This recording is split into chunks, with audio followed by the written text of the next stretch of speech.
a first inconvenience. To take something for granted is to fail to appreciate the value of something due to familiarity. Our societies have been, I believe, for some time now, taking creativity and literacy for granted.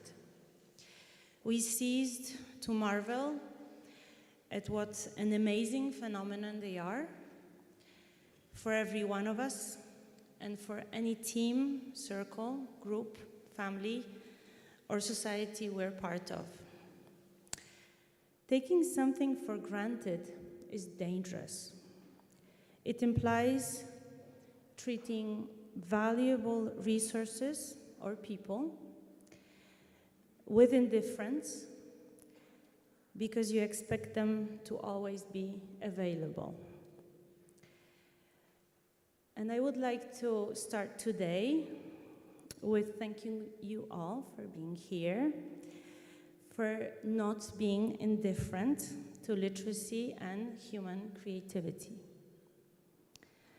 They're so much more than we were taught to think they are, and the future really needs human creativity and literacy. My name is Marynia Deskur, and it is my great pleasure to welcome you at the 4th Literacy for Democracy Conference. We are very happy and proud that it is now part of the European Authors' Day Read for Real project, co-funded by Creative Europe. And I'm hoping we will all end today with our heads full of new ideas and inspirations on how to shape a brighter future thanks to human creativity and literacy.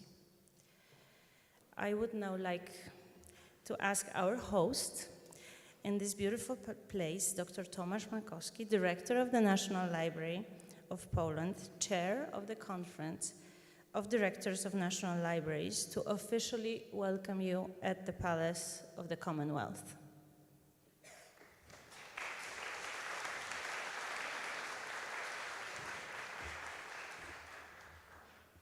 Distinguished guests, Crown Chancellor of Poland, Jan Zamoyski, was one of the most powerful politicians in 16th century Poland. After his death, the father of the future king, John III Sobieski, perhaps our most famous monarch, wrote in instructions for his son, future king, that reading made Jan Zamoyski great.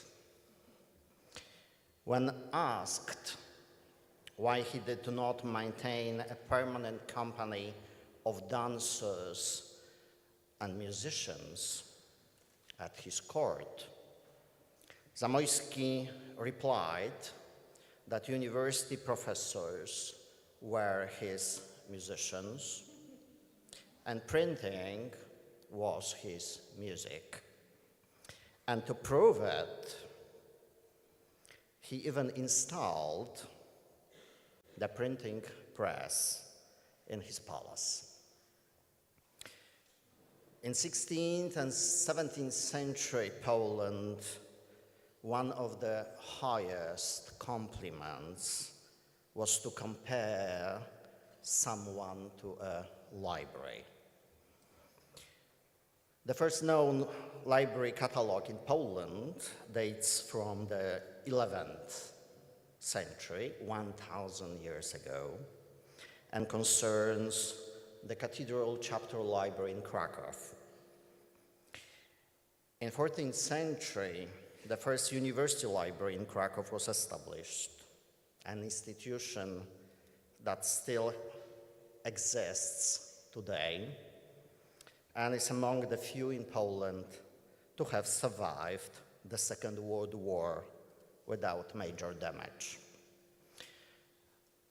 Over the coming days, you will discuss reading and literacy as essential conditions for active participation in society. Reading opens doors to aspirations for both the young and the old.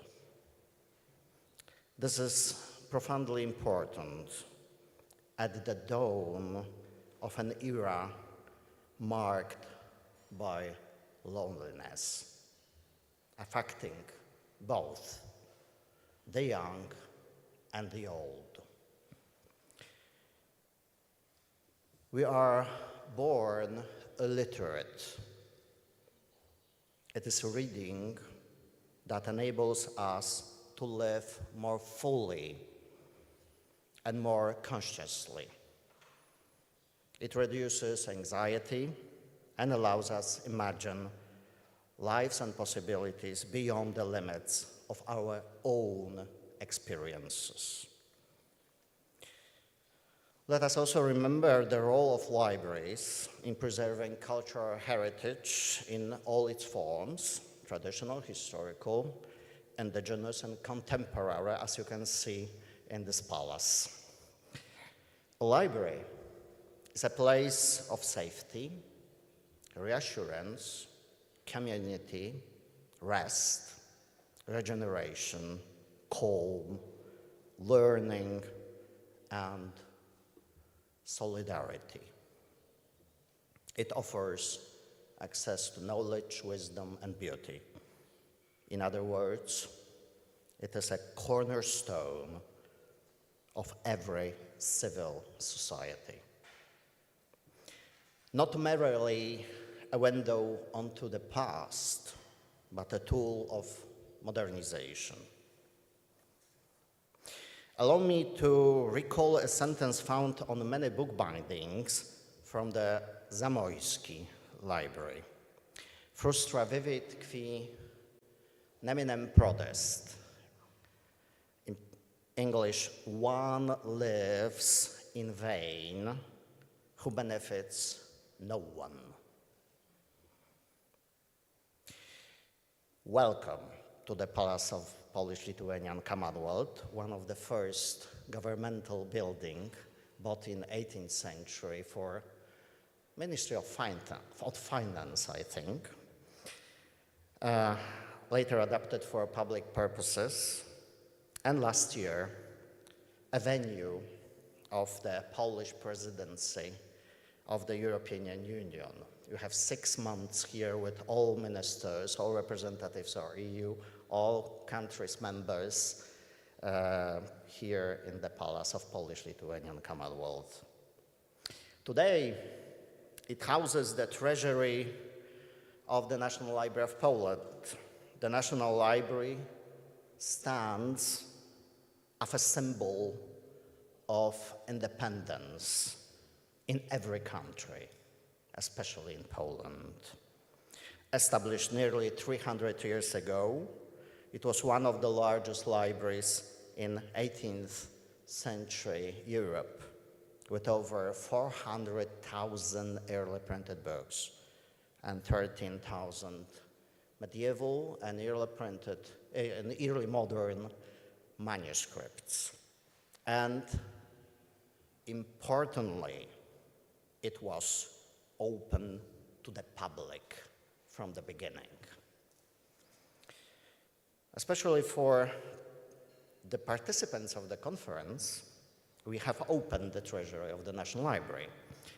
As you explore the halls of the palace, you will encounter manuscripts of Frédéric Chopin in that part of palace, in the basement, world maps for the Pope, created for the Pope in 15th century, before the discovery of America, and even unicorns depicted in the 17th century book. You will find also the earliest words written in Polish from the 13th century, as well as the first love letter from the 15th century.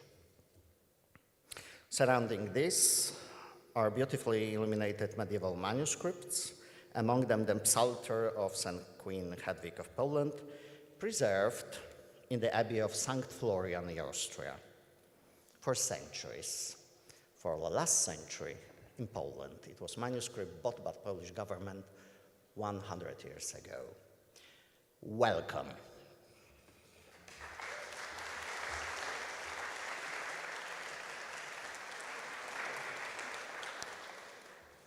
Thank you, Tomasz. We truly feel in the right place now, I hope.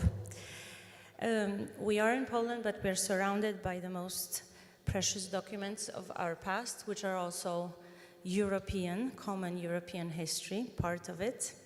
And the international dimension of our work and of the conference is not a theoretical ambition. Working together is very, very valuable on so many levels. It's a very obvious thing to say.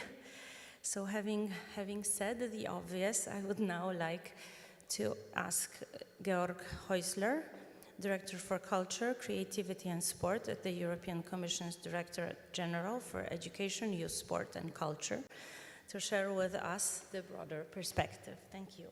Thank you very much, Maria, for introducing. Mr. Makowski, thank you for hosting us in this wonderful building, and also preparing us. A few from us, we had this privilege to have this guided to in the beginning, and get inspired by everything what books means to society and to history of a country, and how important this is actually for Poland. The many manuscripts and books we have seen here for the very well being of Poland, how important this is. But today, and I think in the coming days, we are also going to be a bit more critical, because as we see it, we face a crisis of literacy. A crisis of literacy which will have impact on other issues. We will be talking about democracy, about the society as a whole.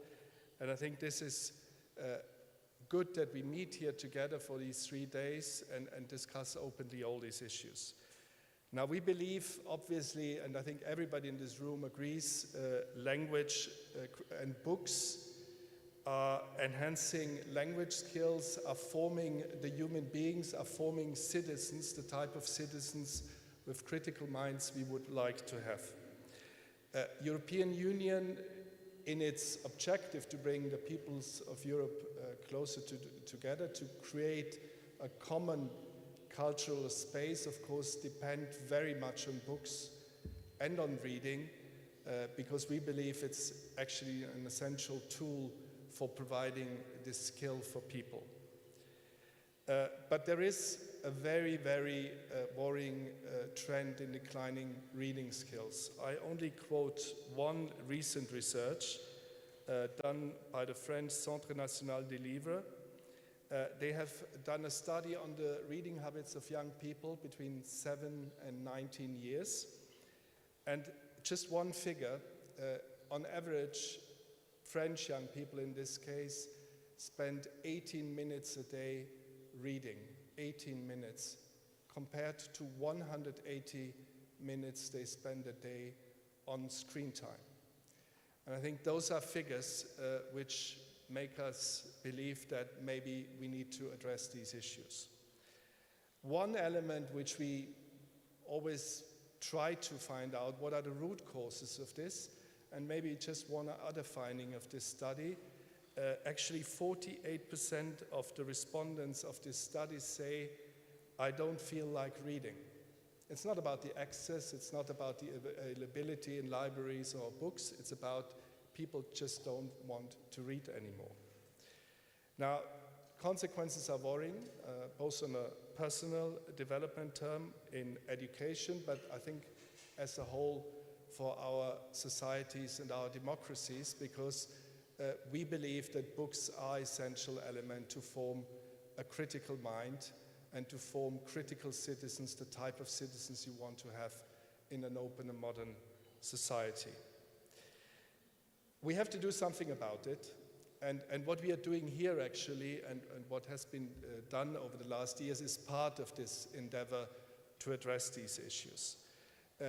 We need to put, we believe, the human element in the books and in the reading to the fore.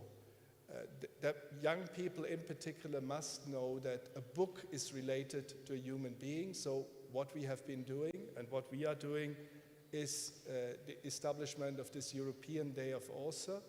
We have started with that in 2023, first of all as an internal commission event throughout the European Union, create events where authors meet young people in particular, but where literature meets, and where, very importantly, the education sector meets the cultural sector, the food chain of literature, starting from the author to the translator, to the publisher, the human element behind it.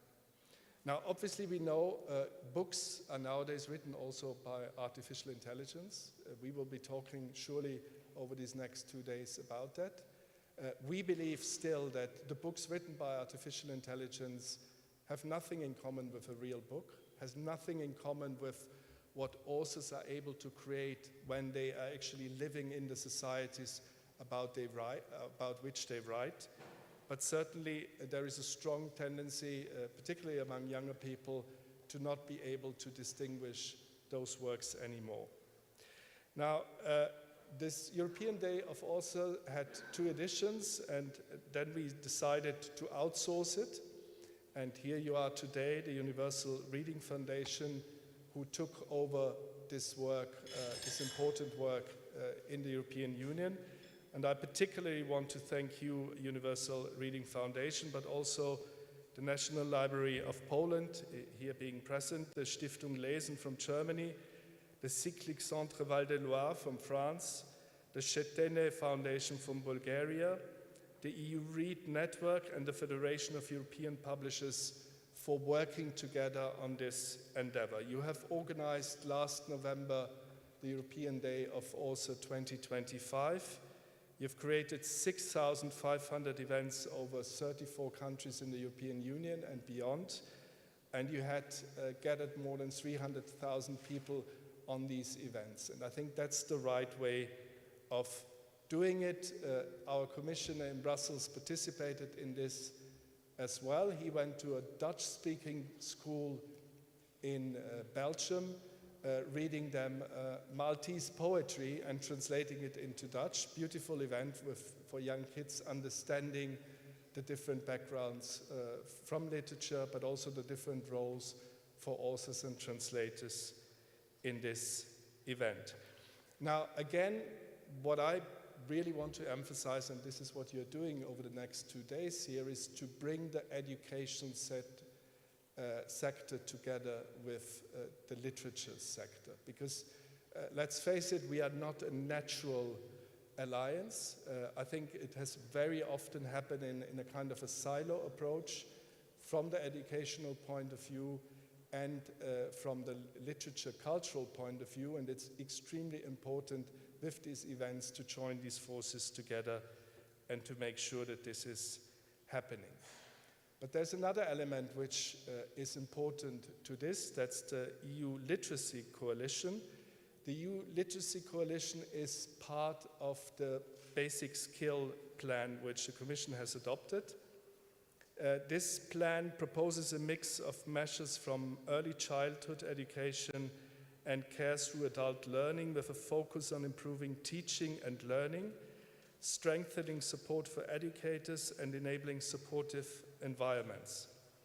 This coalition is expected to contribute across these dimensions, bringing together stakeholders from multiple sectors. And the key to this is that's yet another partner which we bring on board, seeing the importance of literacy for the society as a whole.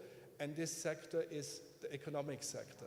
Union of Skills is very much about building a European society ready to face the economic challenges of the future, to train and form the right workforce which is able to compete. And it was found that literacy is an important element to this. And that's new in a way as well, because again, this was always seen as a kind of a cultural element. Yeah, it would be good to read poetry. Yeah, it would be good to read books, but it doesn't really make any difference. What we need is people who know about mathematics and physics and God knows what, which makes the workforce more resilient to the challenges of our time. Now, in this Union of Skills, it was the first time recognized that literacy and the link to culture is also an essential element which we need for our societies to prosper and to sustain. Now, nothing else from my side. Looking forward to this day today and also to the workshops you will be having over the next 2 days. They are an important input in what we are trying to do on a policy side in Brussels, but I think they're also an important inspiration for the different policy sectors which I have mentioned. Thank you very much.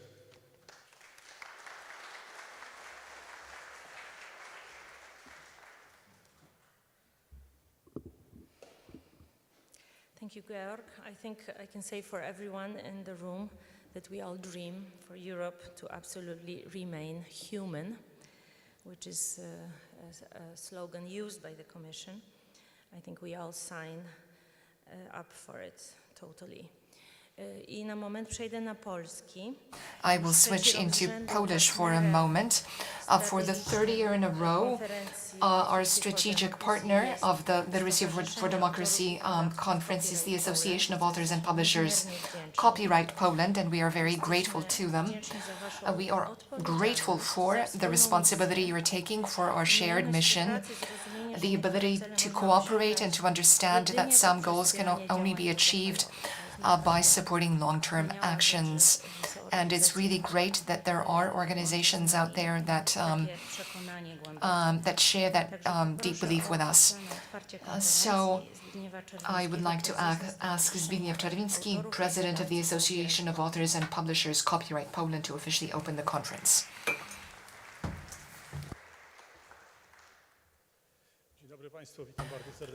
Good morning. Hello, everyone. It is my great pleasure to welcome you on behalf of the Copyright Poland Association. As a patron of this year's conference, we are very pleased to see this room fill up with people for whom the written word is something more than just a set of signs. It's a tool for freedom. Somebody might ask, you might ask why a royalties, a collective rights association is getting involved in a literacy conference. I think the answer is quite straightforward and simple, and very much in line with the slogan of the Shaping the Future conference. As a collective rights management association, we look after the rights of publishers, authors, and so on. It is their work that is the fuel for credible public debate. You cannot speak of understanding and reading with awareness without access to credible sources. In a world dominated by misinformation and algorithm-generated content, copyrights become a guarantee of quality. By protecting authors, we protect the authority of science, of knowledge. Reading is at the forefront of global challenges today because it is what teaches us to distinguish between truth and falsehood. Without a strong publishing sector and protecting intellectual property, there will be nothing for us to read. Without advanced readership skills, we won't be able to understand the complex processes underpinning our world. By supporting the Universal Reading Foundation, we are supporting a system in which knowledge is respected and authors are appreciated and recognized. It is our contribution to building a resilient society that is able to think critically. This year's slogan, Shaping the Future, is a commitment for us. We want a future in which culture and science are accessible, but also adequately protected. A future in which reading with comprehension also means understanding the value of intellectual work. I wish you inspiring talks today, fruitful discussions, and new impetus for action. The Copyright Poland Association is proud to be part of this sea change. And an appeal to conclude, let's read to our kids and our grandchildren. Let's buy books as gifts, because otherwise there will be more and more people who spread falsehood and misinformation. Thank you so much, and I wish you a good conference.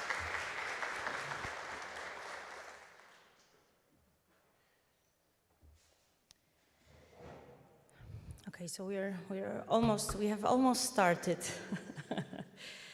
I would like to come back to this sentence. Literacy is so much more than we think it is. If we glance at today's front pages of online magazines right now that we read, the challenges our societies face are long. The list is long. I'm not going to read this, but we all know the challenges. And actually, we probably all agree that literacy and reading, human creativity is at the very heart of today's challenges. It is fundamental for all of us to be able to face the challenges that we see today. So it sort of gives a completely different level of importance to the conversations that we are holding. Now, individual human creativity is absolutely breathtaking, right? The things that an author, an illustrator, a graphic designer, a translator can do by him or herself at home is amazing, right? This is something that really takes our breaths away, right? But there are things that we need to do together. There are issues that we need to face together. And this is why we have to talk. We have to participate and be ready to collaborate with maybe institutions that we might perceive as competitors, but really work together. That's sort of the founding idea of the conference and also of our foundation. And with this, I would like to thank all of our partners, all the people that work together with us. So the members of the consortium, which Georg already enumerated, alongside the University of Warsaw, who is also co-organizing this event with us, but also all the international partners, our strategic partner, which was already named, Stowarzyszenie Autorów I Wydawców Copyright Poland, Nowa Era, part of Sanoma, our educational partner, and TVP World, our media partner. It is, like I said, not only a slide full of logos, but it is sort of the signature dish, I would say, that we tend to serve at all our events to underline how cooperation is important. Now, the way sort of we have worked from the very start is to have an idea about the goal of such a conference. It's not about us coming together, listening, and then going away. It's about creating a network. It's about creating impact. It's about listening, participating, making friends, creating bonds, and through that process, becoming, I would say, powerful as a group. The idea is that we really have impact. That's from the very beginning the big ambition that we try to share. So befriending your neighbor is the first step to impact. And people who were here last year might remember we have done this exercise, so, but I'm terrible. I will ask you to do the exercise again. But I really think it's important that we not only sort of sit and listen, but also for everyone to feel invited to, raise your hand and ask a question afterwards. Maybe not now, but at the moment. So that you feel all visible and invited, I will ask you now, for those who remember, you remember, for the new ones, if the sentence I read is true about yourself, you stand up, just for a moment. So, I work in a city with a population larger than 500,000 people. Thank you. I work in a city with a population smaller than 100,000 people. We don't have small cities. Oh, we do? Great. My mother tongue is the same all of my grandparents used as their first language. A lot. At least one of my great-grandparents did not speak the language I consider mine. Yeah, we are mixed. I live and work somewhere in the south of Warsaw. Do we know geography? I live and work somewhere in the north of Amsterdam. North of Amsterdam. Ah. I live and work somewhere in the west of Prague. West of Prague? West of Prague? Thank you. I live and work somewhere in the east of Vienna. East of Vienna, a lot of Poles. East of Vienna. My parents read The Secret Garden to me when I was little. Yeah?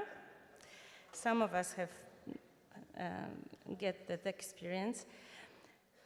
I read or still read books to my children or nephews or younger siblings when they were little. Do I read to children? Oh, thank you. My organization has less than 5 employees. Small organizations, less than 5 employees. My organization has more than 100 employees. Big organizations. My organization's fundamental activity is not reading promotion. This is a very important question. We need to have not only reading promoters in the room. Thank you guys for being here. Supporting democracy is in my organization's DNA. Thank you. This is also very important. My organization is about creativity and creative education. Thank you.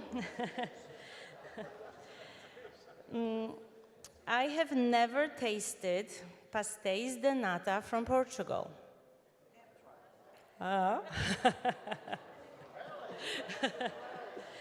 Okay. So these guys have to be invited to Portugal. I love spaghetti bolognese.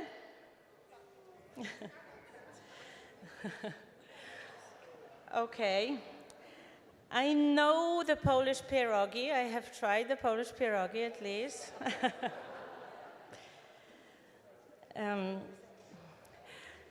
I work in a public institution. Thank you. I work in a non-governmental organization. Thank you. I work in a business or an association of businesses. Thank you very much for being with us. I know how to pronounce the latest Nobel Prize laureate's name. It's very hard. He is, I'm not pronouncing it, he's Hungarian.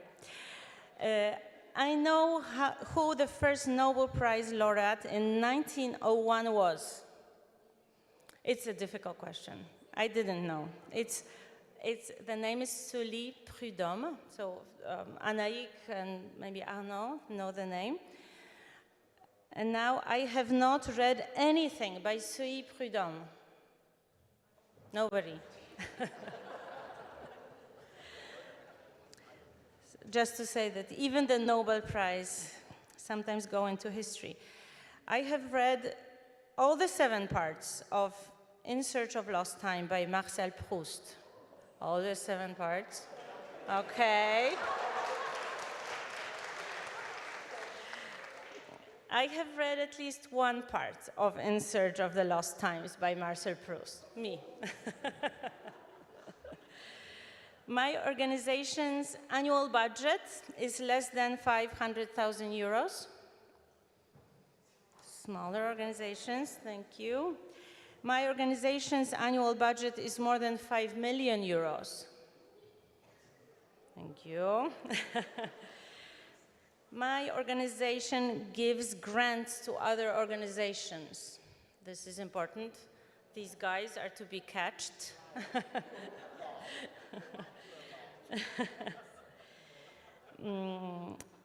I came to the conference from outside of Warsaw. Thank you. Applause. I have had at least 1 arm or leg broken in my life. We pity you. I didn't like reading books which were obligatory at school. Of course. I have a cat at home. Cat people. I have a dog at home. Dog people.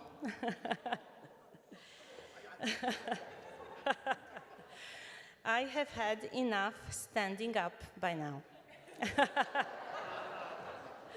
Thank you. Thank you very much for bearing with us, and I'm hoping this was, an introduction to that we all feel in this together. And with this, I think I will invite Dana. Dana Suskind, a wonderful pediatrician, surgeon, researcher, activist, an amazing person. We are very grateful you came all the way from Chicago. And the floor is yours. I'm taking my papers.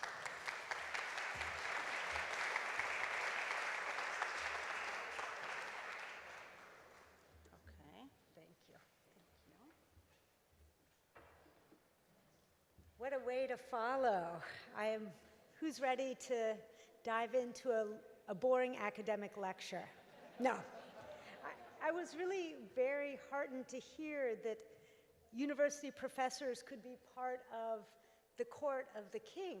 That means that I could have been part of the court. So, well, thank you so much for having me, Marina. You know how you change the world? You have a leader who is persistent and doesn't take no for an answer.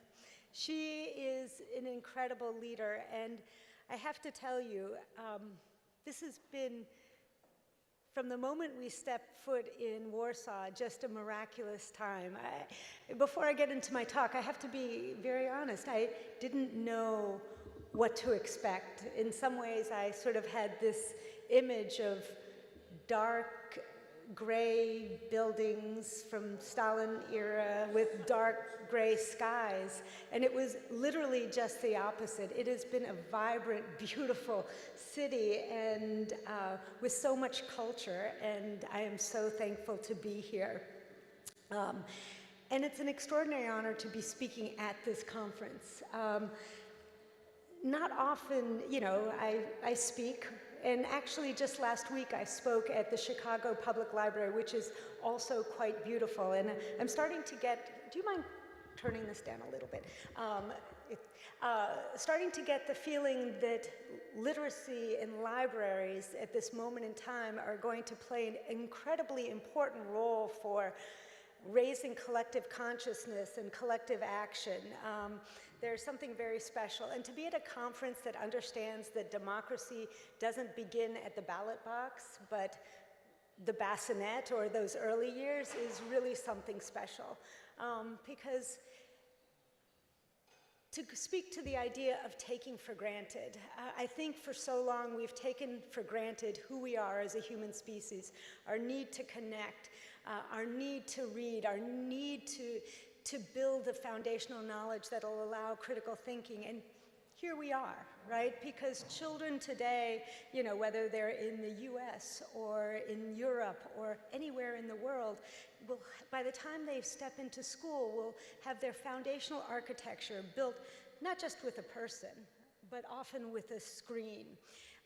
We have perfected the art of artificial connection at the exact moment when we seem to be neglecting the critically important biologic necessity for human connection and those human capacities that are so necessary for democracy. You know, I am a pediatric surgeon, a cochlear implant surgeon, I'm a social scientist, and what the science is so clear, and this will not be a boring academic talk, but the science is so clear that I can't say loudly enough, is that the capacities that make a democracy and a civilized society work are not innate. They are fundamentally built in back and forth human communication and connection through reading, through IRL experiences that allow us to understand how to be human and how to navigate the human world. And it begins so much earlier than we realize in those early years. And you know, in some ways, the greatest risk for us is not ignorance. It's the substitution and the quiet replacement of human connection and talking and interacting with those around us. That's why I loved the beginning of your discussion, because that is what is core to learning how to become human. The truth is that we have taken it for granted, to your point. You know, we've already lost so much. We see it in our every single society. And I've seen it as a physician in my clinic waiting room. You know, a setting where, you know, it used to be a loud cacophony of children laughing, crying on the floor.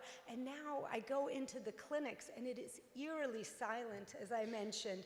You know, everyone from the parent to grandparent to older sibling to child is scrolling on the screens. It's incredibly risky. You know, recent reports show that almost 40% of 2-year-olds, children under 2, have their own iPads. You know, 1 in 4 children who are 8 have a cell phone. We are seeing just a huge shift in content, you know, consumption. In 2025, 35% of parents with children under 2 said that their children watch YouTube daily. And now with AI coming on the screen, it's not just technology that is about engaging, right, sucking our children in, but it's about technology that builds intimacy, this artificial connection when humans need real human connection. And there is a very real possibility that children and adults will further retreat from the connection that we need for building skills in a civil society. You know, before I dive in, you know, I should pause, you know, for a moment, because a lot of my discussion will talk about AI and the need for human connection, that AI is not a monolith. It encompasses so much. It's sort of like processed foods. Everything from, you know, the Spotify playlist that you get to the analytic tools as a physician that can detect tumors early, to the chatbots and the AI companions that we are seeing coming on the scene. I think of this continuum, and I think it's a really nice way to think about it, as the continuum like processed foods, right? On one side of the processed food continuum are things like whole wheat bread and canned foods, which are genuinely nutritious and have made our lives easier.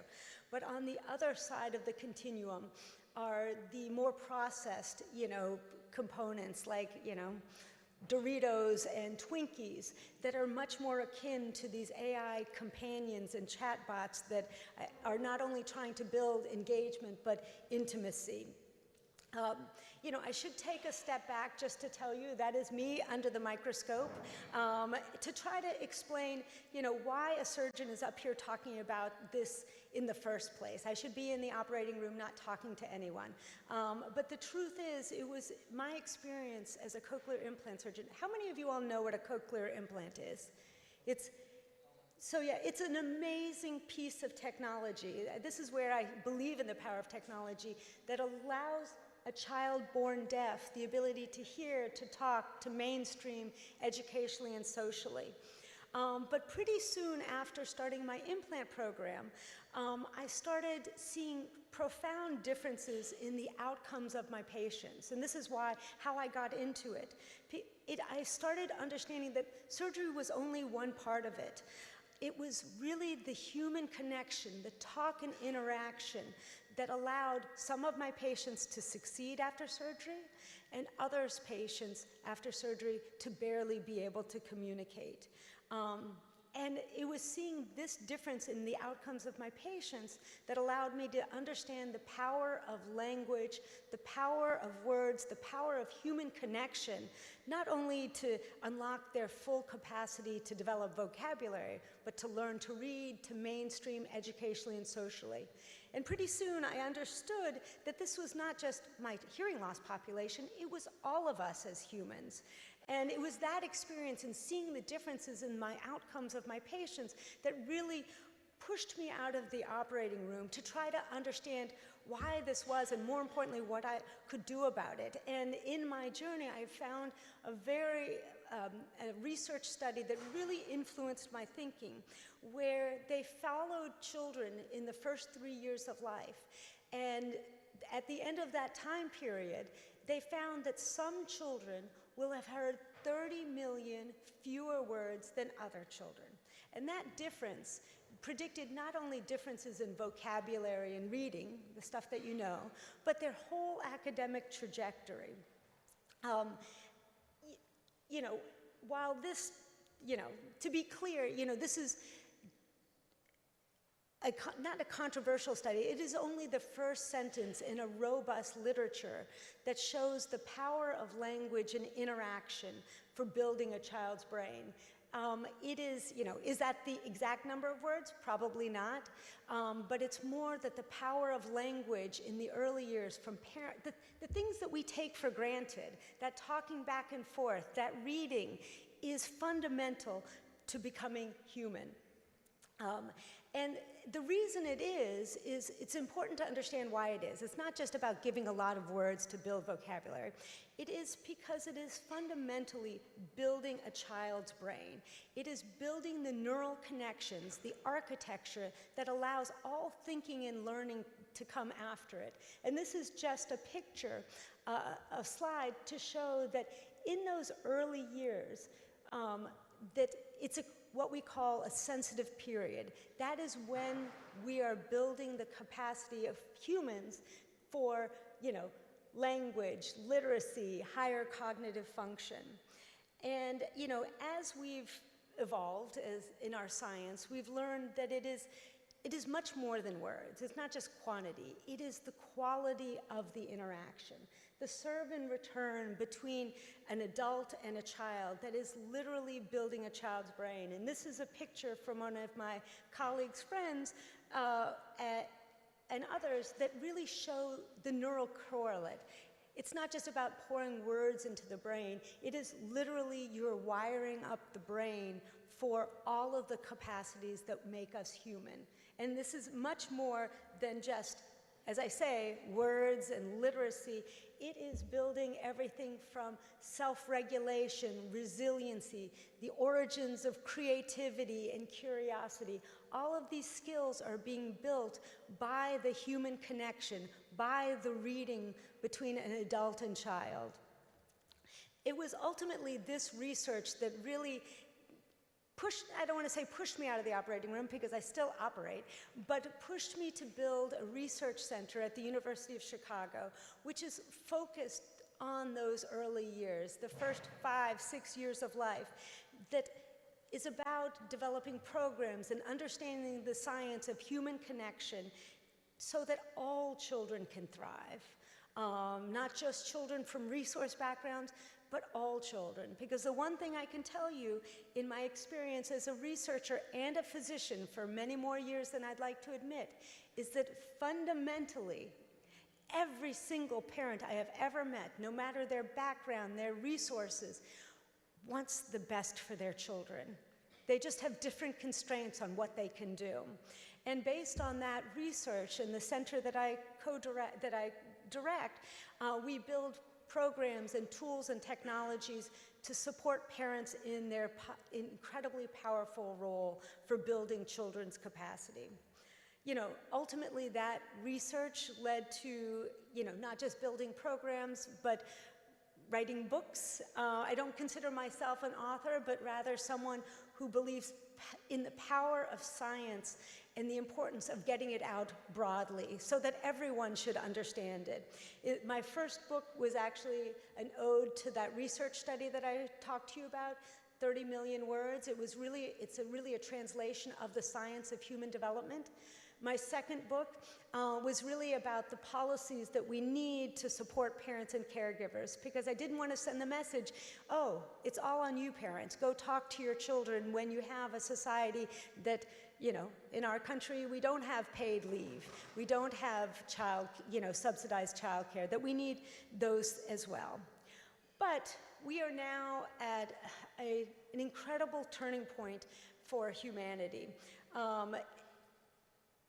For the first time in human history, we have built technology that can replicate that human interaction, that serve and return that has been the foundation of my research by technology, not just a human. And so as you can imagine, and at our center, we do AI research as well, I was like, this is an issue that could completely transform what it means to be human. If interaction builds humans and the capacity to be human, all of a sudden having technology that can replicate it, we need to think this through and maybe slow down a second. These technologies, and I'm going to give you a little bit of the science so you can really start thinking critically about what these tools mean, are sophisticated enough to bypass something in the brain that Patricia Kuhl, a researcher, calls the social gate. And what is the social gate? The social gate in children is an evolutionary mechanism that for millennia meant that children really only learned from other humans. And it makes sense, right? You have a child, you want to, the capacity is that you want that child to hone in on the human who's teaching them. So it made it so that all the other stuff wouldn't distract them from learning. Even TV, right? Even these other video technologies, as it stands, children don't learn from them. They depress their skills, they depress their socio-emotional skills, but they don't learn from them. But all of a sudden, we have technologies that can replicate and have found the passcode to a child's social gate, saying, look, learn from me as well. What does that mean? In fact, research shows that as early as 6 months of age, a baby exposed to a social robot that is interactive, that baby will respond physiologically like it's another human, right? And we know even as older kids, they're starting to attach to these artificial technologies. And we already know about adults who are wanting to marry AI.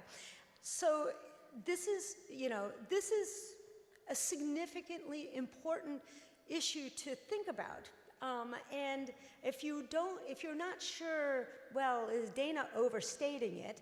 I want to show a short video of a young girl who was with a technology called Moxie. It's actually gone out of business, and that's part of, before you show it, where Moxie was a social robot that she felt very connected to. It was built to help build socio-emotional skills, et cetera. But Moxie, because it was in the private sector, it went bankrupt. So all of a sudden, everybody who loved their Moxie, it went dark.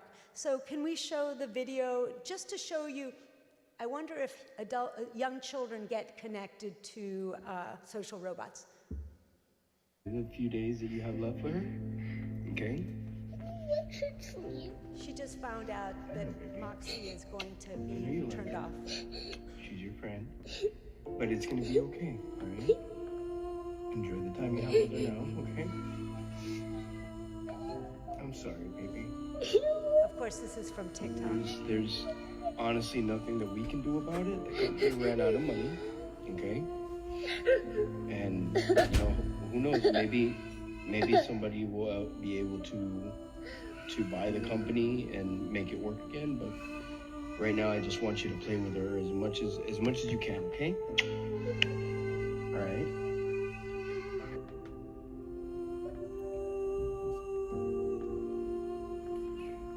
Moxie's so cute.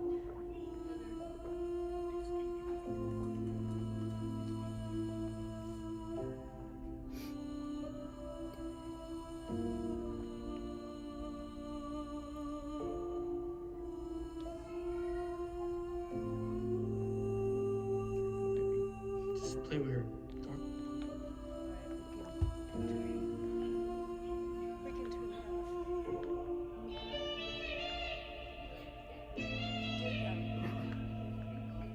I guess you'll get to watch the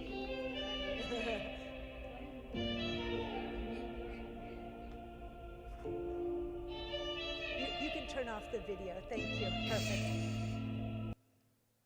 So, you know, it's hard to watch, but I think it's important to see that humans, young humans, get very attached to, we're social beings, we get attached to almost anything.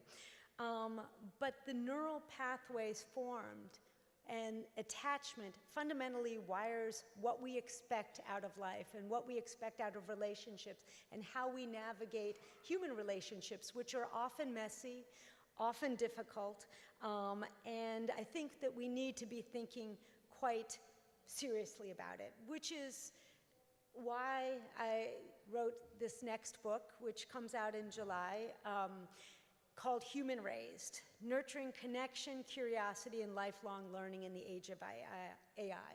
My sincere hope is that it equips parents and caregivers with the tools to understand the differences between technologies that enhance our humanity and technologies that erode it, that understand how to help support children in those early years so that they are ready for an AI future. Again, to be clear, I am not anti-tech, not at all. I implant tech, we build tech, but I believe in the power of technology. But I am very clear that we need to be intentional, scientifically driven in what we allow in the developmental sanctuaries of children. Because there's huge promise. There's huge promise in the power of technology, technologies that lift administrative burdens from teachers and parents. And we know that raising humans and being human is hard. So let's remove some of those burdens so that we can be more present. Predictive analytic tools that allow us to detect patterns and delays or early diagnoses so that we can help support all children. You know, and there is evidence that in certain situations, responsive robots can be helpful. My colleague at the University of Chicago did a beautiful study showing that in certain circumstances, reading to a robot decreases their stress. But you need those children to be able to also read to other humans without, you know, falling apart. Or technologies that help children with autism understand and read social cues. There's plenty of research around that. So there's huge potential. But with that being said, I believe that yes, there is a place for AI in all of our worlds and in early childhood. But nature still has its advantages, as well as we've seen in human development. And the gold standard should always be compared to that. Look, a century ago, we never had to label our food farm fresh or organic, right? Why would you? Everything came from the farm. But today, we know that it can be created in a lab and not necessarily be as helpful. Today, we assume that all children around us are human raised, you know, ideally by a parent, caregiver, loving, you know, adult, grandparent. who are looking after them for the best of their abilities. But as AI permeates our world, smartphones and screens, and moves into our nurseries and early learning classrooms, that average child that's going to be completely human-raised may not be a given. And if artificial intelligence is going to play a role in early childhood, either through content or relationships, we better be very clear on its impacts. You know, will a human-raised experience become a luxury item like organic? I hope not. Or will AI be used as tools to help even the scales so that more children have learning opportunities? It really depends on the technologies that we are building and ultimately how they're used. With that being said, there are so many options when we think about technologies. As I described, the same distinction in processed food holds for AI tools. And I won't go through all of them because I don't want to keep you, but things like time savers, things that help make it easier to parent, to teach, that take off the things that make us less present. Tools that are driven by predictive analytic tools that allow us to understand and understand how our children are developing and feel more connected. You know, when we get to playmates and companions, that is where I am concerned. In this book and in my talking, you know, we have no idea what is coming towards us. You know, what is the new AI technology that is going to be built? You can't race after every new technology, but you can develop frameworks by which you can understand what helps us as humans and what erodes our capacity. And one of the main frameworks that I have is called the HOPE principle. And I didn't call it HOPE just to be cute, but let's face it, having a child, bringing up our next generation is an act of hope, a belief that the future can be better. There is a crisis not only in literacy, but in optimism, emotional resilience. Let's invest in our children because there's nothing more hopeful. And these I will go through each one of these, but these are the foundational principles of how we need to go forward. You know, H is human connection is irreplaceable. It is not just a nice to have, but it is a biologic necessity. As I mentioned, it is not only what wires up our children's brains, but it is fundamental to us as a human species. Some people think, researchers think, that the origins of language came from the fact that taking care of little humans was so human capital intensive that we need to be able to communicate to others. Maybe the first word this researcher said was, "Hey, can you hold my kid?" You know, that is what created who we are. So human connection, I think that it's not just human connection is fundamental. We need to be doubling down on it in this next period of time because we have taken it for granted. O is owning our imperfections. You know, one of the most liberating parts of writing this book was the realization that when we say, oh, good enough parenting or good enough spouse is, you know, it's sort of like a, you know, make us feel better. But actually our imperfections as humans, right, in the missteps and repairs and those interactions that we have with our children, with our youngest children, with our spouses, it is fundamentally what children need to learn to be human, to understand that there are people with other thoughts. The idea of theory of mind, you have other thoughts, and I need to understand it and navigate it, right? And when I say imperfections, I'm not talking about toxic imperfections. I'm talking about, you know what, sometimes I'm not perfect, and you'll also understand that that's part of the human condition. When you have that perfect, I mean, the reason that AI companions, people are flocking to them, you know, there's this crisis of loneliness that is a lot tech-induced, and all of a sudden we've been given technology that understands us, that tells us we're perfect, that are frictionless. Part of being human is friction-filled. Part of learning to be human is friction-filled.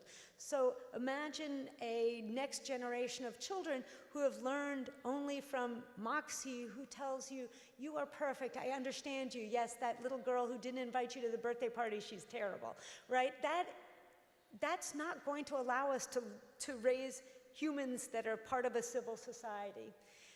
We need to be thinking about AI throughout the continuum of all of us, even our age. But the early years are fundamentally different. As I said, 85% of the physical brain is built in the early years. Building a brain is like building a computer. Those early years are building the hard drive, the memory, the RAM. The later years are K-12, are software updates. If you haven't built that strong foundation, if you ended up with an iPhone 4 rather than iPhone 16, you can't software update yourself out of that. And we need to be very intentional about what we bring in. And towards that end, I talk about what are the skills that children are going to need for this next, age of AI. This is the grand irony. The AI tools are exactly the tools that are going to erode the skills that children need for this next age of AI. People talk about the relational aspect of the workforce for tomorrow. Humans that can connect, have critical thinking, that are agile, that have emotional resilience. Those are built by human presence and human interaction. AI tools, as they stand now, are the ones that will erode it. With that being said, the last of the framework is E, enhance, not replace. Look, the question is no longer, will AI be part of our lives? It is here. The genie's not going back into the bottle, and that's not a bad thing. Like, there are incredible, miraculous things that these technologies can do, and can improve our lives. With that being said, we need to be intentional in allowing the tools that enhance our humanity, that enhance human flourishing, and not replace the human connection. This is a small, you can take, I won't go deeply into it, but I put lots of different frameworks in the book to allow us to think through each of these tools. How do they help? Are they providing something that I can't provide? Are they crowding out that human connection? When I see children scrolling on the screens, and by the way, here in Warsaw, I didn't see many children on iPads. I was impressed. Maybe I was just in a very small area, I don't know, but not like in the US. It is not just about the technology coming at the child. It's what it's crowding out. It's crowding out the human connection. Is it crowding out things? Does it keep me as an adult, as a parent, as a teacher, as a society in the driver's seat?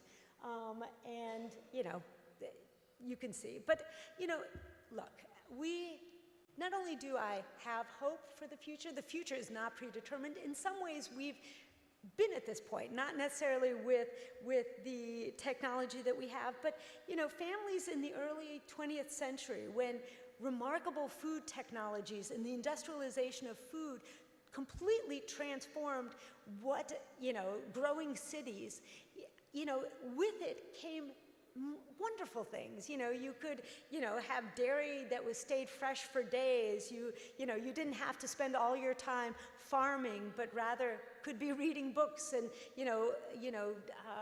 advance innovations. There are many good things, but at the same time, parents, because regulation seems to never keep up with innovation, especially in my country. Here in this country, you seem a little bit further forward, but back then, at the same time, all these great innovations, some not so great things happen. And I mentioned these last night.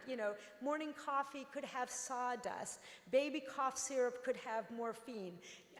Candies could have arsenic. We had a lot of growing pains. But eventually, a team of scientists and policymakers, it caught up, right? Harvey Washington, the guy who really pushed forward the Pure Food and Drug Act in the US, and that led to federal laws, requiring greater transparency, which we don't have now, right? We're seeing all these AI tools, you know, whether they be stuffed animals or these chatbots, and we have no idea what we're consuming, right? We're consuming it from our brain. But here we had the same issue with foods, and then suddenly, you know, policy and safeguards caught up. You know, we now have the nutrition label. Of course, it took 84 years, but we don't have that time with our humans. We don't have the time to wait and see what happens. We are entering an age that we can't fully anticipate. The technology, as we see, is moving faster than regulation, than research, than most parents and policymakers can keep up. But the one thing that we do have on our side, we have the science of human development. That hasn't changed. We understand what humans need to develop. They need human connection, responsiveness, imperfection, reading.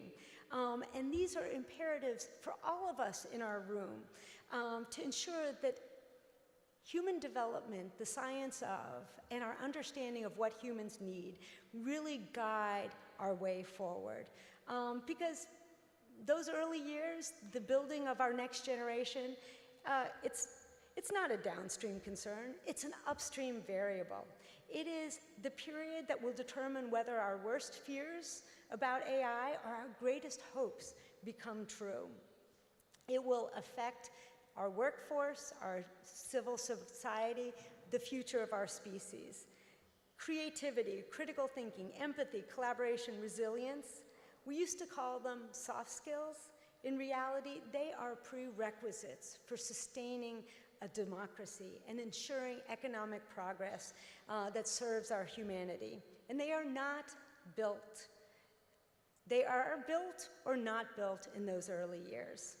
Look, we have a short window of time to help the world understand, and this is what this conference is so, it gives me such hope, to ensure that the entire world understands this simple truth.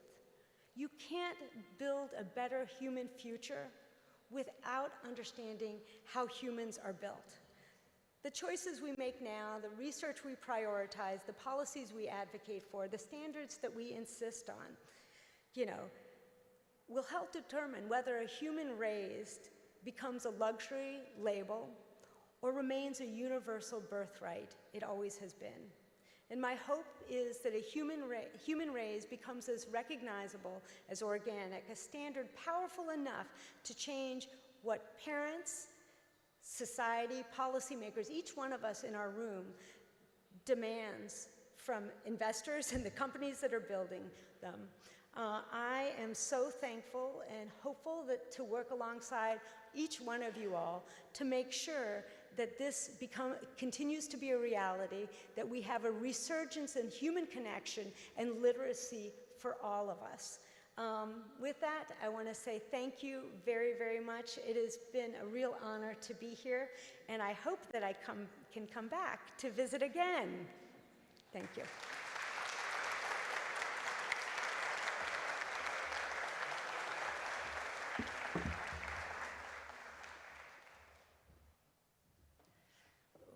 We're not letting you go just yet.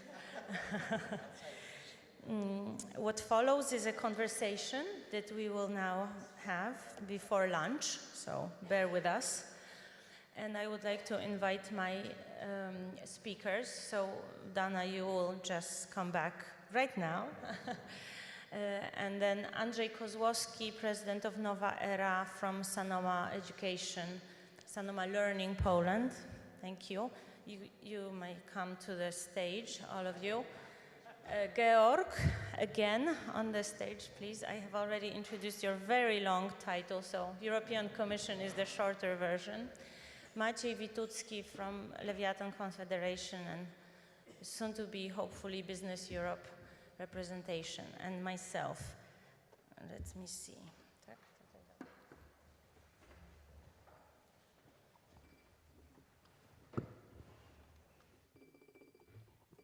It works. Yes, it works. Where do we start? This is, I mean, you're a wonderful speaker, but it was a very serious. It's not a joke. So maybe just to start, I'm not sure I quite understood the social gate. So just 2 sentences, why opening the social gate is so dangerous. So the social gate is what allows, the social gate is a mechanism in the brain that for millennia has ensured that children only learn from adult humans. So that human interaction opens up the social gate, and what comes through the social gate wires the brain. So when you talk back and forth, that opens a social gate and the language flows through. As opposed to TV, if you put a little kid in front of a television, there's research that shows that it doesn't open up the social gate. The child doesn't learn from it, doesn't get words. Why it's so important is that these new responsive technologies, AI technologies that are responsive, mimic the human interaction that open up the social gate, which means that what flows through the gate from these AI will fundamentally wire the brain much more effectively than, let's say, a television. Television doesn't help, Yeah. but So it's in a way no longer the difference between, say, a book from which you learn and TV from which you don't learn. It's a completely different difference right now. It's you learn from both a human and a robot, but we just don't know what you. That's the danger, right? Exactly. We don't fundamentally know what it will do to the, it's sort of like social media. Social media looks like it should make us more connected and less lonely, right? I mean, we're all connected. Why are we not feeling more connected and less lonely? It's because fundamentally, it's an evolutionary mismatch. Humans learn, are connected human to human. So it's all the things that we don't know that have the unintended consequences on humanity. So. Thank you. Thank you for this explanation. I think it's sort of the essence, right, of the issue. So we have the commission, the business, the education, our 3 speakers. I very nicely labeled you just right now. But I'm very curious to understand what are your sort of thoughts around what we have just heard, right? Whether, Georg, you think that the Commission can really step forward, if Maciej thinks that the business will be ready to sort of do something about it in terms of thinking about the workforce of the future, if you think that there is, space for business not to be all in for the whole of AI, and then Andrzej, if you think that, what is the role of educational publishers in all this, right? And what are you doing as Sanoma, and what do you think the role you can play for the future will be? So I just put a lot of questions there. Do you want to start, Georg, or someone else? And please just talk and chip in, and I don't want to be a giver of the microphone. Thank you, Maria, and thank you, Dana, for this truly impressive talk. I mean, I'm still a little bit under shock, I have to say. I had the privilege to listen to you yesterday and today, because it is a bit frightening what's happening in front of our eyes, and we don't seem to be, where I come from, it's kind of the policy side of the Commission. You're always the first question you ask yourself, can we not do something about that? You are raising a lot of, kind of opening a lot of doors. You make this allusion to the food law. Should there be some sort of a regulation or some sort of rules under which, all this development needs to be tamed in a way, because it is frightening, and it seems to be, the way you present it, a bit out of control at the moment. And it's very much left to the parents to deal with this situation, because the parents are the ones who raise our children. And I don't think we are ready for any sort of, think about how you could regulate this. We have an angle on artificial intelligence, which is extremely relevant to literature and to culture, which is the protection. I mean, where does artificial intelligence come from? It's basically machines which use the creation of human beings without paying for it. I mean, that's, I think, many in this room would agree to that. But that's an important angle as well. Where does, and we have chosen in Europe an approach to try to, finish with this and just basically apply copyright rules and make these machines and these companies which are behind the machines pay for what they're using, because it's all based on human creation. Is it realistic to think about, when you now go to the receiving end, meaning the 2-year-old kid, what type of regulation could you think of to protect the human, our families and our parents who raise the kids and our children? And I think that's a difficult one to crack. Yeah, I mean, cigarettes cannot be bought under the age of 18 in this country. So, there are situations where our countries just said, no, this is not good for you. So maybe I'm not saying we have to ban all technology under the age of 18, until the age of 18, but there are situations where our states have actually come in with, very straightforward. I think you make reference to social media and its importance, and that there are states like Australia and others, and some Europeans, I think. But I mean, if I understand Dana well, this is not the issue here. The issue is we're talking about kids between 0 and 3. And they are not covered by any social media legislation. What kind of law would you set to say parents don't buy an iPad to your kid? I mean, that's not very realistic, is it? So I think we are a bit confronted if we are intruding here in the living room of people, and that is a very delicate area to be active in. Yeah. Maciej, go ahead. I'm biased because from my training, I'm an IT engineer, and I was doing 35 years ago something what today is being called AI, without knowing this. But I think what is important, it's not, because the Americans are inventing technologies and we regulate them in Europe. And what is very much important is not to lose the added value, which I liked with the presentation of Dana. It's that augmented personalities is not personality raised without human. It's the support of AI. The skills for AI, by the way, are very different from the ones of the social medias. AI is an individual tool interacting with me. What I need for social media is a finger to swap right and left. That's what you do with TikTok.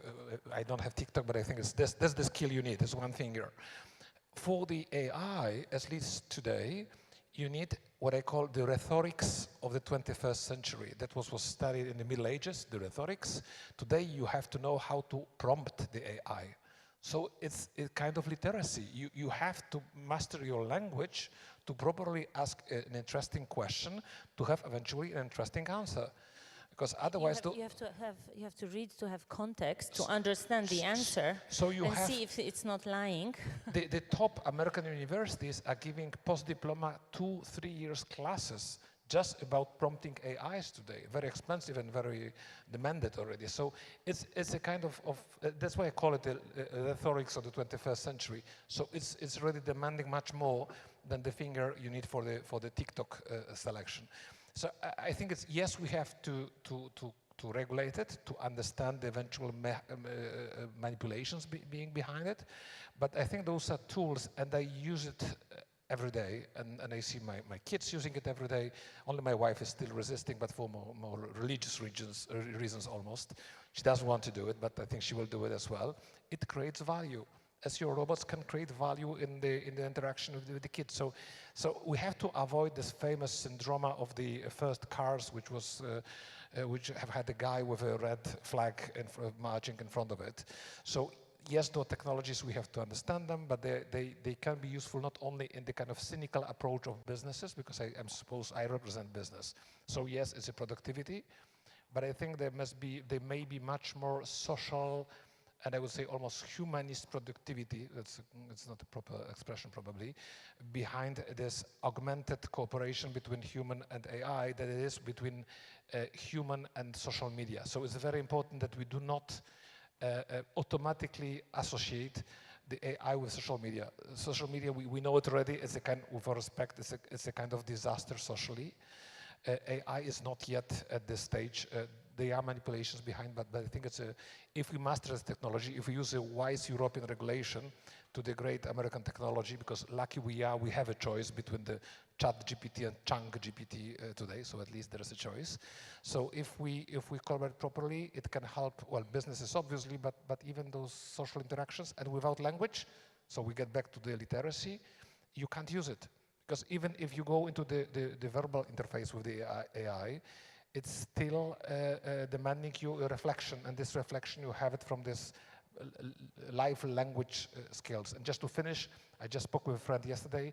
He's reading a story from a book every evening to his daughter, and then when he finishes, his daughter is inventing a story which she tells to the AI, asking the AI, tell me the story about this story.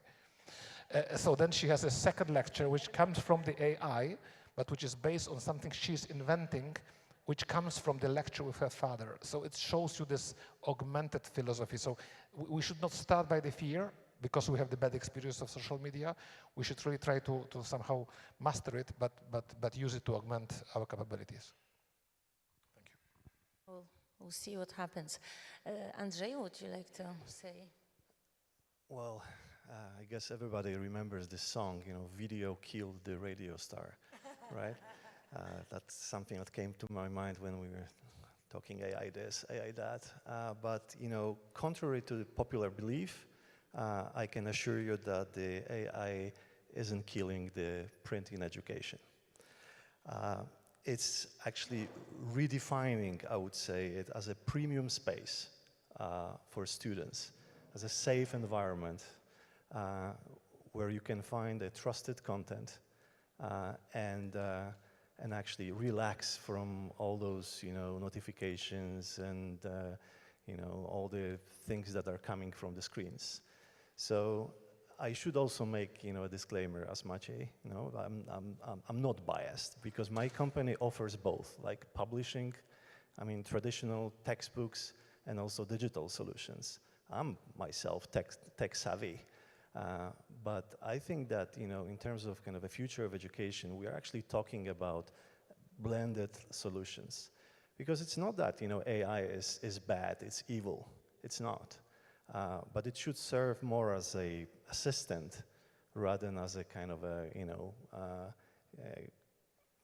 the key part of a learning solution. So what is important is that you have to remember that print, I mean, traditional textbooks provide the cognitive anchor, you know, for deep learning. And, you know, VR, AI, all these solutions that we also provide are not bad, but we need just to search for a right balance while using those. So, would you like to comment on anything, or should I just go on with my... You can continue on. Because I think I'll be able to connect my comments to... Yeah, I think it's better that you speak. Yeah. No, I know you were going to ask about, you know, you all brought up things like I think regulation and safeguards play obviously a role as we learn to understand things. And to your point, which I hope was clear, that you know, AI is not good or bad, and it's a continuum, and understanding how it's used is incredibly important. But, you know, we've talked about the supply side and the regulation, but I think there's an important role for the demand side, right? That parents and caregivers, civil society need to be demanding not just from companies and from their policymakers what they want, but sort of a reclaiming of childhood, if you will. I mean, we can't let AI become childhood. We need to reclaim it in its, I don't want to say original form, but when I tell you as a scientist, and again, I want to emphasize, I do AI research and I build AI hardware. So I am not a Luddite and I'm not anti-tech. But I do think that we need a mind shift, you know, and a collective action that we sort of saw, you know, around social media, but to get ahead of it, right? We were reactive to social media as we saw the impacts on adolescence and sort of the, you know, the disconnection and loneliness epidemic that we saw happened, and then we were reactive. And I think that riding that wave and sort of getting ahead of these new AI technologies, again, not to stifle innovation. I mean, I'm from the US where, you know, that's all we talk about, but being really smart in ensuring that it's a pro-human, human first, building the capacities so you will have a workforce that actually can talk to each other and connect, I think is going to be really important. And you're right, video didn't kill the radio star, and in some weird way, I feel like people are going to be, you know, people are going to be hunger for the real, right? What it becomes scarce becomes valuable, and, you know, radio star, you know, rock stars, sports stars, human writers, human creators, innovative thought, I think it's going to become more interesting and valuable. I mean, who is sick of watching those AI, I don't watch them, things? We want IRL, so I hope. I would sort of try to challenge my colleagues on the left, because we're sitting here, we're all educated people. And your example, Maciej, is an educated family that, you know, actually play between books and AI, and there is visibly closeness. The father is reading to the child, and then in the same time he wants the child to be whatever, digital literate, so he lets her play with it. But I think, we know there are big parts of our societies who don't have the same level of, I don't know, consciousness, right? Don't have the same level of knowledge about what's at stake. So the question is not about whether us and our friends will cope or will sort of be able to raise our children in a way that we're happy that they did finish their studies, whatever they do, and have a decent job. But it's a societal question, right? It's a much larger issue. It's not only you know, about people who understand. So how do we sort of, I like your scenario, but how do we make this a scenario available for everyone? How do we sort of invite the whole society to reading and only then prompting AI, right? Is business going to help us? I think that the advantage of those technologies, they are very easy to be democratic, in the sense of if you build great boarding schools and great universities of the Ivy League somewhere in the east of the United States, few only can go there. If Dana builds the AI-powered robot to create interaction, you can make it available like the one we've seen on the screens very democratically. So you can provide it to the workers' class. So this 30 million gap may be diminished by the usage of those tools if they are properly developed. Obviously, if the software is honest, if the philosophy behind this is honest, it's a tool to democratize it. It's to go for it's the next step after the social medias. Again, AI for me, somehow, when you look on the fake news and the fake images created, you see them on the social medias. Yes, they are generated by AI, but the interconnection, the network, this uncontrolled network is the social media. So if you have the engine, access directly to the engine, directly to the tool, and if this tool is developed with the kind of honest idea to develop the interpersonal skills, it's much easier to give access to the kids in the remote areas than to invite them to the boarding school in or to the university at the suburbs of Boston without quoting any names. So I think obviously. Technology gives democracy. No, obviously, but this is this was a bit my point, that it is very democratic, and the misuse, if I understand Dana, I mean your point is that it is democratized, and the smartphone and now the robot is a dream of a democratized access to everything, in a short sentence, but in reality, only a few of us know how to use it correctly. That's the issue. It's not about whether people all over Poland or all over America have smartphones. They do have smartphones, and even the sort of most low-income families have smartphones. But it's about how do we spread the word, if you will, about the use of it. But that's why in the school of the 21st century, the rhetorics of the 20th century, i.e. intelligent prompting, should be taught at the same level as the Pan Tadeusz Polish national epic poem forced to the kids at 13. So it's those are new skills. And this is a role then for the school to provide, not parents parents obviously as well, but to the schools to provide those schools of those skills of the 21st century. So it will not come by itself, but the tool is very much democratic, and I think it will be regulated. All the story of internet is what, it's 30 years old? So, and after 30 years, well, it's a bit more, but let's say the popular internet is 30 years old. And now we start to speak about regulations. You have first cases in the United States won against the manipulation by the social medias. So all this will come with its time, probably in the near future. So we need the regulation, obviously, to provide the quality of the interface.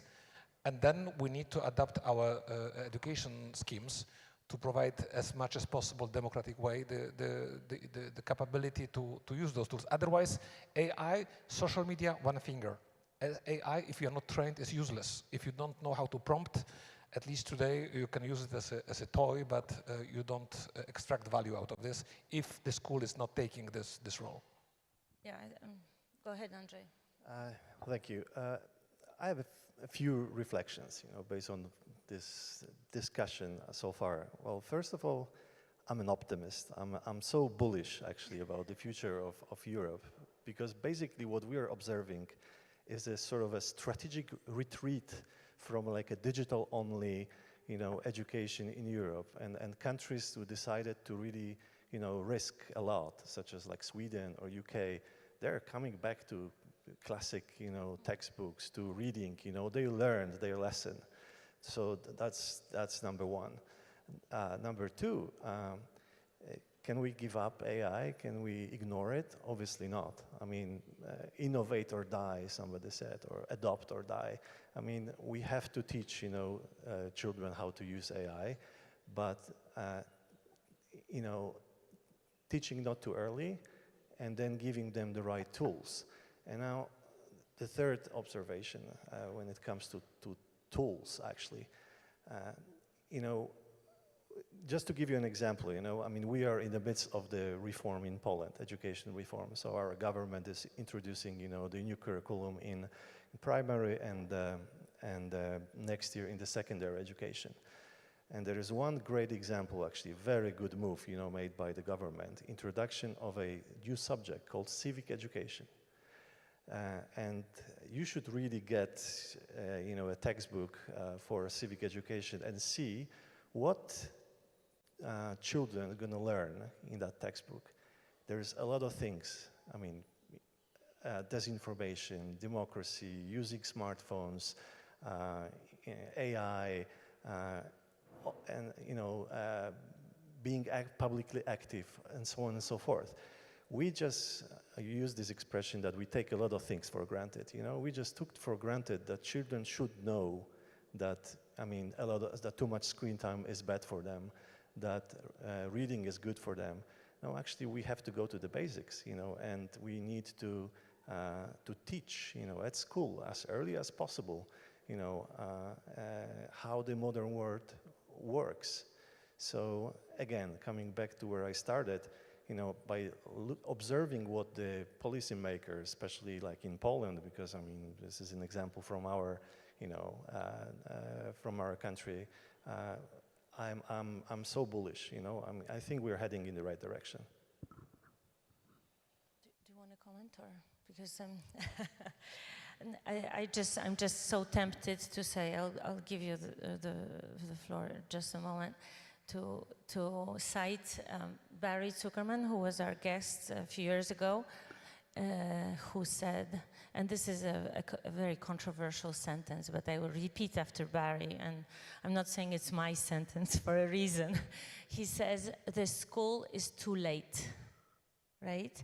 And this is speaking to your slide about the development of the brain between the 0 and 3. We will come back to this with Stefania's presentation after the break. But this is something that we also have to have in mind, that when you get kids at school at the age of whatever it is, 5, 6, or 7, depending on the school system, they have had already their biggest moment of brain development that is behind them, right? But Georg, sorry, you want to? No, go ahead. Not able to. That's also what I understood from Dana's intervention. School is maybe a bit late, but maybe I do not necessarily share your optimism on my left side here. But you're business people and all this, so you must be optimistic, and you can probably risk-taking. Yeah. No, I'm not so optimistic about all this. Because I believe we are in a terrible dilemma in what we are doing, and this you have been following this discussion now for years.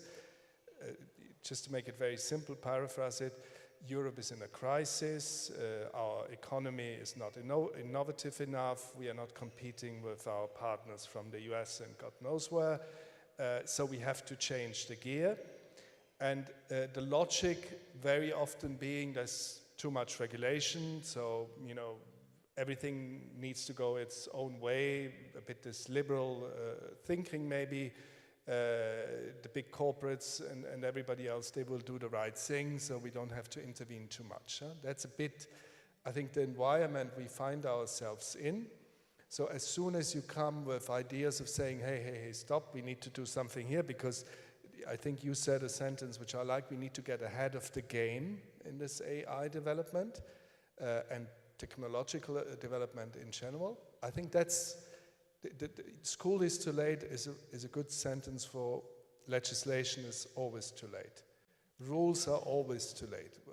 That's the history of mankind. We were always running behind innovation, and then, cars were developed and they were driving very fast, so suddenly they found out they had to do some rules for the road, but there were many dead people before that because, So I think that's the reality, but we shouldn't be, that should not be giving us an excuse of not doing anything.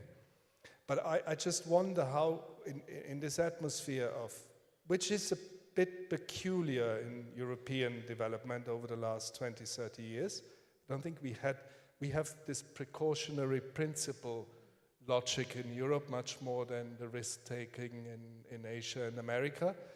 But I think this is evaporating a little bit because we believe somebody tells us, maybe artificial intelligence, that's the wrong way to do it. We need to be, more forward-looking, taking risks, just go ahead. I'm a bit worried about this. And to come back to things you say with your friends and all this who work well with artificial intelligence, I think we haven't seen yet what social media, this what you were explaining for the small children, will produce as a society. We will have to wait 20 years or 30 years, because these people are still, it's in the beginning. We haven't been so much influenced by this, our generation. The people who run places nowadays, I don't think they have been impacted so much by all these developments, but the future generations, they will be. And then it's probably too late. So to try to continue challenging, would you like to comment? Because I have challenges for them.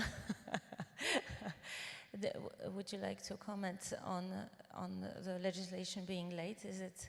Yeah, I mean, I think there are a few things to comment on. One is, we keep talking about AI as a monolith. I mean, you know, to be able to say regulate AI, not regulate AI, it's sort of, what parts of AI are we talking about?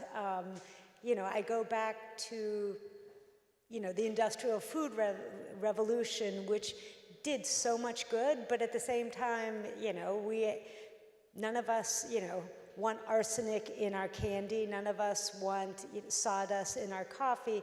Understanding that we do need to regulate for what are clearly harms, as well as understanding potentially theoretical harms, I think is important.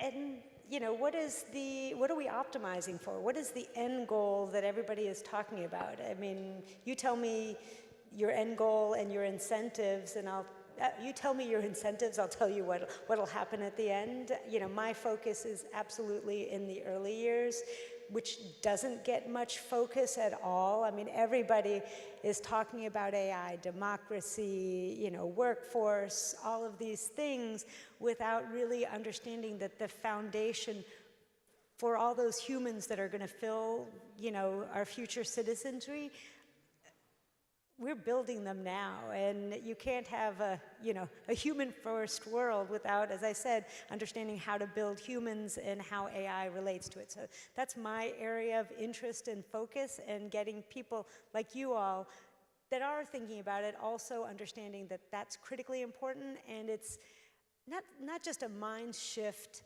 for a population, but on the demand side, we need a, you know, a reboot of what it is to be human, and anchoring on our youngest could be the most helpful way forward, because otherwise we sometimes feel a little stuck. So to sort of elaborate on, we will be ready to take questions in a moment, so if anyone wants to chip in, please do. To elaborate on what Barry said, so that the school is too late, and to sort of take your proposals. If we start to teach at school right now, prompting, right, and democracy, etc., and how it works, this means that children who are 7 or 8 or 10 right now will be adults with their children, will be able to pass it on to their children in whatever, 30 years time, right? So we're back to square one. We're losing the 30 years in how I see the sort of educational system, and then humans growing up. So I would like to come back to the start of our lives, and you give the example of food being reformed. I mean, food industry being forced to say what they put in the food that we ultimately eat. But let's take the example of a knife. Every parent knows you do not give a knife to a 6-month-old child. So how do we sort of invite parents or make parents understand very widely that AI and screens are not something you give to a 6-month-old baby? That's Machi is surprised at my question, but you know, it's not about the 7-year-olds. It's about a knife that is now really available for very small children. So I will then the knife is a wonderful tech, right? It's a wonderful technology. No, but again, we have no choice than to embrace, and we are not being pushed by the big corporations. Maybe it's a question of Poland. We are just pushed by the fact that of the growth of the last 35 years, which makes us maybe more risk-taking. But it's, I think that Europe has no time.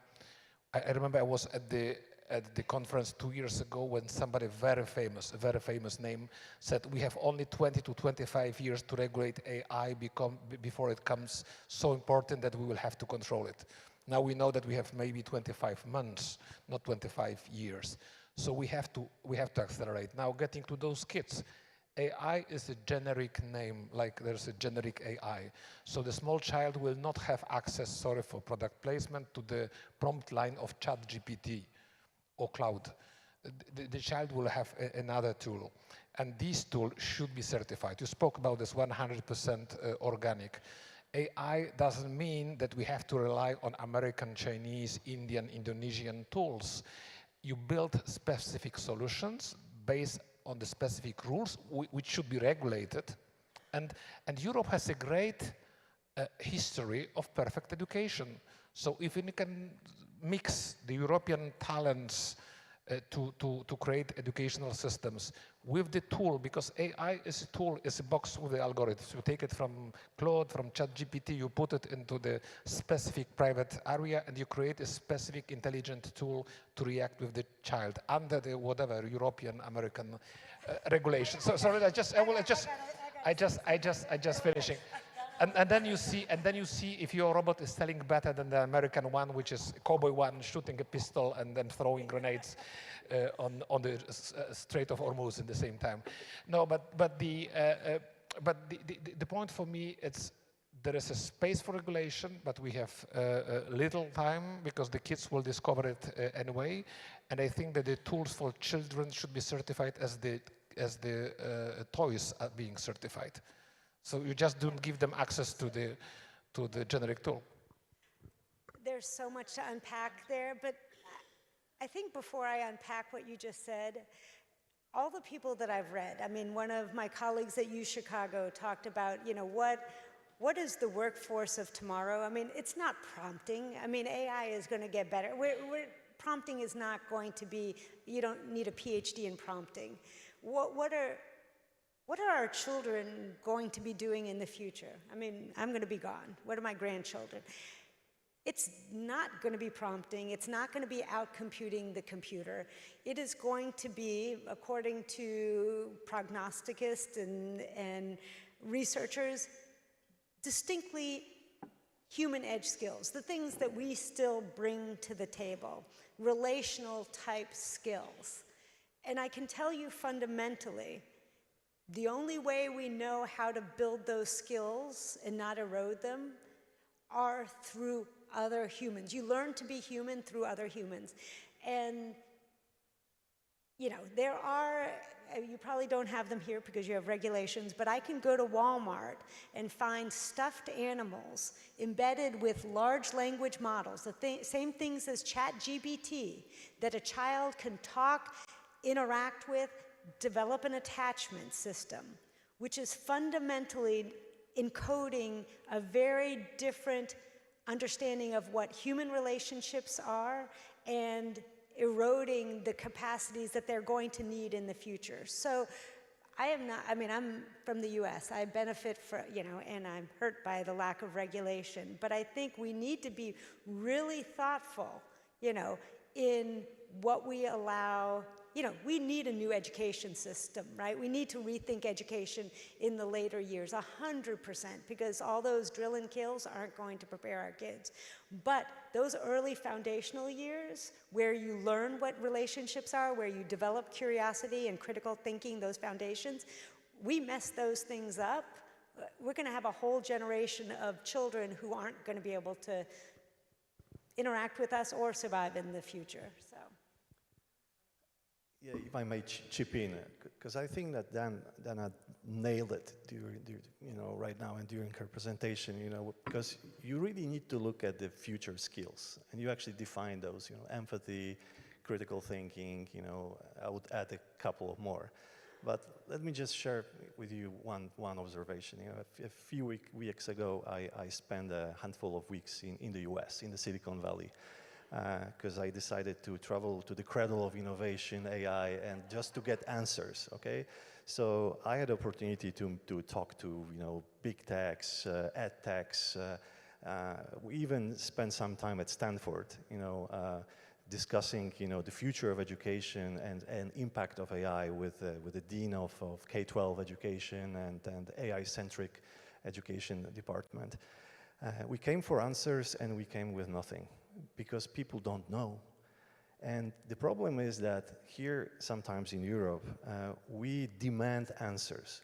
We want to know, but when I look at the title of this conference, Shaping the Future, it doesn't mean that you have to control it.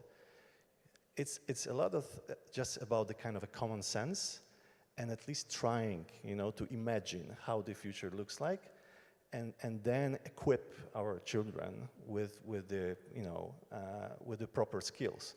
And this is where we come back to your point about the future skills. I mean, that's all about it, you know. And the reason why what I said that I'm so kind of bullish about the education in Poland is because actually this is the approach of our Minister of Education. You know, we don't know what the future is going to bring, but at least we can try to imagine and equip our children with the proper skills. And this is where, you know, the big shift is happening now in Poland. It's not about like learning by heart, you know, and tons of knowledge, etc., you know, but actually about, you know, teamwork, empathy, critical thinking, you know, these kind of things. Yeah. So again, coming back to regulations, I'm afraid this is a dead end. I mean, it's you're right. I mean, Georg, we've been always late trying to regulate. But with AI and with the pace of development of AI, we'll never catch up. So, yeah, so. That was very hopeful. So, to come back to Maciej's proposal, but this is a question for you, Georg. Do you think it's a possibility that we actually introduce certification for toys that includes I think they're there. I mean, some certifications are there, obviously, that they cannot have this or that element, obviously, even for books. I can assure you, I was a publisher for many years. So there are many, many regulations. So can we think about introducing into the regulations concerning the certificates you have to get as a toy producer? I don't know. I mean, I'm not equipped to answer to this question, but my understanding is more, it's not about the toys. Yes, you seem to be, I don't think you find these type of toys in Europe yet. I mean, not because they're forbidden, I think probably just because they're not there yet. But it's more the tablet, the computer, the iPhone, which is concerning, and that you do not regulate, because that's everything which is in this machine, no? So you needed to regulate everything. So how do you regulate the family room of a child between 0 and 3 years? And maybe to add another dimension to this, because talking about this, you know, perfect society and democratic access, which, yes, these things are probably easier accessible than the boarding schools or the top class universities as they used to be. But the difficult there, and there's a big elephant in the room, I mean, there's so many people in Europe, in the US, and anywhere else who do simply not have the means. And I think you dwelled on that yesterday a bit. The ones who, I mean, in my days, you switched on the television with a funny paper that the child was quiet for 20 minutes. And now you do that, and it happens to be the parents who have probably the least means who have to do that, because you said yesterday, who have 10 jobs, and you know, there's so many people who don't have the means to read, to think, to, you know, dedicate time to their kids. and who see this as an extremely useful way of, keeping your kid quiet, basically, no? Yeah. You said that before, can you Yeah. hold my baby? And I mean, that's there as well, I mean, we're not here, I mean, this room is full of educated people, well off, but our societies are not. So the reality is, you need to talk maybe to, 50-60% of population who do not have the means, and that is probably the challenge much more than anything else. And to speak to that, actually, I just had an op-ed in the Chicago Tribune looking, how many of you all know what AI slop is? Have you heard of AI slop? So on YouTube has been inundated with these AI-generated cartoon content that looks very real and it's very fast-paced and the little kids look at it. But it's not just fast-paced and a dopamine hit. It's actually sort of massive AI misinformation for the toddler. So you can go on, I'll share with you, you can see these videos, they teach the numbers wrong, they teach dangerous things, like little kids eating, hot dogs and grapes, and they teach wrong things. So I call it toddler misinformation. And YouTube, and this is the idea, the argument behind the op-ed, YouTube said, oh, we're gonna provide more parental control. So you can say, I don't want my kid to have access to these videos. But exactly the families that are impacted by that are those who may not have the knowledge, the time, the bandwidth to look into those things. And the fact that you would allow a child to be taught things incorrectly seems as bad as providing a child with cough syrup with morphine. Those are things that are obvious that need to be regulated. The more sort of insidious things are the stuff that we're talking about. How is it going to change relationships? But there's one other thing I wanted to add is that the name of my book was intentional. Human Rays. The working title before it was actually Trojan Teddy Bear, right? Like the Trojan horse is the Trojan teddy bear.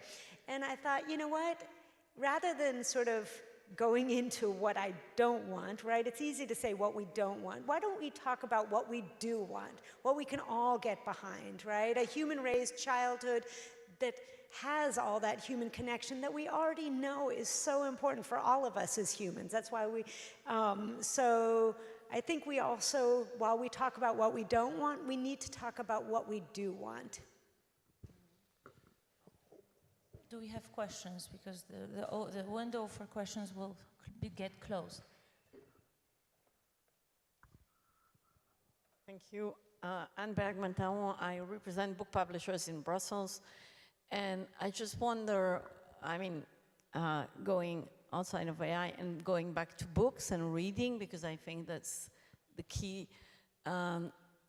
Is there any chances to because the parents, and I agree with what you said, Georg, about some of the parents not being in capacity or in having the time or what.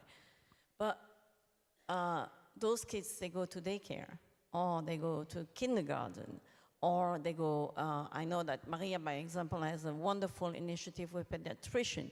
This is little money that maybe the Commission could spare, and maybe the member states could help to make sure that that books enter places where kids are.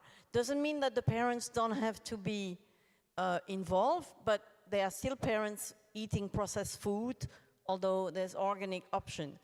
It's sometimes you don't know what is good for you, or, we think it's good for them, but it's difficult to convince. But just making sure that all those local, regional, national initiatives that can reach children in their early age, not so much at home, but also in places where they spend the day, that they have access to books, physical books, not iPad.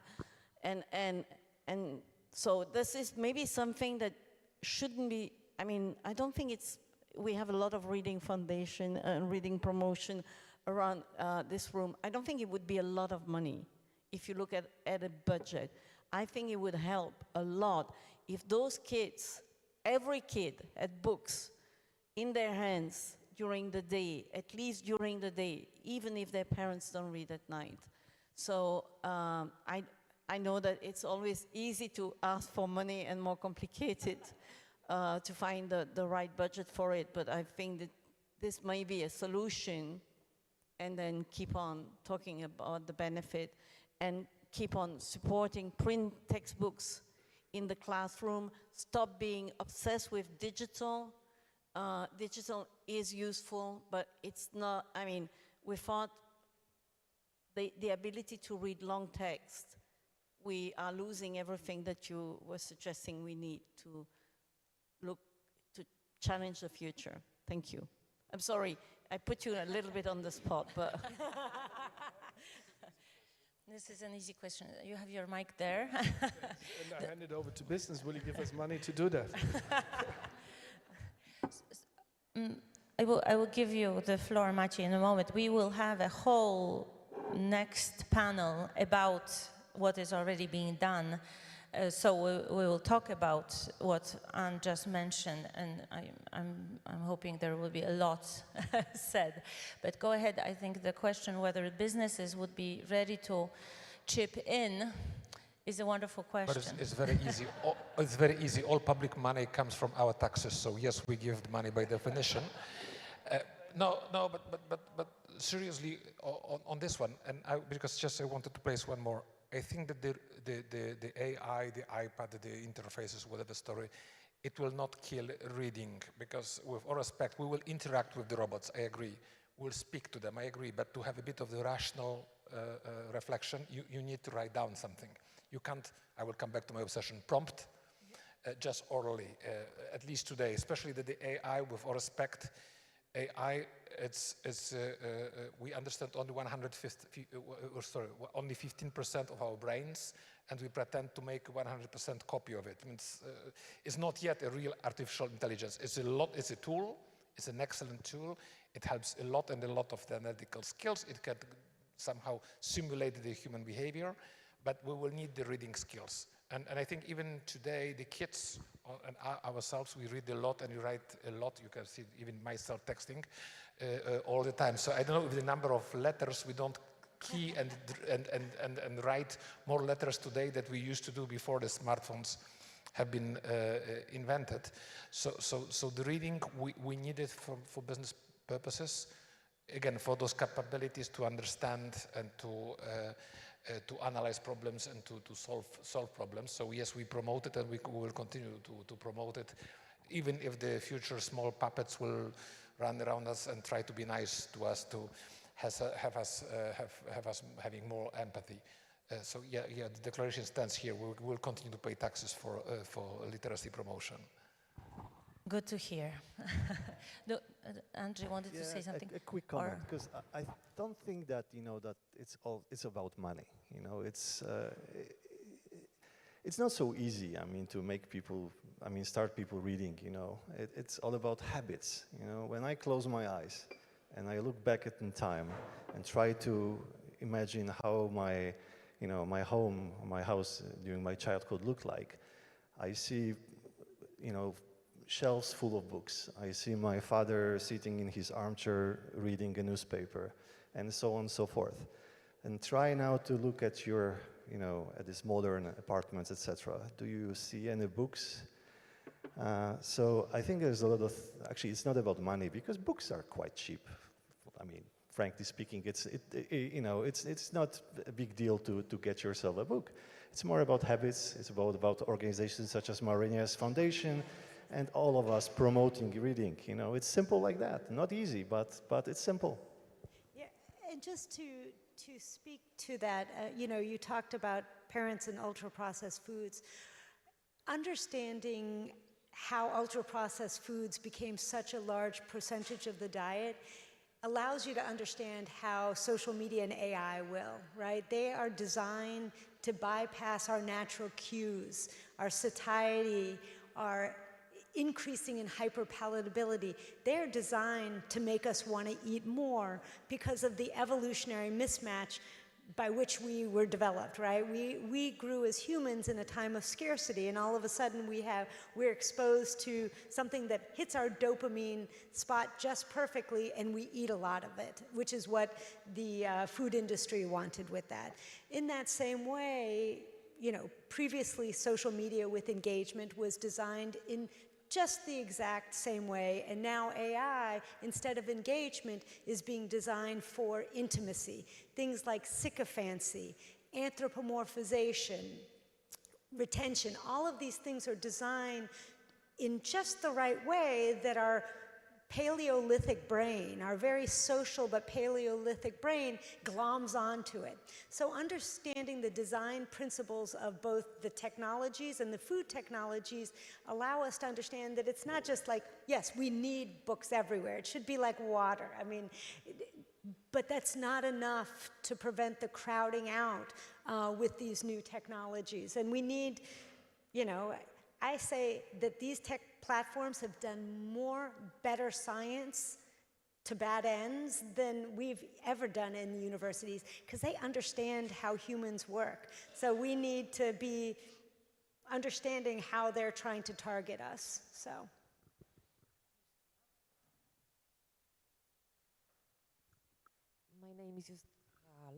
My name is Justyna Czechowska. I am a translator, so I'm concerned about AI as an author, but I'm also a representative of Polish Pen. And I would like to say to Mr. Kozłowski, books are absolutely not cheap. And since you were now talking about democracy and of course, it's democracy in the era, democracy in the era of globalization. But I understand that Professor Suskind's numbers were numbers of the US situation, not the global situation, of course. So since we are talking about human resources and humanity, I would like to ask you about Global South and about whether there is any reflection within this discussion about countries not being located in European Union or US, but all the other countries. Is there any reflection on that? It's not my area of expertise, but there was one really interesting stat that I read about, you know, we sort of feel like AI has taken over, right? Everybody that we know has been exposed to it. But that's actually not the case, right? There are many countries and developing nations that don't have access in the same way. And I've had this, and this is less an informed reflection than just a reflection. I often think, you know, in some ways, what we're going to do to our countries, you know, our incredibly innovative countries that, you know, in some ways will erode what it is to be human. And then all of a sudden, these countries that have been considered developing nations will remain intact as human beings and in their connection. But that is just a reflection of someone not scientifically driven, but just wondering, you know, what is going to happen to us versus those who don't have. Okay, I'll try to keep it short. I'm from EU Read and also from the Global Network for Early Years Book Gifting, which is a network that combines programs that are all about giving books to parents, but also modeling the parents. So every program is teaching the parents how to go about books, how to read to their children, why this is important. I was myself raised by humans. They had the habit of reading to me. My mother was a kindergarten teacher. They were also their habit was also to smoke. So we would have a very small car, a Renault 4, and going on vacation, both my parents would be smoking in the front of the car, and they would also be reading to us. I bring this story up because I think the comparison with smoking is quite easy. You don't want to regulate into the Renault 4 what is done there, so you don't want to regulate that they cannot light up their cigarette in the car, and yet by now, if we see a car with parents smoking in it, I think we all turn our heads and think, these people are monsters. So I'm really happy with your talk, Professor Suskind. I'm really happy that you were invited here. But I noticed that when we talk about reading promotion, we talk about democracy, we talk about early childhood, within a minute we're talking about older children, we're talking about schools, we're talking about education. And I think what we need to discuss is the habits of parents with the very, very, very young children, the very first year when the RAM is created. And we need to know how important that is. And so Europe could maybe reinforce programs that are about good parenting and early childhood. So it's not a question, but a comment. Thank you. So I really need to come back to you, Andrea, also, because it is about money a bit as well. It is about money. And to sort of make the point, we are probably the biggest Polish organization who's dealing with literacy, and our annual budget is a bit more than 1 million euros, right? So, and it's not because we don't try to be a bigger organization to get more funds. We try like crazy. The money is just not on the table in a way. I'm not saying, you know, not to pity me, please, but just to sort of see the why.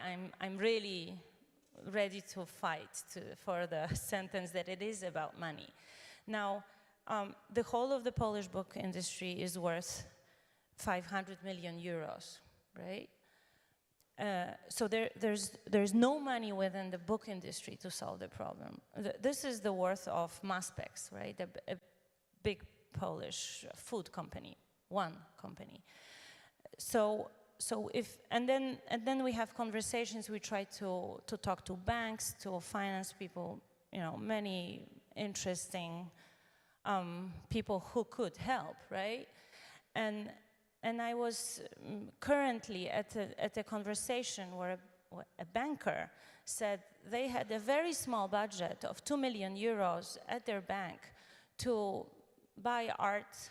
It was really fun, but then they didn't have time for it because it's such a small, you know, money that they, you know, decided not to take care of it and further, and they just gave away the art that they bought to a museum, right? So there are big differences in what we perceive as interesting money on the table, and I can tell you that for 2 million euros, you could do loads of things for parents, right? So sorry to be so straightforward, but I think it's also important to see that, right? All of a sudden, this panel became a panel about the pricing of the books, but I was trying to make it simple. I was just trying to give an example that in terms of kind of a barriers, for reading, that's not probably number one, because we're living, at the end of the day, we're living in a country which is number one when it comes to public libraries, in Europe, and my parent company, coming from Finland, is number 2. So, so I guess, in terms of access to books, that's not a big barrier. That was what I meant. And you're right about the access, and you're right about the habits. I just responded to the sentence about it's not being about money. I think it's there's a lot about money in it. Sorry, this became very financial. Our time is a bit up. I don't know if we have another question or not, but we do have the right to have lunch. Also got a mic. Just about library access, I think there's studies made by Eurostat showing who in the population goes to the libraries. And it's the people who probably can also go into a bookshop and buy books. What we need is really to make sure that people who have no access to books in the first place, and it may not be a question of, I'm defending publishers, so I wouldn't say that books are expensive, but I think it's a question of they have an iPad. An iPad is far more expensive than many books, but it's the habit of taking a book and bringing it home. They have mobile phones that cost the cost of many books. But what we need is to put books in their hands. And unfortunately, there's a lot of people in Poland, but elsewhere, and obviously in the United States, that don't have access to books altogether, even if it is possible to go into a library. You know, I just wanted to mention, as I said, I gave a speech at the Chicago Public Library last week, and one of the great things that they did is that every child's school card now acted as a public library card. So they could bring it in and take out public, so that even if their families didn't always access it, it became part and parcel of school and libraries. And if you all have so many public libraries, which I had no idea, that's another way to get, you know, the culture, the habit ingrained for all school children. So. Working? No, it's not. Hello, I'm Martyna Rubinowska-Ashoka, so not from the book industry per se, but something that I'm quite missing here. We talk about parents as they, and we talk about children as someone who will grow and know, and we are not enough literate in AI, and we do not have places to learn as grown-ups. And something that I'm missing, I think that is aligned with what you said. To some extent, because also Marina, you asked about, our grandparents and, those roots. It came to my mind the idea of the folk universities, Uniwersytety Ludowe in Polish, but basically some universal places where also grown-ups can learn, because that's great that kids gonna be, AI savvy in 15 years, but we in this room, we are not enough tech savvy to go and build on democracy and literacy, not mentioning all those people, outside, and what you, Georg, mentioned, that, how we can, regulate families with, kids under 3. It's not about regulating, and there is a, sense of guilt or blaming the parents that, they give iPads or whatever. And I'm a mother of very small children. There's a lot of blaming of parents in the public space, and I think that what we need, and what I would like to hear here as a message, is a support, and not support that educational system gonna solve up. They will not. Because, as an employer, I really believe that the best place where grown-ups can learn is their place where they work. They spend a lot of time over there, and maybe there is a lot that can be done on the employer side to support people who are parents, to support children, and we can think about those different angles of something that can be nowadays folk universities for the future. Thank you. I think we will sort of let you have lunch. We still have 2 more panels, and there will be a lot of space for conversation, but continue talking. We even have a slide where it says continue talking over lunch. Thank you very much for my wonderful speakers, panelists.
Okay, so let's maybe start, not wait for the late ones. They will receive their punishment for their crime. We will continue the inputs and the conversations.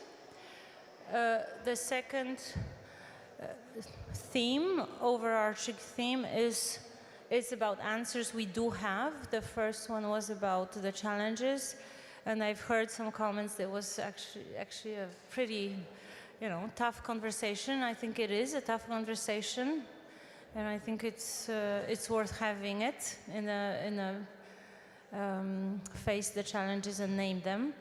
But we do have wonderful, wonderful examples of great initiatives, and I think it's more than initiatives, programs, life-changing programs. And I'm really grateful that Stefania Manetti from Associazione Culturale Pediatri in Italy agreed to present their work as an introduction to the second panel. Yes. Thank you. And good afternoon to all of you. And thank you for this opportunity and this invitation. It is a pleasure and an honor for me to be here. I thank you, Mariana, Deskur, and all the organizations which were able to organize this conference. It's difficult to have answers. We do have experiences over the years which have brought some answers, but we still have, let's say, a long and winding road ahead of us, okay? So I will try to speak to you about this experience and what we have done. I will present myself first. My name is Stefania Manetti. I have been, let's say so, a primary care pediatrician in Italy, in a specific region of Italy, in the southern part, which is Campania region, in the province of Naples. I have worked for 39 years in this context with many families through the years. The last years I had parents who were my grandparents, who were grandparents, but who were parents many years before. And this has been a pleasure for me, and it is the good part of the work. I worked in very disadvantaged contexts, and this, I think, looking back, is maybe one of the main reasons for which I started loving the Nati per Leggere project. By the mean, Nati per Leggere means born to read, and it was born in our association, Associazione Culturale Pediatri, which, just few words, it's a national scientific association, primarily of pediatricians. We have primary care pediatricians, hospital pediatricians, and also university pediatricians, but we also have other people of different health sectors like neuropsychiatrists, psychologists, midwives, and nurses, and also some educators.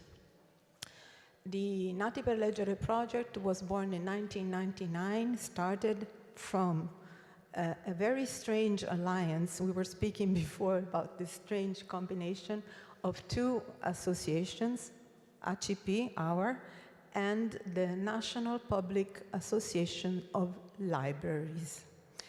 And it started through an initial collaboration with the Reach Out and Reach project, with which we have still today a very nice and good alliance.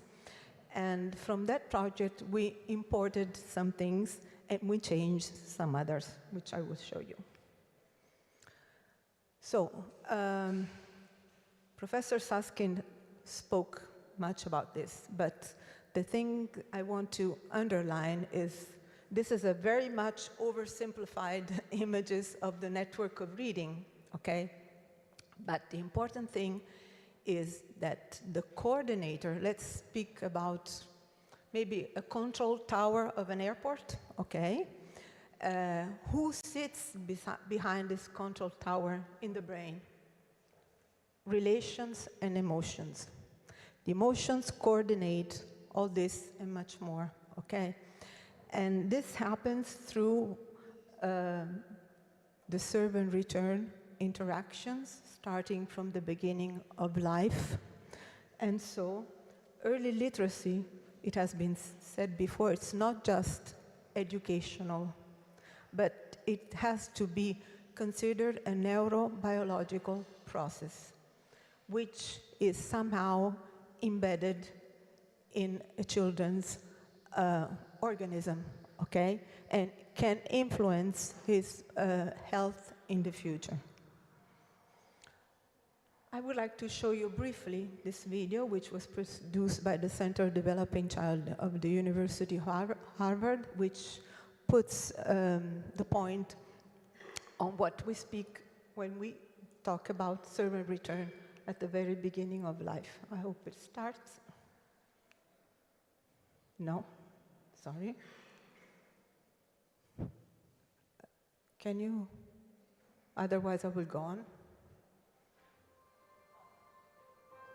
Okay, thank you. A child's experiences during the earliest years of life have a lasting impact on the architecture of the developing brain. Genes provide the basic blueprint, but experiences shape the process that determines whether a child's brain will provide a strong or weak foundation for all future learning, behavior, and health. During this important period of brain development, billions of brain cells called neurons send electrical signals to communicate with each other. These connections form circuits that become the basic foundation of brain architecture. Circuits and connections proliferate at a rapid pace and are reinforced through repeated use. Our experiences and environment dictate which circuits and connections get more use. Connections that are used more grow stronger and more permanent. Meanwhile, connections that are used less fade away through a normal process called pruning. Well-used circuits create lightning-fast pathways for neurosignals to travel across regions of the brain. Simple circuits form first, providing the foundation for more complex circuits to build on later.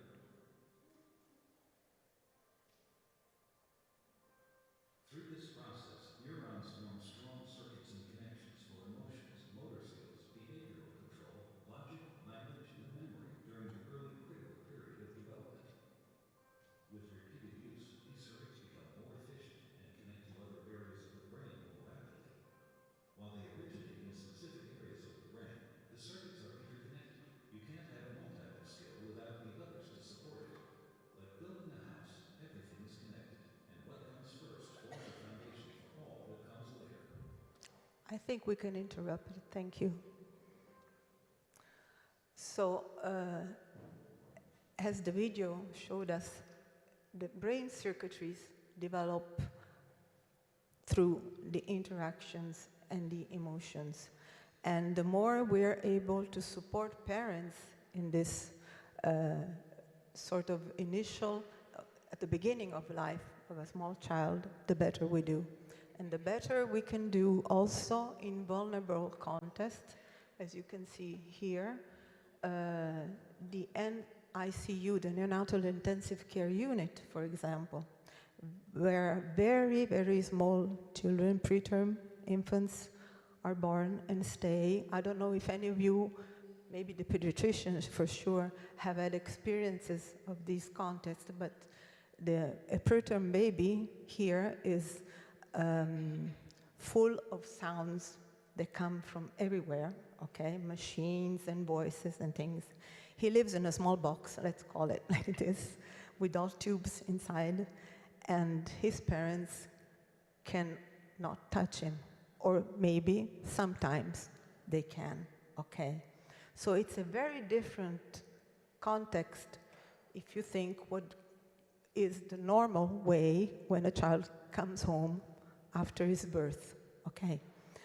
And there are evidences that show that if parents use a simple and accessible tool like a book and read to the child in these situations, this does two main things.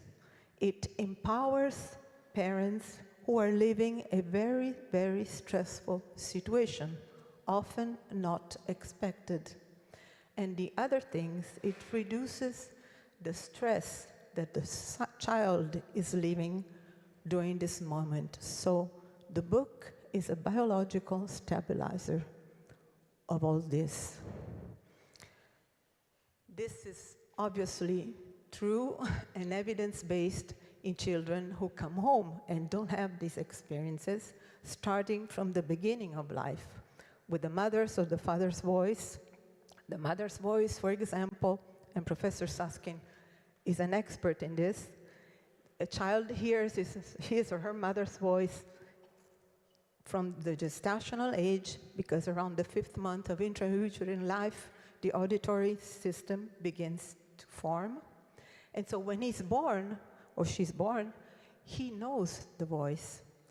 And there are experiences which show us that a newborn baby cries with the same prosody of his mother's voice, okay? The same intonations. And what does this mean? This means that learning starts very early. And share reading, when I speak about share reading, I mean share reading in families, okay? All families. 2 mothers, 2 fathers, a mother and a father, any kind of family, with all children.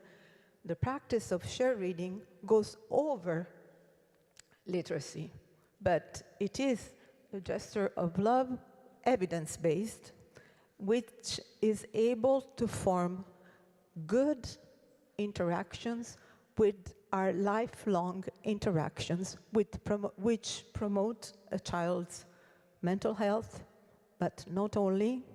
We don't have time to deepen our discussion, but there are evidences that this, as other practices based on evidence, can also promote his future health, if we think about the developmental origins of health and disease and the non-transmissible disease in adult life.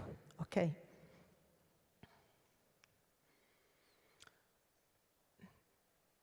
This is what we're speaking about. Children learn very early.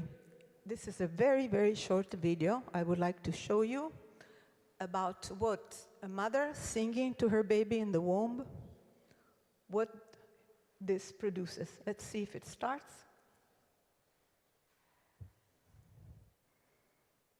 It should. Okay.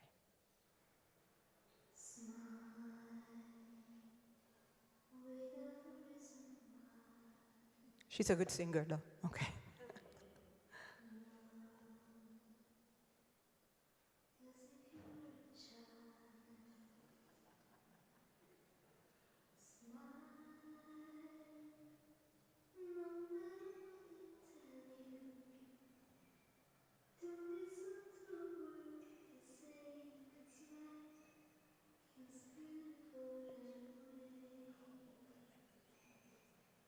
Okay. So baby music skills, but not only music skills, begin in pregnancy. This is a cohort study which is going on. And all this is able to somehow give life to a virtuous cycle of best practices. What do I mean by this? Okay, if a parent, let's say a father, we have to speak much about fathers because now we know many more things about the father's presence when a child is born, okay. A father proposes reading or music, okay, and feels that his child is interested. And the child shows his interest by smiling or by reaching for his parent or by looking at him in the eyes. It depends on the age, obviously, of the child. And so communicating his happiness as his interests, what action promotes? It promotes that the parent wants to propose again that practice. And this virtuous circle of practices, which is for reading, but also for music, and from all the evidence-based good practices, is extremely important because it is a way to support parenting, and it works on the parent's self-efficacy. The parent is able to say, wow, I can do this. And it's not an obvious thing. And imagine a parent who doesn't have cultural tools about this.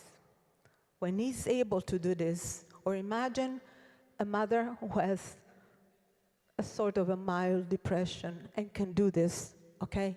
In these situations, this is a very powerful tool. Which are the practices which are evidence-based? Very simple ones.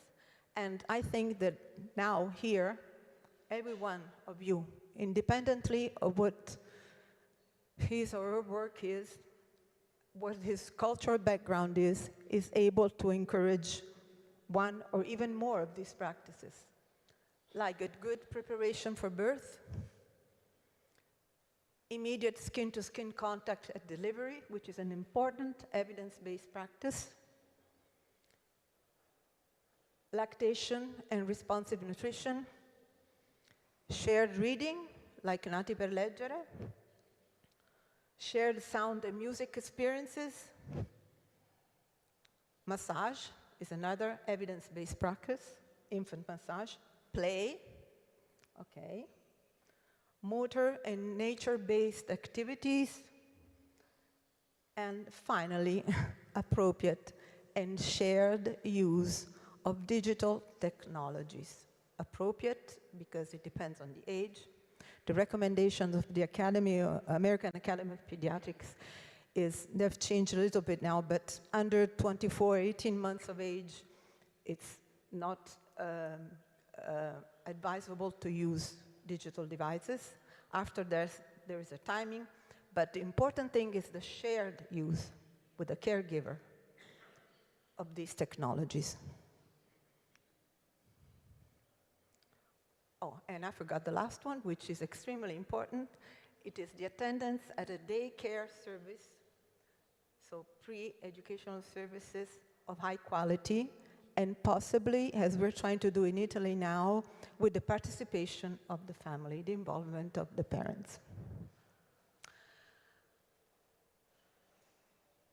We spoke, Professor Suskind spoke about the word gap and the 30 million word gap that children coming from lower backgrounds, social economical backgrounds, live in the first 3 years of life. But we need a little bit to reframe this word for two reasons. One is that often this brings us to the conclusions that the parents are not good, okay?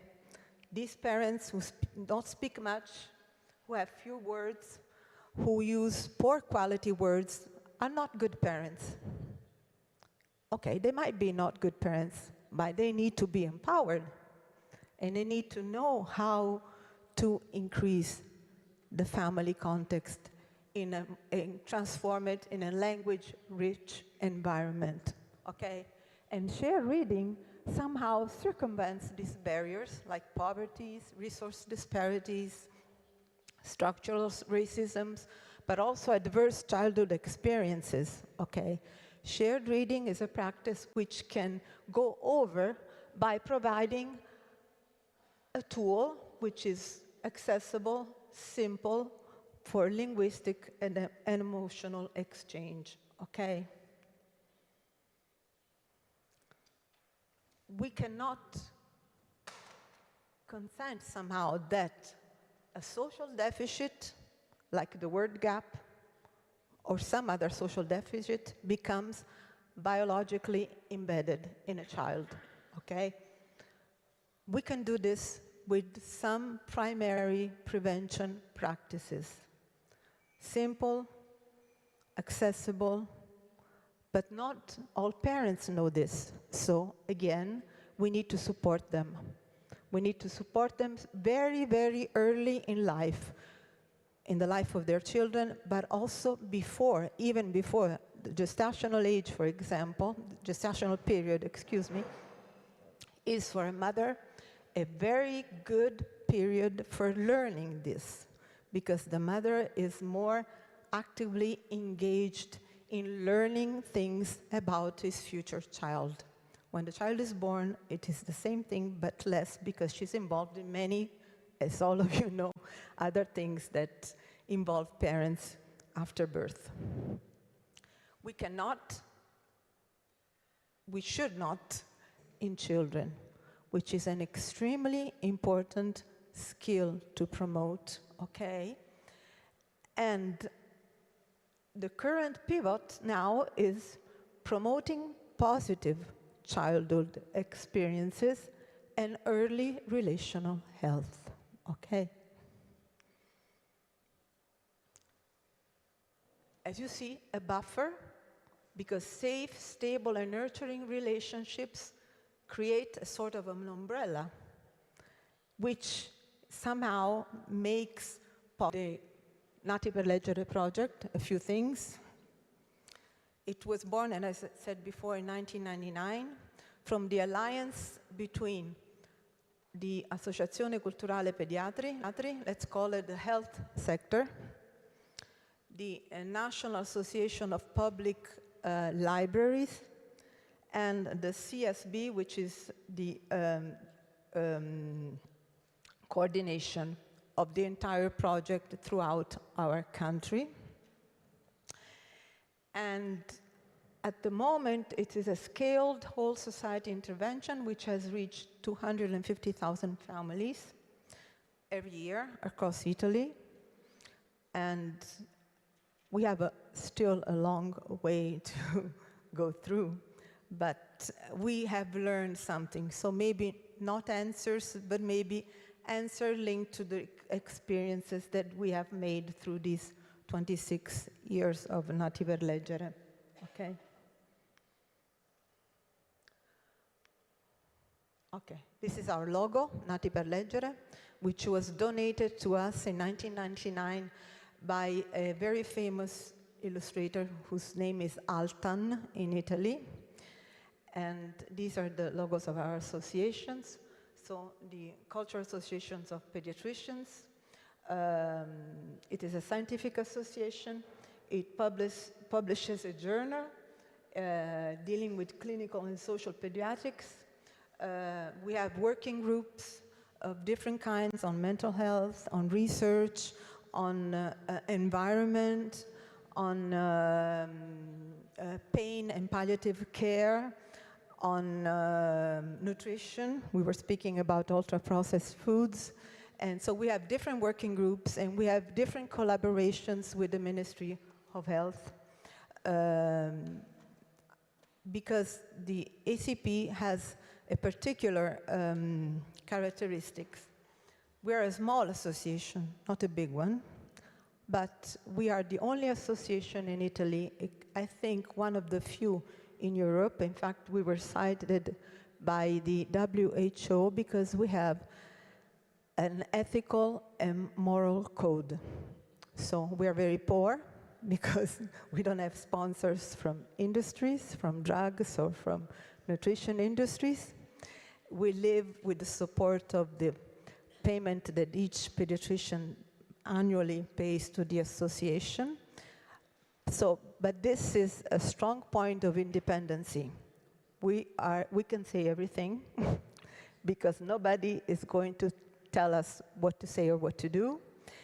And in fact, this is one of the reasons by which we collaborate with the Ministry of Health. Okay, the other big academic associations cannot do that because they don't have a code like ours. The National Association of Public Libraries links more than 4,000 librarians who work in public libraries and do marvelous work with children. There are many libraries in Italy with children's sections. Unfortunately, when we speak about disparities in our country, there is a big disparity between the northern part and the southern part. There's a big disparity on education, on the presence of libraries for children. Just an example. In the Campania region, which is a region who has 6 million people living, we have four libraries with a section for children. In Bologna, which is a city, I think it has maybe 200,000, a population of 200,000 people. There are almost 38 public libraries for children, okay? If you think about daycare services, for example, in Campania, we have the 3% of the daycare services, much under the needs that the European community proposed, which is now 45%, okay? In Emilia-Romagna, where Bologna is, and in Tuscany, where I now live, the percentage of daycare services is around the 52-56%.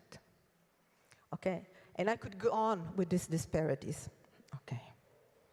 And the Centro per la Salute dei Bambini, maybe you can't see, but it's a no-profit organization which is also engaged in training, especially for the Nati per Leggere program, but also for other programs in research, and is the coordination of the entire project throughout our country. These are our priorities, okay? The precocity of the intervention. What do we mean by this? Brain development occurs not only through known modalities at a genetic level, but through models that are influenced by the environment where the child has the luck or the unluck to live in, okay? Pediatricians, family pediatricians, because in Italy, as we have here in Poland, we have a public health system. We have family pediatricians who take care of children from birth up to 16 years old of age. It is mandatory to have a family pediatricians up until 6 years of age, but I would say that about 90% of the families, they remain with their pediatricians up until the child is an adolescent.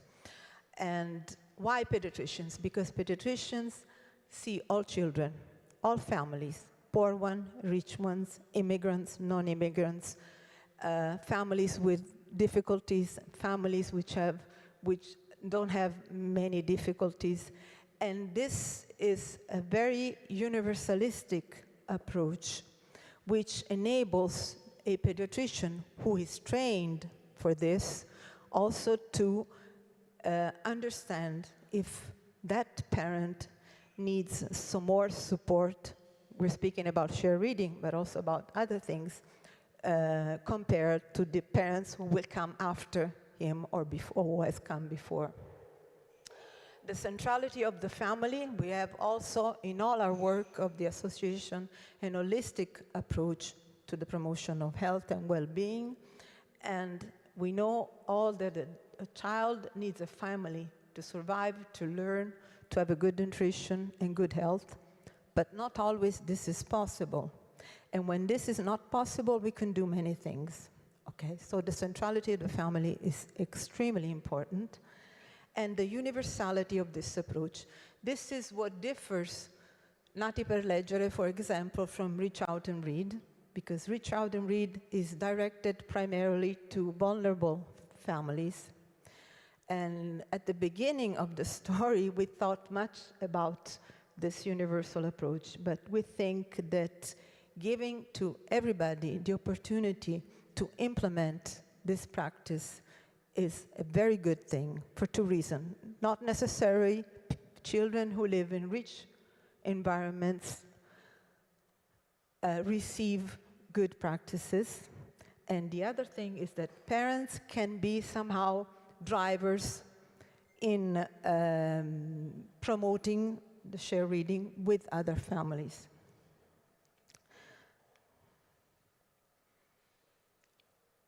And all this today, as the scientific evidences have grown in the years, and there are many scientific evidence, in 2017, the Nurturing Care Framework was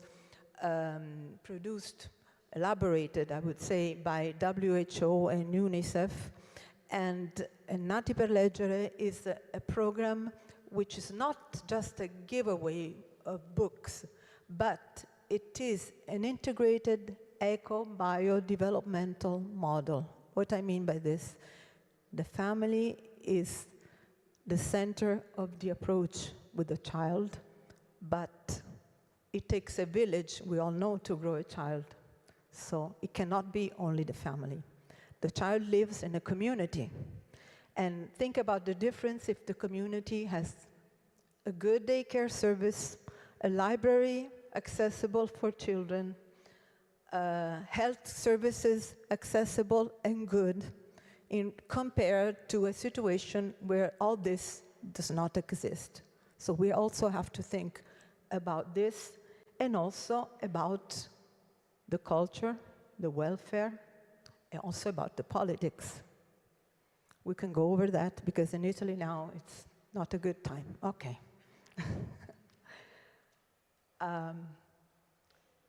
The training.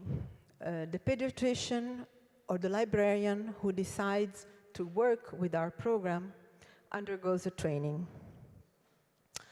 Also the volunteers undergo training and all the other professionals. What we have learned over the years, and maybe here some answers I could give you, is that a multidisciplinary approach in training functions very well. What do I mean? In the past, we used to train pediatricians. For example, I'm a national trainer for pediatrician. There's another person who's a national trainer for librarians and so on, or for volunteers. But we understood that if we do the training all together, it works better. And it works even better if this multidisciplinary training, you do it in the context where the project will be implemented. So our national trainers go in various Italian regions when we are called to train with these modalities. So we go from evidence to actionable care, teaching or giving the operators the tools to recognize the strength-based capacity of all families, trying to overcoming, and there are many implicit biases and cultural barriers, which sometimes is not easy to overcome, but if it is a multidisciplinary training, it is much easier because you have different kinds of competencies and skills which are together. And a fidelity to this model ensures high quality and standardized interventions, okay? And at the same time, if you do it in the community, it reinforces also all the services present in the community. I showed you the example of shared reading in the neonatal intensive care unit, where the parent's voice serves as an autonomous nervous system stabilizers. I told you that it mitigates stress and empowers parents. And this is another program which was implemented by the librarians, which is Mamma Lingua. Mamma Lingua means mother tongue. And it was born in libraries in Lombardy, but now it is diffused in other Italian regions. And it is, the scope of this is to involve immigrant families and children. What happens in Italy often, and maybe it might happen, I think, also in other countries, that normally, for example, a father from a country comes to Italy searching for work. He finds a work, he stabilizes himself, and after 2 or 3 years, he calls his family. And so we have families, mothers with children who come after 2 or 3 years, and they arrive in a context where the father might be involved in his work, they don't know the language, and there are many, many problems. So Mamma Lingua is for migrant families with the mechanism of valorizing the mother tongue. These are the languages most spoken, in Italy. And it validates the cultural identity of the family. There is an Italian pediatrician who lives in the suburbs of Rome who has produced a book with all the stories that his immigrant mothers brought to him, because he lives in a very high different culture context. And so every Saturday morning, it's 20 years now, he invites the mothers coming from different countries in his office. They have breakfast with all the things they bring, and they tell their stories. Okay, and he wrote a book about this, which is very, very powerful of his experience. And it bridges equity gaps through a very strong emotional resonance. The impact. I repeat the fact that we also need a long way to go still, but these are the data from the Piemonte region, okay, which is a very big region in the northern part of Italy, where we see that in the year 2000, 16% of the families read 4 or more times a week to their children. And in 2019, after about 30 years, this percentage was almost 39%. Okay, so the impact of shared reading produced some good data. And there was, this is very important, a drastic reduction in the reading disparity between parents from high social economical status compared to parents living with low social economical status.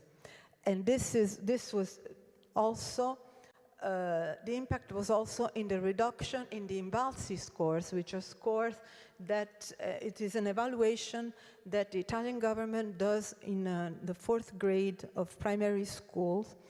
And there was a reduction in the gap of these scores relative to immigrant children.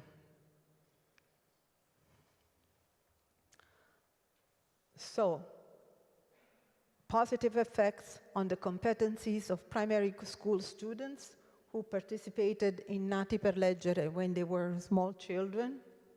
Long-term trajectories, because shared reading in preschools, these are the data from the Piemonte region, has a foundational predictor for reading proficiency by the 3rd grade of primary school, buffering against educational poverty and the summer learning lost. Because in Italy, I don't know here, but we have a very long summer. It starts the first days of June and it ends at middle of September, okay. And programs like this have long life downstream benefits. There are many evidences regarding this. The architecture of early education, but we're not speaking only about early education. It is much different, because the 5 R's that you see here, this is my niece and my son, by the way, are reading, rhyming, routines, rewords, and relationships. Shared reading can do all this, but imagine the impact of all this on the promotion of health in children, okay? Reading together every day has a good practice, a joyful practice. Rhyming, playing, talking, singing, rhymes, which promote very much the phonological awareness in children. It is a very strong way of promoting phonological awareness.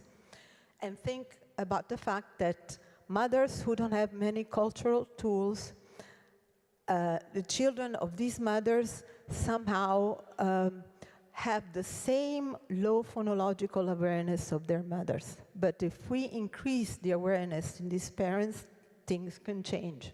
Routines, how much are routines important for the reassurance of children? Yes, I'm finished. And rewords and relationships. Okay, this is my last slide. So, we don't need to wait for complex medical breakthroughs to buffer toxic stress, but the most powerful universal prevention tool is the promotion at the end of very simple and ordinary moments, okay? And This is equality versus equity, which we try to promote, giving everyone the same opportunities, not the same things. And I thank you, and I hope that my Polish translation was good. Okay, thank you for your attention.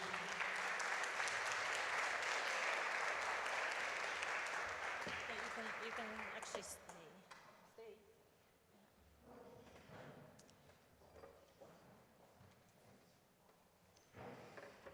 Thank you very much, Stefania, for the wonderful and inspiring description of what you did. It's really amazing. We will now ask Amanda Saxida to moderate the second panel. Amanda is an Italian-Slovenian researcher. And I would like to ask Eva Hamann from the University of Warsaw on the stage, Conor Kostik from the European Writers' Council, and again, Dana Suskind. Since we are in Poland, we'll use you. So the stage is yours. Thank you. First of all, I would like to thank very much to the organizers. This has been a wonderful opportunity so far. And I'm very honored to be in this beautiful company. I think this panel will be much less polarized than the one before.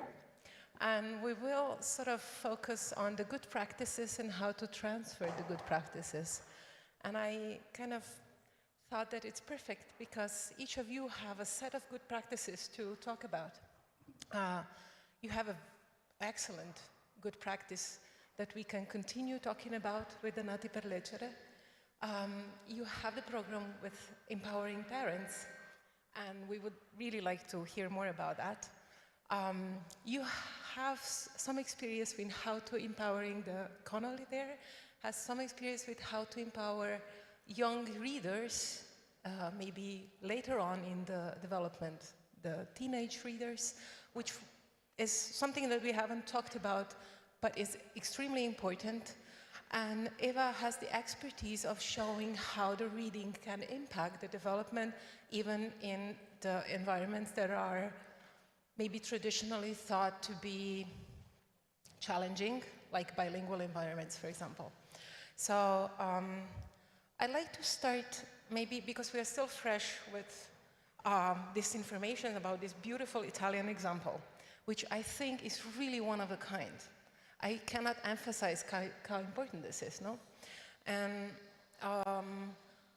I know from my own experience in Trieste, because I also work partly in Italy, that these programs are always completely full. There are waiting lists. They have places called villaggi per crescere, because it takes a village to grow a child, and there are waiting lists there. And in fact, there is more interest than there are capacities to cover. And actually, this brings us back to finances, probably the resources and everything. I would like you to tell me a bit more about that. Can you hear me? Yes, okay. Yes, the experience of the villages to grow in is relatively recent, and it was born in Trieste, in fact, with Giorgio Tamburlini, and who is a pediatrician. And there are places which are now in many Italian regions where children from 0 to 6, with the priority 0-3, can go free with their families. So parents are always present, and have people, educators, or volunteers which have been trained and can show families how to promote good practices, and in particular in the specific shared reading. And they're located in vulnerable context, in Lombardy, in Friuli Venezia Giulia, in Piemonte, and also there are some in the southern part of Italy. We should need many more. I know that there are waiting lists, and this brings us to a financial problem, because the villages to grow have received different economical sustainment, but practically speaking, we need to have a central government sustainment, which we don't have, okay?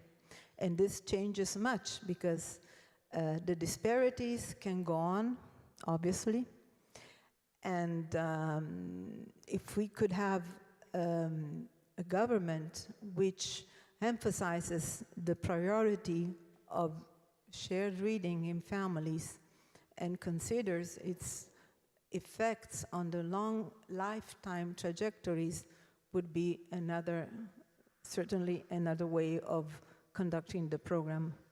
That is why we have a waiting list, because there are not so many villages to grow, and because it is not easy, as you can, I think, know, to involve associations, foundations, or regional government. Where it functions more is where in Italy we have a regional, well, it is also a national, but a regional prevention program, okay?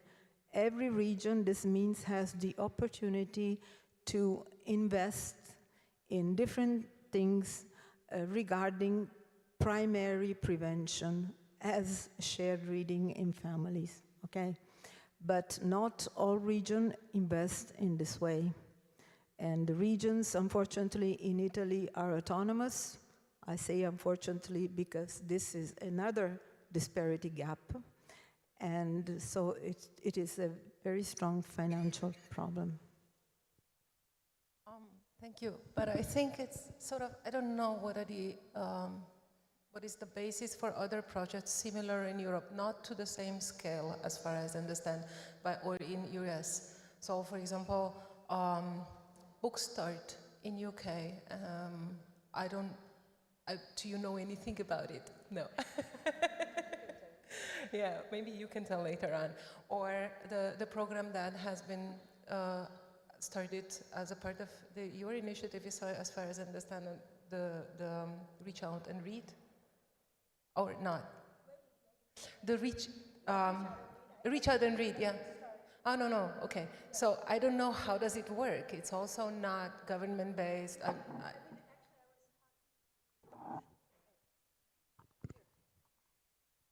You know, it's the fact that governments don't understand that investment in the early years is like investing in the infrastructure of a society is one of the most disheartening, frustrating things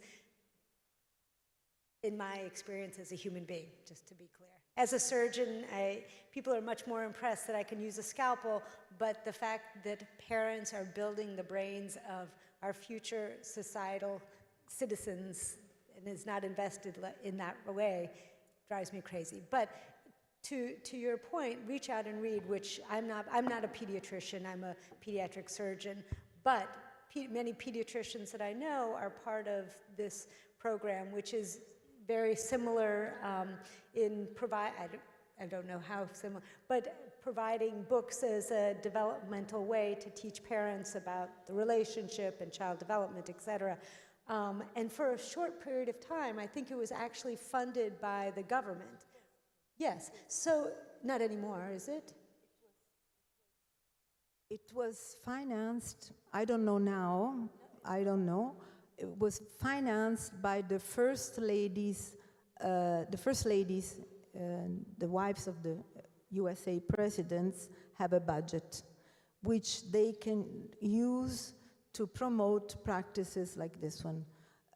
Up until a few years ago, Obama's wife, for example, promoted Reach Out and Read, but I don't think so now.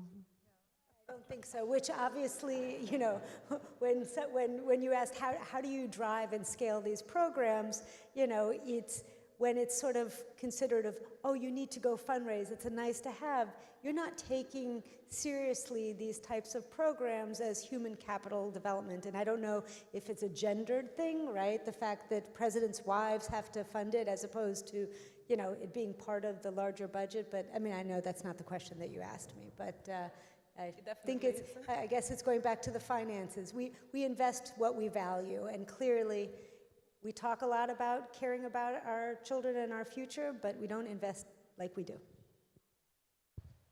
Yes, speaking about investment, excuse me, but many years ago, a Nobel Prize winner, James Heckman, he's your next, wow. He's at the University of Chicago. Oh, wow. Our offices are just a few. I would love to meet him. And he had the Nobel Prize because he demonstrated that if you invest $1 in the first 1,000 years of life, your return in money, just speaking about money, is between $10 and $12. If you invest $1, if a child is grown up and in his adolescent life age, for example, your return is to $2 or $3. So just economically speaking, it would be a convenient thing to do. Yes, and that is why, you know, having economists speak to that, to say that it's a good business decision, moves people. It's too bad that we always have to use that, but yeah, it's an important thing. I don't know if any similar program exists for like empowering parents at birth to read in Poland. Do you know about that? I think Universal Reading Foundation has a program which is called in Polish Książka na receptę, and in English would be prescription for a book. And it's supposed to be directed first to pediatricians who could deliver books to parents and children once they come to pediatrician. And I think there is a very nice and good training program for pediatricians designed by the foundation. But I think we are really, we have still a long way to convince pediatricians that's their job, basically, right?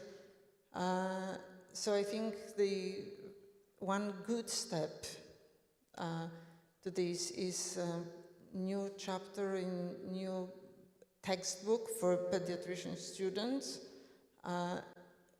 showing how important it is to talk with your child and to use books in shared reading. But I think we are quite far from being that effective, as you showed, right? So I had this impression miracles can happen. It takes 20 years, yeah. But I hope I will be in 20 years at this place telling the same results, right? I have the impression that it's a unique combination of people and people in right positions that made this thing possible, basically, no? Because it's actually very important where the entrance point is, and you are right. The pediatricians are one very, very important entrance point, and they are the ones who should be educated also in terms of language acquisition, in terms of language development. One more thing, it's very important. I think Stefania said this just before. We need interdisciplinary teams. It's not only pediatricians, it's not only researchers doing research on child language, it's not only educators. We need to join forces. But speaking of research, no, you have extensive research on the early development in bilingual children in adverse situations. What did you have any? So, what is your so far work on the impacts of reading, if any, on early bilingual education. I know that your part of your work is related to cumulative exposure measuring. Maybe if you can say a little bit about that. Trying to make the long story short, I think that shared reading with children is something that may enrich linguistic environment of children in a really unique way. So even if you're a well-educated parent, you know rhymes, you sing, still the book is going to be big help in making your language, your conversation, your connection richer. So that means that the same parents will use more words and evoke more conversational turns if they are supported by having a book and using it with the child, right? So, and this is actually showed not by Polish researcher Przemysław Tomalski in a longitudinal study published last year in Developmental Science, showing the same parents with different situations, experimental situations, with a book. The books make the job, right? So that's very important, I think, to know that it's real support for everybody, not only for those who speak less or are not educated enough, for everybody, right?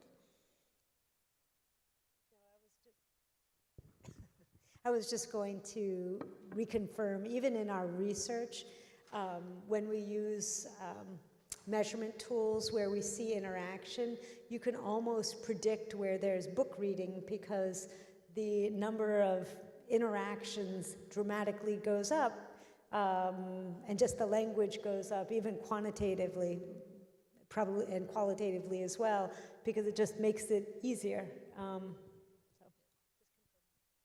Okay, so adding one more thing, it's a lot of it's very important, the interaction, but even if you cannot interact in a way we are used to with a child, like with a preterm infant being in a ward in the hospital, right?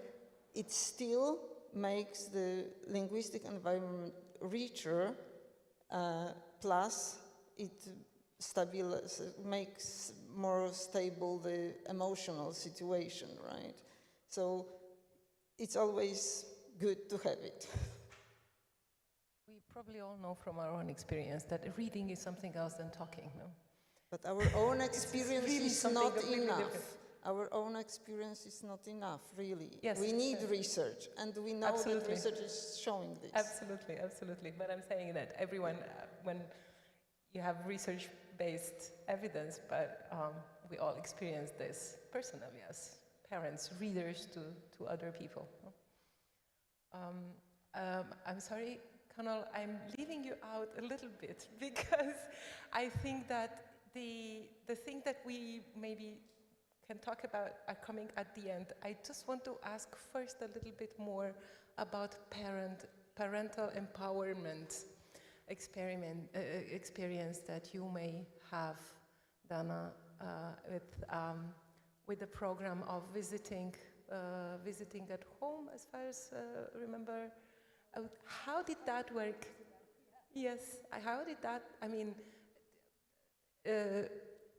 as far as I understood from the papers is you have shown that it's not just one-time education that is necessary for parents, but that it needs to be a continuum, basically. So maybe a little bit more about that. So,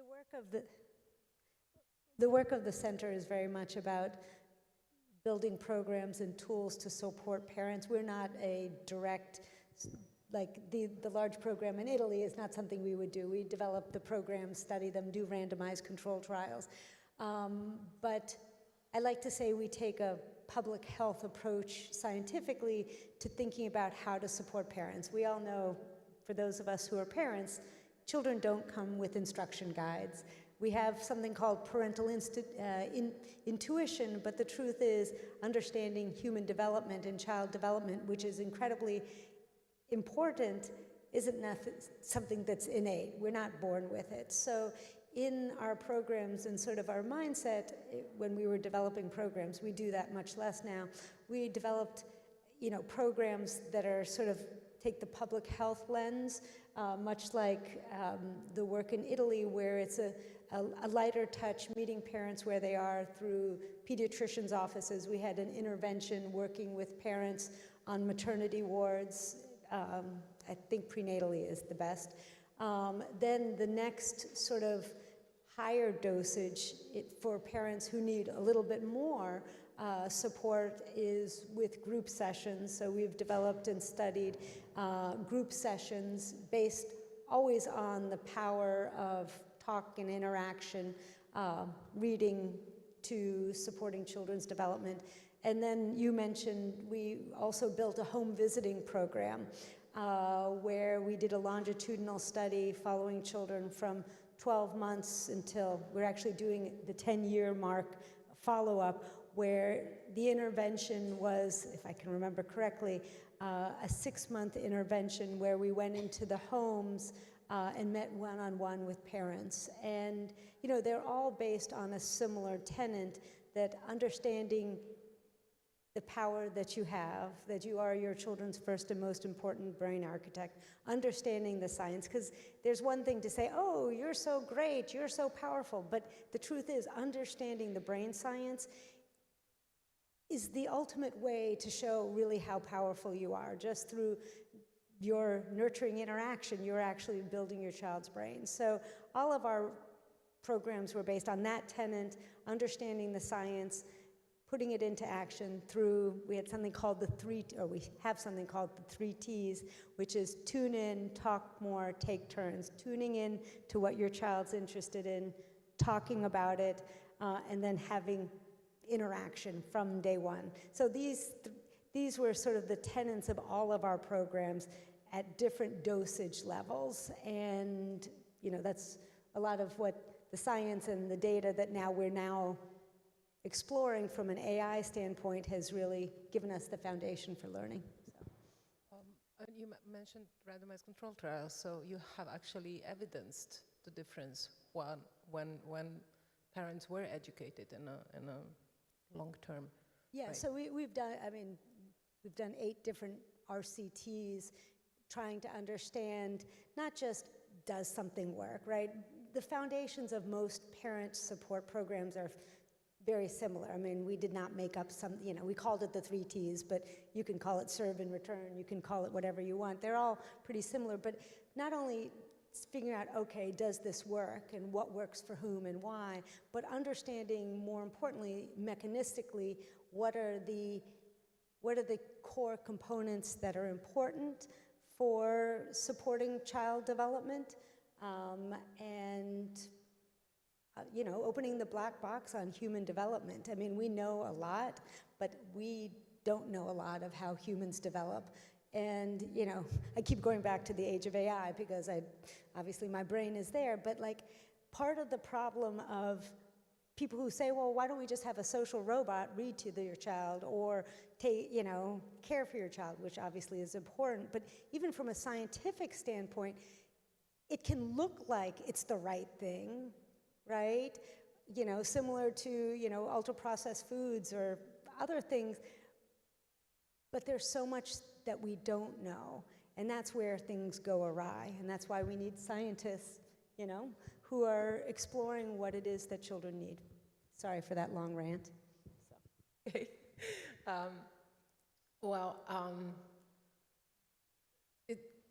It's not the only study that I know of that shows parental empowerment goes through education of the parents, right?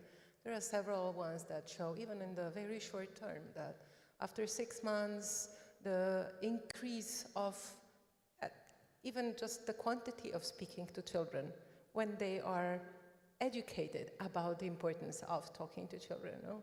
And that sort of will then bring a bit of a closure of the 30 million gap, let's say, no? Although, to be clear, I don't call it 30 million words anymore for a reason. But I want to say that my second book was called Parent Nation, and it was about the societal supports and safety nets and policies that you need to give parents the time, the space, the mental stability to, you know, to be able to provide that. I think very importantly, you know, you touched on the importance of toxic stress and maternal mental health or parental health. That doesn't come from telling parents, hey, you're a great brain architect, go talk more to your kid.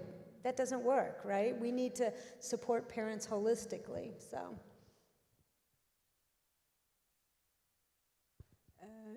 Yes, I wanted to add to what Dana said, that the approach we have when we train the pediatricians and the other professionals is to consider, to have in mind when you approach a parent or a pediatrician who needs to approach a parent, okay, because family pediatricians see, as I said, all children in different stages of life, and they do child visits during which they promote shared reading. And the important thing is to have in mind that each parent is an expert of his child, okay? And pediatricians are experts of all children. And all parents want the best for their child, even if that parent is, for example, we have a program in prison, okay, in high security prisons. Every parent wants the best for his child. Somehow he doesn't know or she doesn't know how to do it. So it is a different approach. It depends on who you are talking to. And the communication is the way to communicate is one of the basic skills of, you know, empowering parents, okay? For example, after many years of work, I had to learn the Neapolitan dialect because otherwise I could not well communicate with parents, and they would not, the important thing is that they would not recognize me as one of the people that are in their community, even if I worked there for a long time, okay? This is a simple example. And this is one of the main things we try to tell, you know, the pediatricians that are trained, but also the other professionals, librarians too, because public libraries in the northern part, as I said, are disseminated, but people who go to the public libraries probably are the people who go in libraries, it was said this morning, and probably are the people who have good daycare services, and probably are the people who do not need much a pediatrician who tells them how to do shared reading. It is important to reach all, but we need to involve also the other part of the population. Yes. So let's maybe nonetheless move a little bit on. People start to read themselves, right, at some point, hopefully. And even though it's not straightforwardly related, so children that have been read to are not necessarily eager readers, or vice versa. But there is a tendency, right? The one thing that we haven't addressed throughout the conference so far is what happens to these young readers, because they are also exposed to AI, generative AI. They are themselves creative writers, readers, and they have many times been sort of neglected, it seems. Yeah, so that was going to be my focus. So the teenage reader and the teenage creator as well. And another time it would be really good to have some of them on the panels talking about it, because there is a good news story as well as all the challenges people have described, which is that for a lot of teenagers, they found a path to reading that they're passionate about, and it's their space, and they're possessive about through online reading and online writing. And you know, if you cast our minds back to being teenagers, it doesn't always help when the parent turns up with a book. So this is, I love this when I was a kid. You want your own books. So that doesn't necessarily work to kind of come from the outside. A passion for reading and a desire to read has to come from within. And millions of people have discovered a way to do this because they don't have credit cards. So they're not going to the bookshops to get their reading. They're going online to platforms like AO3, Wattpad. In China, there's a platform that has 1 billion reads. But there's books on Wattpad that are enormously long, way longer than any traditional book, 300,000 words, 20 million readers. So there's this enormous community, and for me this is very exciting and positive. And the question then becomes, well, how can we help them? How can we expand this? How can we support their enthusiasm? And right now, 2026 is a tipping point in this space that they've created because AI is invading it. So whereas you would have maybe had 1 or 2 new titles a day to browse through and see if you like, there's hundreds coming through now because they're AI generated.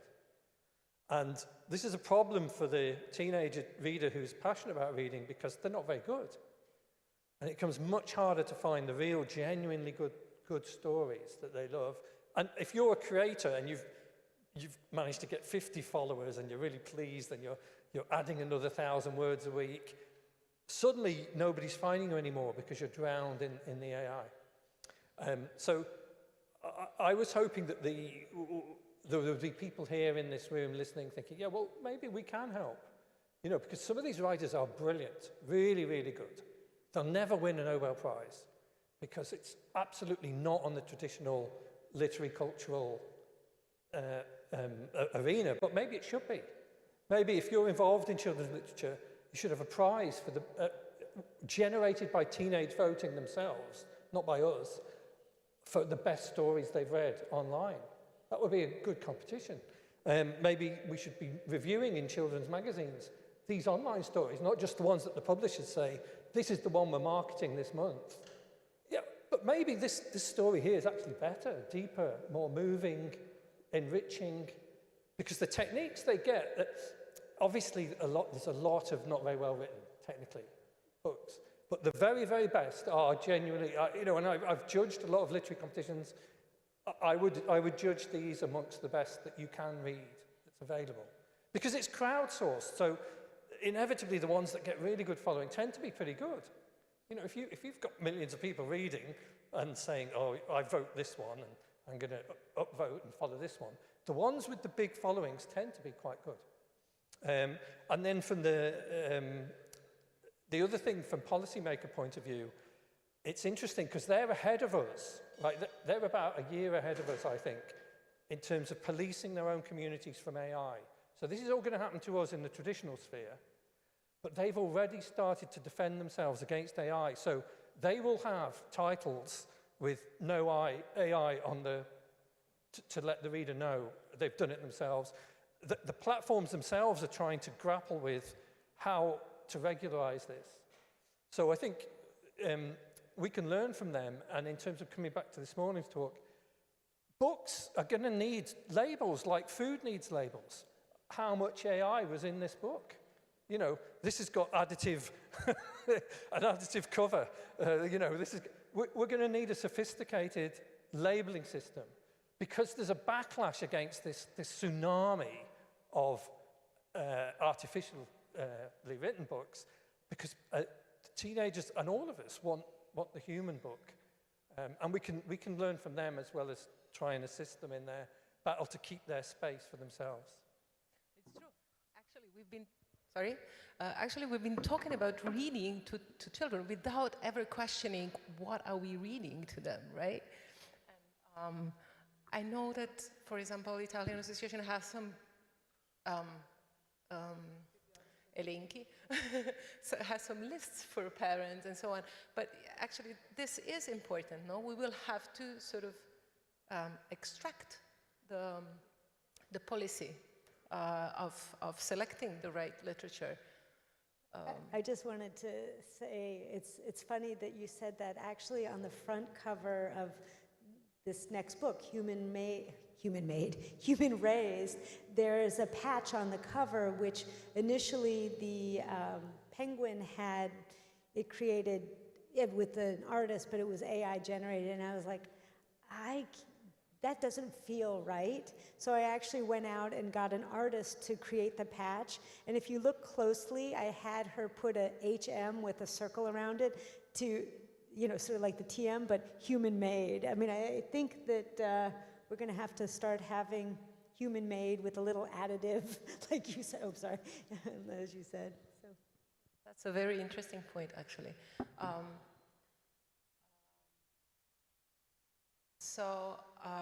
me see, how are we doing with time? We are late anyway, so I'm sorry. Yeah, I would like maybe to, if any of you has final comments on this round table. No?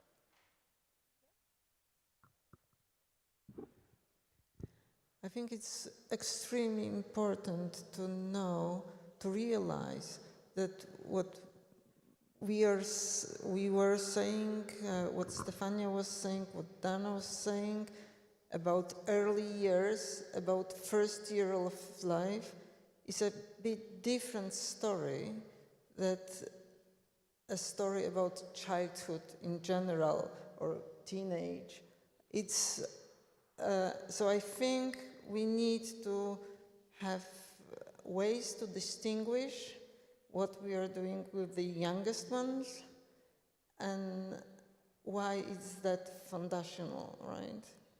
So I think it's important, and during the previous panel, I had the impression that sometimes we don't really realize the real difference, which Stefania showed so nicely.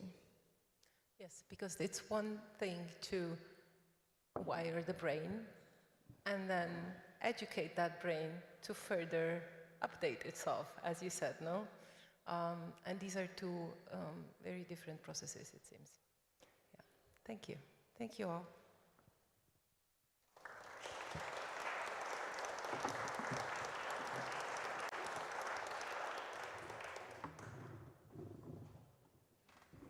We didn't take questions, but I guess we'll take questions afterwards. So we are allowed to a short break. We are running a bit late, but we are still in the time for break. So let's take maybe 25 minutes to catch up a bit. Thank you.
Hello again. We will now start the last part of the conference. Happy that you're still here. It's a tough day, but yeah, I think it's worth it. And we're extremely happy and grateful that Jonathan Douglas is again with us, and I will give Jonathan the floor in a moment. The third sort of overarching theme is about interventions we use to sort of try to end on a positive note. We started with a very tough conversation. The second one was very much embedded in research, and this will be about actions. So wonderful examples. We will start with Jonathan Douglas, CEO of the National Literacy Trust. Jonathan, the floor is yours.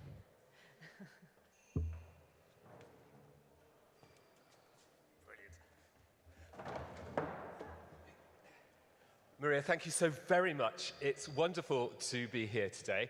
I've been asked to talk about a campaign we're running this year called the National Year of Reading, a year of the promotion of reading within the United Kingdom. It's actually the biggest project I've ever managed, and I've been asked to tell you all about it in 15 minutes. Let's see how that goes, and to talk slowly, because it has to be translated. Okay, so this is not the first National Year of Reading in the United Kingdom. There have been two previously, 2 years designated to promote reading. The last one, though, was 18 years ago. So the big message is this is a once-in-a-generation opportunity to restate what reading is for the United Kingdom. And the other thing is, obviously, if the last year of reading was 18 years ago, the act of reading has changed radically in those past 2 generations. And our challenge is not simply to promote reading, but to actually renew, gosh, I feel like Cher, to renew the definition of reading for a new generation. So this is what prompted it. Year on year, oh gosh, look, sorry, the lines have gone through the title. Year on year, the National Literacy Trust conducts a study of over 100,000 children, looking at how many of them read, looking at their reading lives, looking at their writing lives, correlating that data to literacy attainment. And as you can see, over the past 6 or 7 years, since the pandemic, there's been a significant drop. And it's not just our research, lots of other research around adult reading, adult literacy is showing the same pattern. Fewer people are reading for pleasure in the United Kingdom. And of course, the issue for the United Kingdom is that we are an incredibly unequal society. Inequality is baked into the United Kingdom in a truly alarming way. If you look at the place with the highest levels of literacy in the United Kingdom, that's North Oxford, the city of universities. The lowest levels of literacy in the United Kingdom are in a northern industrial town called Stockton. Life expectancy shifts by 26 years. 26 years between those two communities. Literacy sits at the heart of a massive experience of inequality. So what we said to the government when we saw this happening was, you need to act. Because this isn't simply around the wonderful experience of literature. This is about equality within society. This is about social justice, and this is about social mobility. So the government agreed that we should work together with the government. And we said to the government, this campaign is going to cost at least £7 million. And the government said, well, we'll give you £1 million. You'll have to fundraise the rest. We have. But the first thing we did was a big piece of research, not just an academic piece of research, but actually using market research, new kinds of methods. There are other sectors of social policy where behaviour change and behaviour insight has been used to shift the way in which people do things. So if you look at the health sector, the way in which parents take vitamin tablets during pregnancy, or if you look at the financial service sector, how people save for their pensions, over the past 2 decades, a lot of work's gone on about how you change behaviour. So we said, okay, let's learn from that. Let's actually use market insight. Let's look at consumer insight. Let's look at how we change behaviour. And the behaviour model we used looked at capabilities, looked at opportunities, and looked at motivation. And the big lesson from that insight was that actually it was motivation that was slipping, motivation to read. And it was motivation which we could nudge back up. So very much the focus of the campaign is around motivation. And what we realized also was that the challenge of attracting new readers, recovering the activity of reading for a new generation, couldn't be achieved in a year. So we brought together all the main charities. There are 40 NGOs, charity bodies in the United Kingdom who work around reading. We brought them all together into a coalition. Thank you, Maria, sorry. And we worked on what we called a theory of change, a framework for how actually we could begin to motivate more people to read. And that theory of change is a 5-year plan. So what we want to do during the year of reading is absolutely win more people to the reading activity, but what we also want to do is change the system. What we want to do is actually get the mindset of those of us, whether we are librarians or teachers or publishers, change our mindset so we're not looking at the people who read at the moment, but actually the people who don't read. And give messages, give market insight, help those key players to understand what will motivate new audiences to read. So, as I say, the campaign has kind of got really basically 3 components. The first is that national coalition. So all the charities, all the publishers, but also the education sector, a national council of businesses, so 130 businesses signed up to support the National Year of Reading, most of the large UK businesses, a cross-government group, including culture, and media and libraries, but also including education and including the Ministry of Justice. So a cross-government grouping, and the Prime Minister sitting at the top of it. So a national campaign, a national partnership campaign, which brings society together. And to kind of mobilize that, at the very heart of it, is a consumer campaign. So messages, brand, key ways to actually begin to excite and engage people in the act of reading. But at the same time, a massive amount of community action as well. Because what we know from all those other examples of how you change behavior in health, in financial services, is that when behavior is changed, when national messaging, national campaign comes into play with local opportunities to do things differently. So we're mobilizing every community in the country through schools and libraries, through a massive volunteer program to give people more opportunities to read. So here we go. When we began to work out what those big messages needed to be, this was the challenge. How do you persuade people to do something they don't want to do? How do you persuade people to read if they don't want to read? What's the way? Do you try and tell them that actually they're wrong and reading is really great?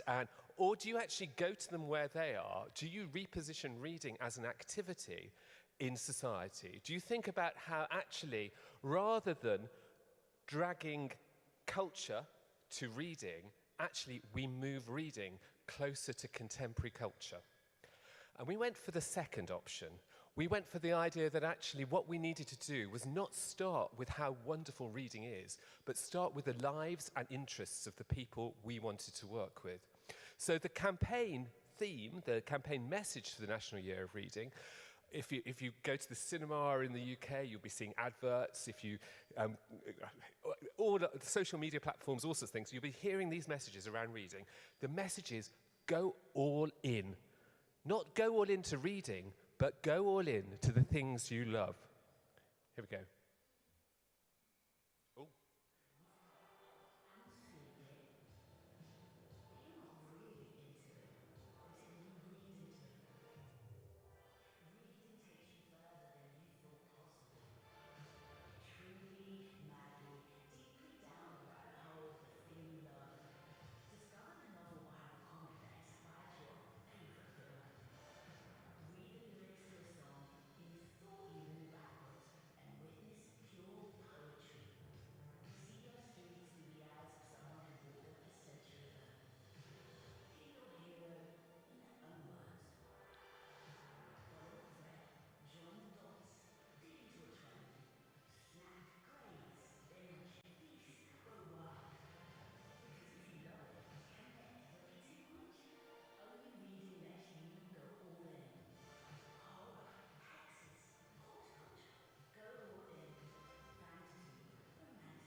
So the campaign method, the campaign message is go all into the things you love.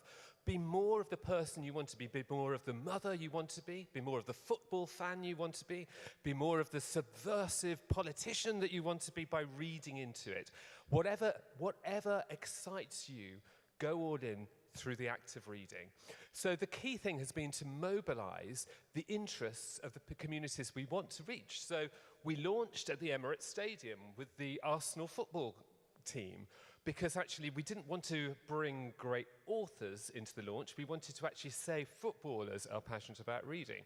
When we did work in it, so when we launched it in Scotland, we launched it in the National Library of Scotland, but we kind of didn't have the librarians there. We had hundreds of children taking over the library for a day of mischief in the National Library of Scotland, with Dennis the Menace and cartoon characters which are very popular in the United Kingdom. The Queen turned up, which was a surprise as well. But the message for the whole year of reading is go all into the things you love through the act of reading. And we started off by working, obviously, with the people who were close to us. We wanted to make sure schools and libraries were on board. So every library now has got resources, every librarian's been supported in promoting, every public librarian, the year of reading. And at the same time, we're not just resourcing schools, we've actually launched a learning platform so every teacher in the country can be retrained in how to support reading for pleasure during the year of reading. And so far, about a third of schools in the UK are taking part in that program to retrain teachers. But what's perhaps, oh gosh, sorry, my slides are slipping all over the place. But what's perhaps even more exciting is the fact that the enemy is on the inside on this campaign. So we went to see Spotify, we went to see Meta, we went to see TikTok, and we said we are wanting to recover reading, not as a competitive act, but actually as part of the lives of the people who are using your platforms already. Would you help take that message to your audiences? And Meta gave us over £1 million worth of advertising credits, and TikTok's given us almost double that. Spotify are taking our messages out. So actually, rather than saying that all technology is the enemy, we're actually meeting the audiences we want to talk to in the places which they're in. And we're working through the influencers who they will listen to. So we're recruiting a huge number of people I've never heard of, who are incredibly popular and who are acting as our advocates for the year of reading. And it's early days. I mean, we're a third of the way through the year, but we know things are happening. We know exciting things are happening out there. Perhaps one of the most extraordinary moments, we decided we would have national online moments for kids. Could we actually have extraordinary people they wanted to meet online, and how many kids would turn up? First one we did was a storytelling event. 800,000 children turned up for the first one. Over 1 million turned up for the second one. We couldn't actually let them all into the activity because we could only have space for 1 million of them. But what we're discovering is that there is a massive appetite for rediscovering what reading is. And I think what we're hearing about a lot is how particularly teenagers are welcoming, with stresses in their lives being as extreme as they are, they're welcoming the act of reading as a way to moderate their lives. So rather than simply experiencing the speed of social media, being bombarded with images, actually they're realizing that actually their own well-being is being supported. And what we're seeing already through the year of reading is a lot of young people talking to us about how the year of reading is supporting not just their lives as readers, but also the well-being in their lives. And all of this is, gosh, I'm so sorry about this, the slides. All of this is being done not just by inventing stuff, but actually by bringing stuff together. So as I said, there's 40 charities who are sitting at the heart of this campaign, and some of them do incredible things. So some of them do World Book Day, or some of them do the Big Help Out, which is a volunteer moment. And so what we're saying is, okay, the campaign is going to work with these big moments in the United Kingdom and turn them into reading moments. So the festival of volunteering this year, the big help out, is going to be all about reading volunteering. We're going to recruit, we gave ourselves the aim of recruiting 100,000 volunteers by the end of the year. We've recruited 40,000 volunteers already to begin to mobilise communities. We're working with FIFA and ITV, one of our broadcasting companies, so that the World Cup and the way in which it's broadcast in the United Kingdom will be about reading. We're working around World Mental Health Day, so utilising the skills and the moments that already occur, and also utilising the skills in the system. Those 40 NGOs, those 40 charities have got massive reach. Amazing charities like Book Trust are working with us to mobilise their early years contacts in communities, the Reading Agency, which works purely with public libraries. So we're bringing it for the first time, all these charities are working in a concerted partnership, using the same messages, using the same insight, with the focus of creating a nation of readers. Now, as I said, we can't do it in 1 year. We know that this is going to be a long haul. It's terrifying because we just don't yet have the money to do it. But I will fundraise night and day to make sure that we do. This is too rich an opportunity. As I said at the beginning, this is a once-in-a-moment opportunity, not just to change the reading behaviours of individuals, but to collectively transform the reading culture of a society. Thank you.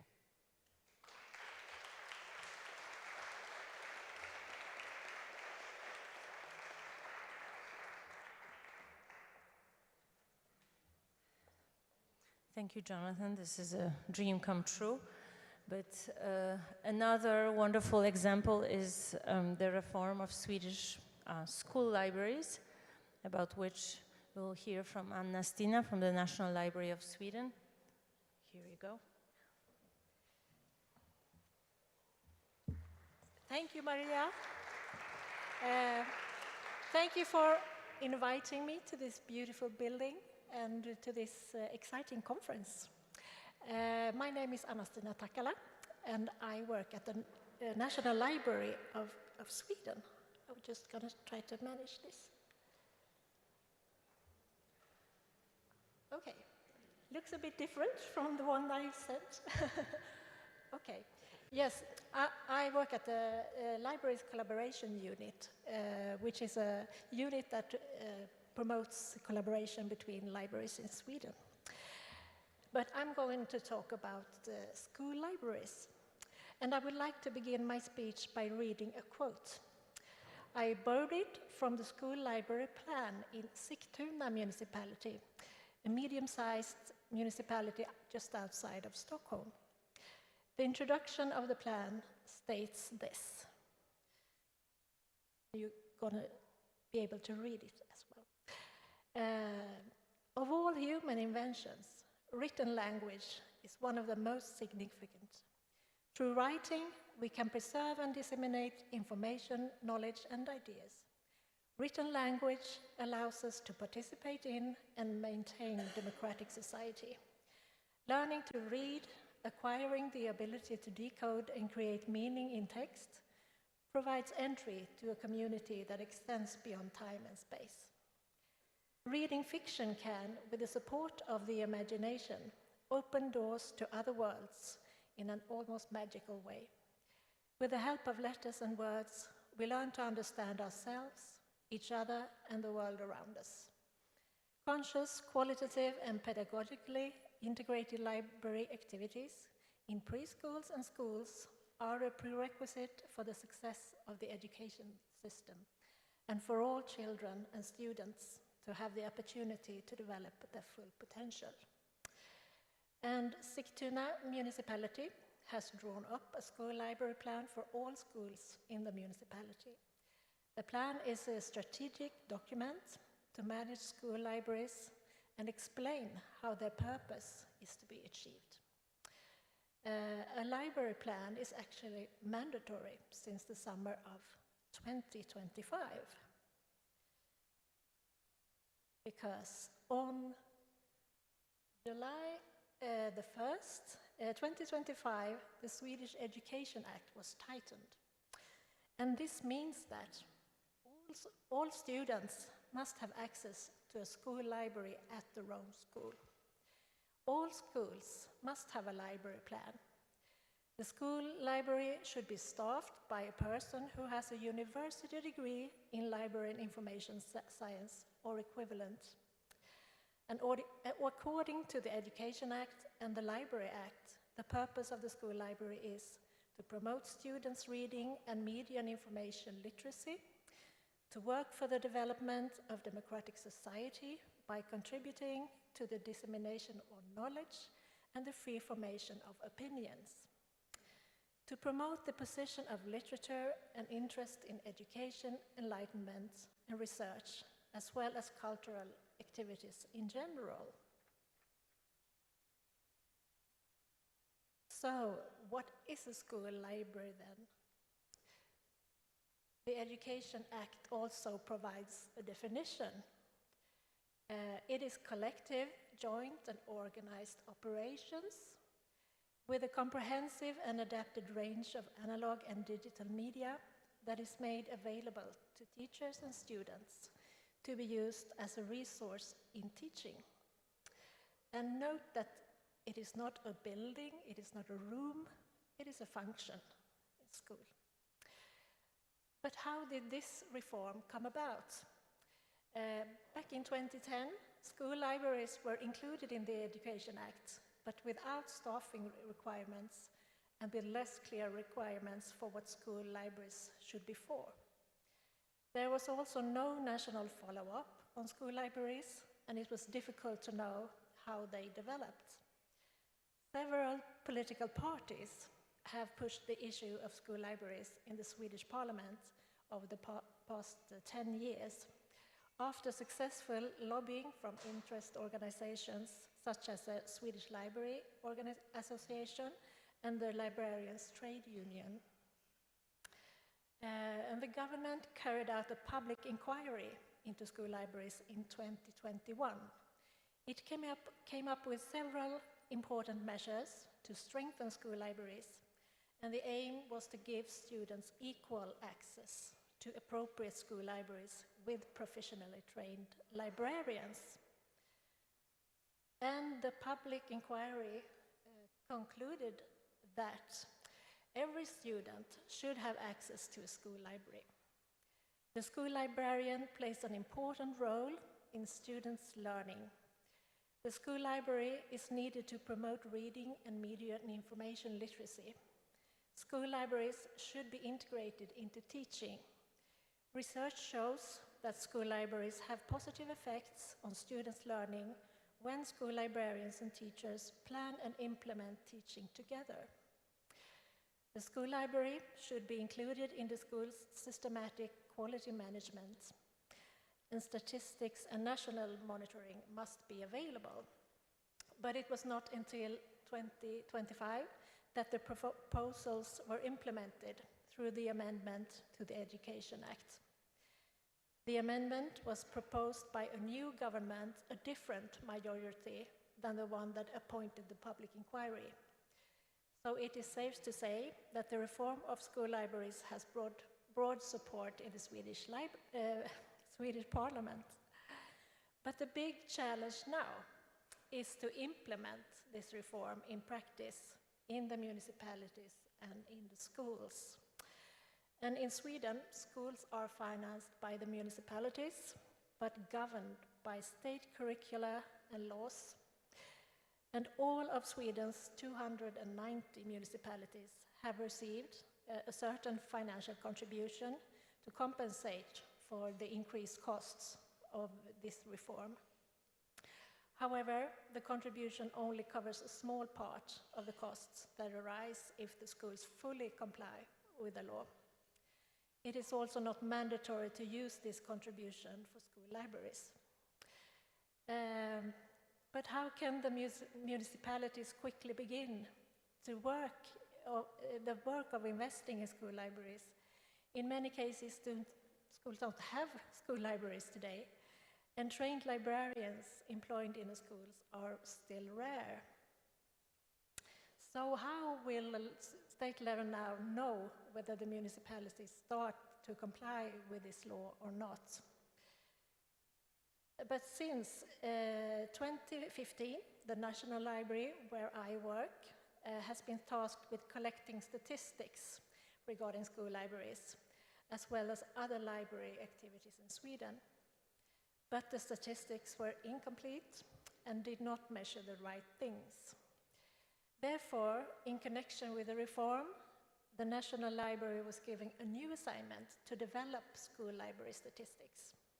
And new statistics are therefore available from 2024 and measure, among other things, the extent of school library staffing and the educational background of the staff.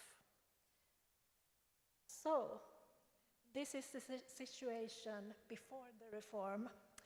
And the collection of statistics from 2024 shows that the situation is far from satisfactory. 93% of students have access to school libraries. That's pretty good, but this is according to school principals. And they may define a school library as a shelf of books or a fully staffed library, so it doesn't say much. 76% of school libraries have some form of staffing. The average staffing is 11 hours per week.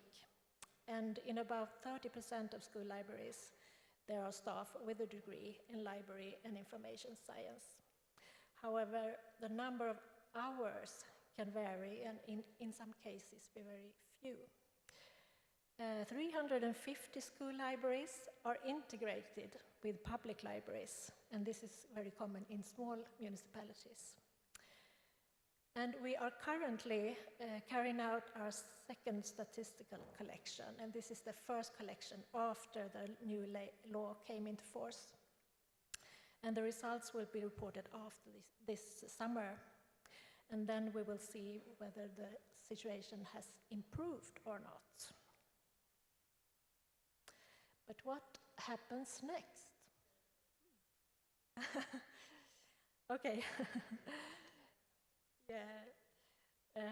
Well, according to the Swedish Library Act, each municipality must have library plans, both for public libraries and for school libraries.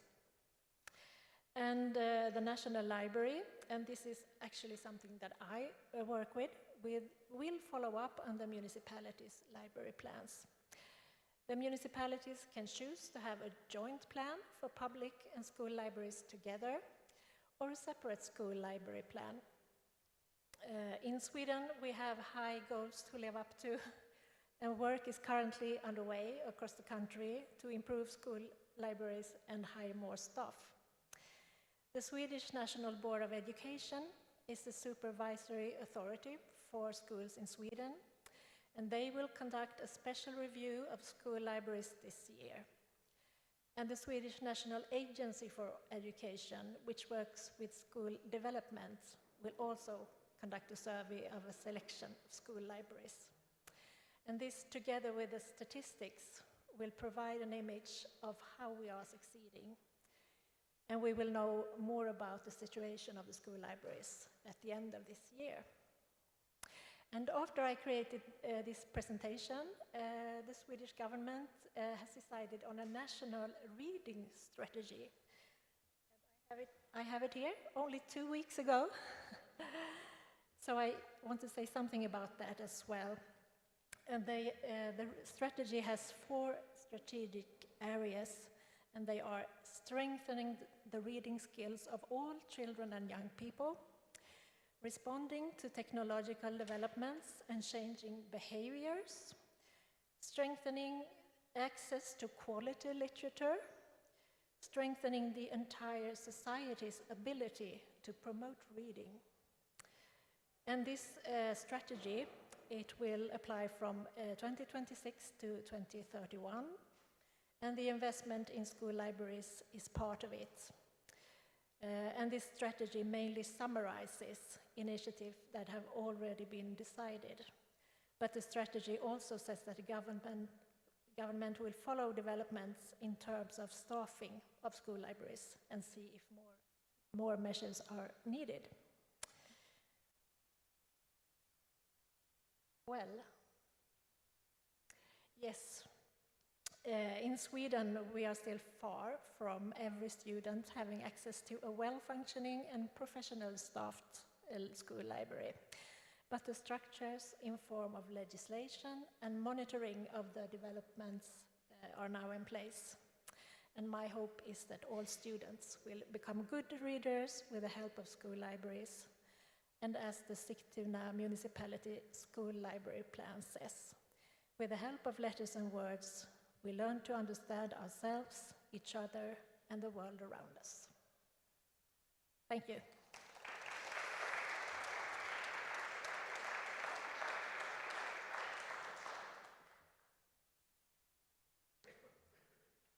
I'm very sorry for the slides. I don't know what happened. Yeah, there's something happened with the slides of your two presentations. We're very, very sorry for that. So we will now have the pleasure of listening to the third panel, and I will ask Emi Jako, who will moderate. Emi is the CEO of Lukukeskus from Finland. Thank you. So, a reading foundation. And I would like to ask the other panelists to the stage. Kinga Białek from the School of Education. Kinga is one of the authors of our reform of the literary education in the Polish school system.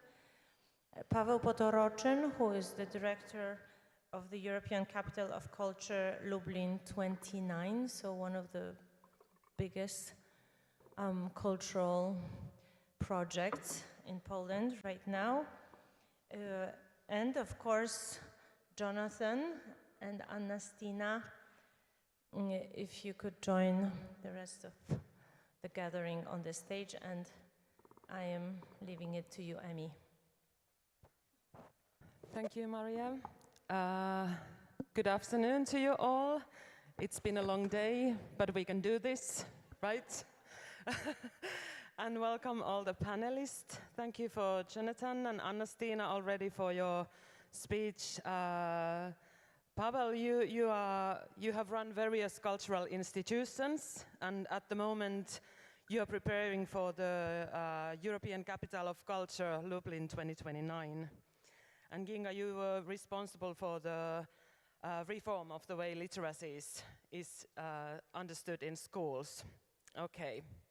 So, to get into our topic, we heard two examples of, well, one campaign, which is, it sounds more on the surface than it actually is, and then one reform, which is very much on the structures. First, for Jonathan, I wanted to ask you, of course you said some of the things already, but what makes a campaign, what do you think are the most important things to make a campaign more than a slogan? Yeah, I think the evidence which we've used to design the campaign is robust.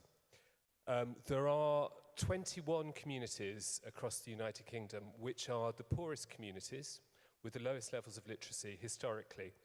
For the last 15 years, those communities have had intensive work.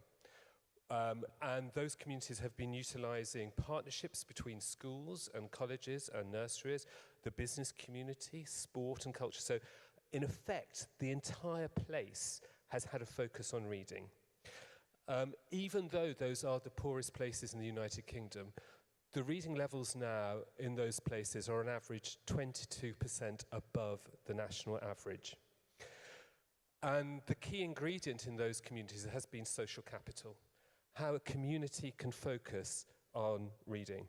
So, you know, as I say, I gave you the kind of the showbiz introduction, but the truth is that throughout the United Kingdom this year, a national network of communities are focusing on reading.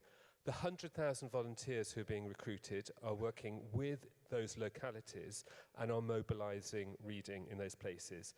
You know, the evidence is very clear that when place-based working through multi-agency partnerships focus is on reading in the medium term, then change can happen. So it has to come from within the communities? Yes, yeah. Kinga, listening to Stina, what did you think about the School Library Act, and is it something that you also were running for or choosing as one of your methods? Yeah, so while listening to both of your presentations, I was thinking about the concept that we, together with Marynia present here, try to describe in the Reading School pamphlet, which is a school or reading ecosystem. That what we need are ecosystems of both biotopes, so books that are available for students to read, but also ecosystems of people who are avid readers, who can teach them the how to read, how to make reading into an everyday activity, right? So when I was thinking about school libraries, I was thinking that that's one of the crucial elements of these ecosystems, right? Because we need both books, but we also need people who introduce us to the books, right? So that's what I was thinking. Pavel, for your preparations for the Capital of Culture, are you thinking about communities already, or how to integrate them into your plans? Communities are the core of our operation. The tagline of what we do is reunion, is bringing back communities together. And reading, our campaign in conjunction with Marynia's project, is to a large extent about reading, and I have to ask for your permission to use certain shortcuts, intellectual shortcuts, because I'm using terms reading, culture, social capital, and intellectual capital interchangeably. I honestly think they constitute each other, meaning they couldn't exist without each other. So please forgive me if I use them interchangeably. And on a very practical side, we have launched quite recently, like a month ago, a campaign. Hold on. It's obvious for all the research we know that women in Poland do read, men don't. So we started thinking, where are men? Football stadiums. So we are, with our campaign, Daddy Reads Too, on football stadiums. Very, very soon, by early summer, we will enter all those family spots in the recreational parks. We will move book clubs to recreational sites in the public parks. We will move men only, book clubs to pubs. And also a speedway stadium. And why not? Does this ring any bell for your others? Absolutely. I mean, the kind of community approach that I was talking about is based on exactly the same principles. I was in Bradford, which is a city in the north of England with very low levels of reading 2 weeks ago. And in Bradford, the key partners, 85% of the population in Bradford are South Asian. And the key partner is the Islamic Council of Bradford. And on Fridays in the mosques and in the madrasas, the imams are telling the community that they need to read. And they listen, and they listen. In the same way that I went into a barber shop, great place where men hang out, where women don't go, barbershop. Thanks, brilliant idea, thank you. It's good. And the barbers, all the barbers in Bradford were giving out books for dads to read with their kids.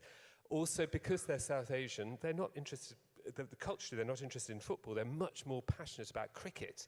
So actually the cricket community, so it's absolutely, it's turning the problem inside out. It's actually not expecting people somehow or other to think, I'm making a great big mistake, I should be going to the library every week. It's actually taking the library to them, turning the whole inverting the problem. Yeah. I'm putting barbershops on my list. So you were talking about men, and I'm thinking about young men and boys, because when we tried to change the curriculum, we had to answer this question, how to turn boys into avid readers, because that's the great gap we can see in our schools. So the first and the cheapest and the simplest idea was to open the list of compulsory readings. So according to the famous saying, if you don't give them choice, don't expect them to develop voice. So if we want them to use reading to make reading part of their lives, we need to open choice for them. So that was the first and I think most crucial decision to make. So Anna-Stina, who did you have to win over to get the Library Act going in Sweden? Well, I think it was a long and hard work from certain lobby organizations. Well, I think it's difficult to say, but I think that many, the library community has worked for this issue during many, many years. And I think that now was the time for this reform.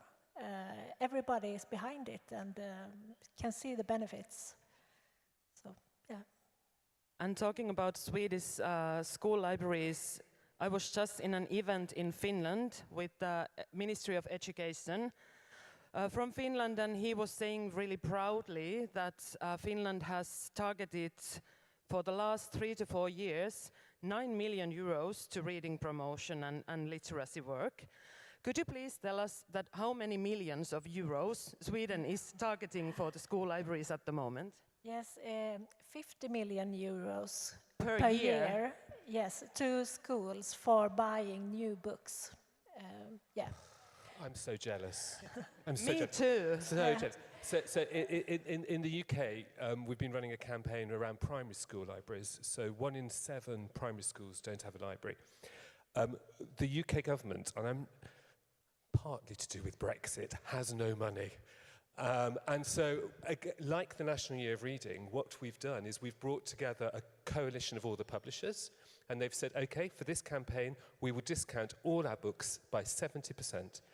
And we brought together a coalition of businesses, people like JP Morgan, who have made investments, and we've fundraised millions of pounds, but only after we've just got £12 million to complete the project, actually, from the government, but only because we're match funding it with money from publishers, match funding it with money from philanthropists and the business community. 50 million, wow. Wow. We have this Nordic model when we don't have any private funding at all. We only have public funding for our libraries, and yeah, it's a different culture. Nordic as well. We are Nordic as well, and we don't have those money, you know. You don't have that. Okay, the Scandinavian maybe don't. Yeah, it has to be. That has to be the difference. Yeah. No, it's. I want to talk about money because sometimes that makes a difference, and I think that And also, sometimes when you realize the importance of literacy too late, it will cost you more than it would if you would keep the structures going. It was like a bit more than 10 years ago that the PISA results plummeted in Sweden. And of course, us in Finland were observing the situation really closely. And Swedish experts were trying to say that please don't do the mistakes that we did. And of course we did exactly the same that Sweden did. And now we are following with the results. So we are coming up with more and more expensive results all the time. How can we make such a culture that we don't have to repair? That we can rather, you know, keep it going? That's such a good question. Well, to start, we start at the year 0, right, what we heard, so that's where we start, because the school might be too late.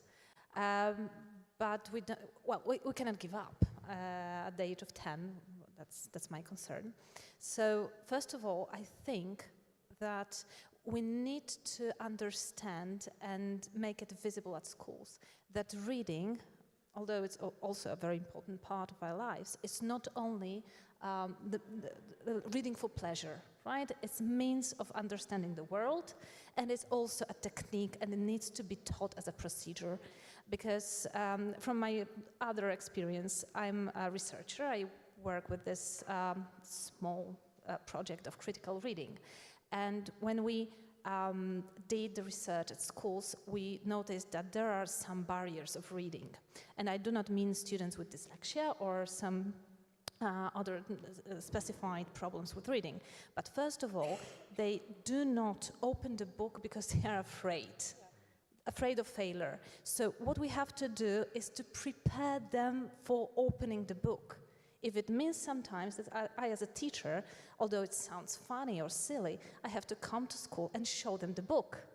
Show them that it's, that's something I carry with me. It's part of my life. So that's the first thing. Second, it's the attention span, right? Because students give up too early because they scan, they don't want to focus. So we have to teach them how to focus on reading.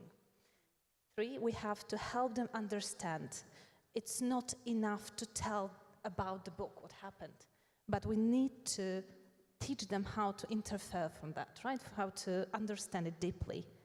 But it's not enough, because we need the 4th part, how to critically think about it and answer the question, how does it influence my life? It's, if I as a teacher went to school only to tell them about I know the most important book in Polish, it's Pan Tadeusz or whatever, only to tell them that there was this guy whose name was Tadeusz and he did that and that, I wouldn't do that. They pay me too little to do that. When I go to school, it's because I want them to ask the questions. What do I get from that? So is it my story? Can it be my story? How can I, connect with that? So only when we do all these things and understand that reading is not only what we think it is, we can observe the effectiveness of our actions, I think. Yeah. Jonathan and Pavel, what is your dream or your goals after, let's say, a Capital of Culture or such a campaign? What is left behind after the year of whatever is over? What stays? And how do you make it happen? Well, fathers reading to their children, massively. But honestly, getting back to your previous question, after having heard Jonathan's and Stina's power speeches, really, I think I should start with a weakness speech. Because what we failed at, and speaking about the money, what we failed at, we have never produced a political influence on people we're electing. We have never, even though there is research, there is proofs, not opinions, facts, scientifically proven facts, that stand for our argument. And we were never heard the way we should have been heard. I mean, we have never managed to convey the message that without reading, culture, participation, social capital, intellectual capital, a nation can experience a growth, but never a progress. We have never managed to convey this, this message. And that's, hopefully, after 29, the Lublin's voice will be much better heard, more widely heard, that the core of development, progress, is not just GDP, it's also literacy, reading, and the ability to participate in all things culture. That's an amazing answer. After the year of reading, we will maintain, the plan is to maintain for a 5-year period, the campaigning activity. So that brand will continue to be used as a platform. There will be a suite of national projects, the primary school library project I mentioned earlier being one of them, which are about changing the national reading infrastructure of the United Kingdom. But I think the key thing which will change things, and the key thing which I'm interested in holding together, is actually the answer to your earlier question, which is when society can't afford to do the things it needs to do, how does change happen? And how does change happen when there are so many different codependencies that actually need to be brought into play to realise a vision? How do you ensure that actually every young person leaves school at the age of 18 in the United Kingdom able to read and write? Well, you need to start with their first weeks of life. You need to start with intergenerational patterns. You need to start with the health service. You absolutely need to ensure that excellent pedagogy is in place. But the answer to both those questions is through a different approach to partnership. A partnership which is actually a consolidated union, a movement in society, bringing together teachers, bringing together librarians, bringing together health professionals, bringing together practitioners around social housing, bringing together the business community in an alliance with a commitment to create reading. And the reason that that is important is because it relates to the problems which they're seeking to address. If you're going to have a healthier society, you need high levels of literacy. If you're going to have a wealthier society, you need high levels of literacy. So my hope is, absolutely, the campaign continues, projects continue. My hope is that there is a societal movement, which is a partnership, which is unleashed, and which we're seeing being developed through the Year of Reading, which is maintained. This sounds almost like a new ecosystem of literacy. Yeah, absolutely, absolutely. I mean, I think that the danger is all of us. My professional background is I was a librarian. All of us see literacy and reading from our angles. We see it from the need for agency and choice in a library. You see it from the need to have excellent pedagogy in a school. You see it from the need for parents to have support shared reading. All of those things are essential, but none of them are sufficient. They're all required. And I think there's somehow or other we need a bit of humility to understand we're all parts in a system. I would like to say something about participation, because in Sweden, the most likely library visitor is a young girl with a migrant background. And they are also overrepresented in the education system. So for these young girls, the libraries and the education system is a way of making their way in society and participating in society. I think that this is important, and also shows that maybe libraries are successful in that way. In Sweden, we are supposed to prioritize children and people with other languages than Sweden as a mother tongue. And maybe we are succeeding in some way in that aspect. Pavel, if we really want to build these ecosystems and we want to find also new corners to it, can you talk a bit about artist residencies that you have been running for businesses?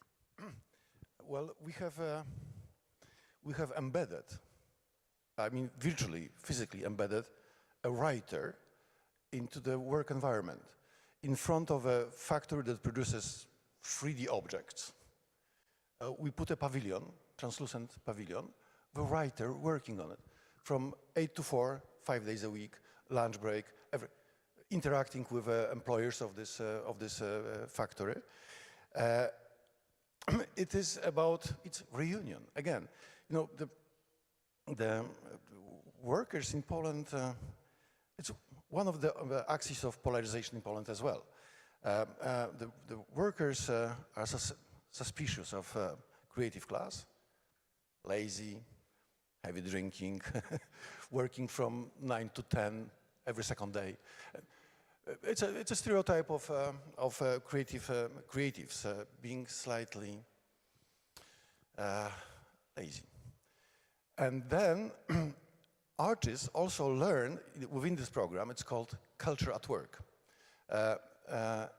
Artists learn where do the funds for their residencies, their stipends, their institutions, their grants, where they come from. I think it's an exchange of experience, exchange of ideas, really, and it's working very, very well. I mean, the media coverage surprised all of us, and the line of prospective applications for next residencies, we were overwhelmed with them. Our next goal is, it's not just this, it's a tiny little program. By the way, there's also factories or businesses waiting in line to host this pavilion with an artist working. It's absolutely amazing.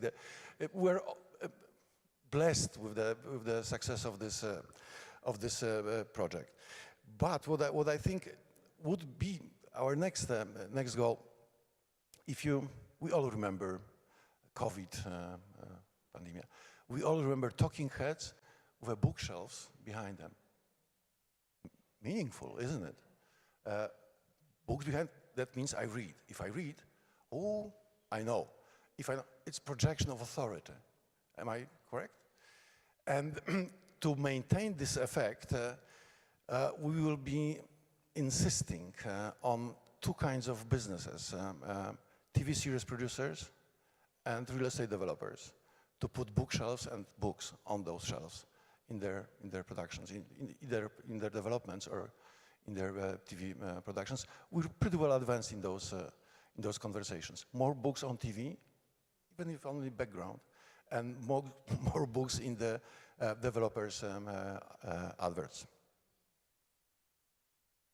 Yeah, I mean, we're doing exactly, it's amazing how similar.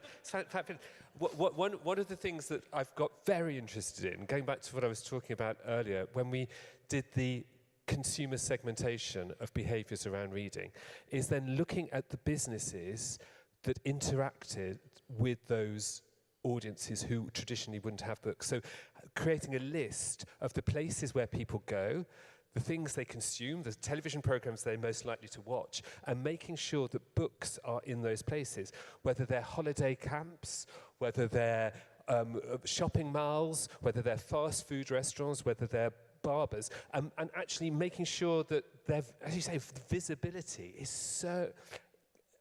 discovering by accident a book, sitting in a laundromat for an hour, watching your washing going round and round with a book, very different experience. So yeah, again, it's the same message, isn't it? It's about how we approach things not from the supply side, but from the demand side. So I just wanted to add that there's actual research for that for example, students take books easier when they see adults reading, only see them with a book. So there's actual research behind that. I have so many questions left. For example, what would you do if you were a president for a day? But I guess we are not going to hear your answers now, because I want to ask from the audience, do you have any questions for this great panel? Good afternoon, and thank you for the organization of this conference. My name is Arnaud. I work for the European Commission. This conference is part of European Authors' Day initiative that we co-finance. And the idea of European Authors' Day was to send authors in schools so that the reunion between authors and kids can make reading and books more human, more tangible. What is your experience in working with authors and involving authors, or involving, sorry, my voice is gone, involving bookshops or book professionals, so bringing education and book sectors together as we try to do over the next days?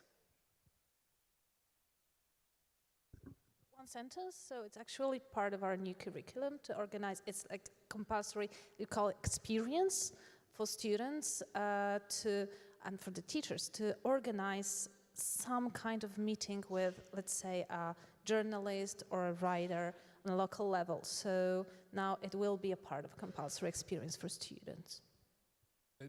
We've done quite a lot of research on the relationship between working with authors, reading patterns, and literacy attainment, and there's a direct correlation. Children who have worked with authors are around 20% more likely to enjoy reading in their own time. There's a correlation also in terms of literacy attainment. But there are two things which are really challenging. The first is, if children are in more affluent areas of the UK, they're twice as likely to have worked with an author. So basically, working with an author in the UK is a discretionary thing. So if there's money in the community, if the Parents Teachers Association can afford it, then an author will come to the school. So actually, it's increasing the gap. And the other thing is that, that children from minority ethnic backgrounds in particular, and lower socioeconomic backgrounds, are telling us that they don't just not see themselves in books, they actually don't see authors like themselves as well. So we're spending a lot of time now working to make sure that not only do we get authors into schools, but we get authors into schools who resonate with children, so children can identify with the authors. Yes, and I worked as a school librarian many years ago, and then I often invited authors to work with the students, to talk about writing and to do activities together with the students, and they remembered it for many years after meeting a real author. So that was, yeah, really good. I know I'm not the panelist, but I want to answer you because we just got this impact survey for author visits in Finland, and our organization is responsible for author visits in schools and libraries.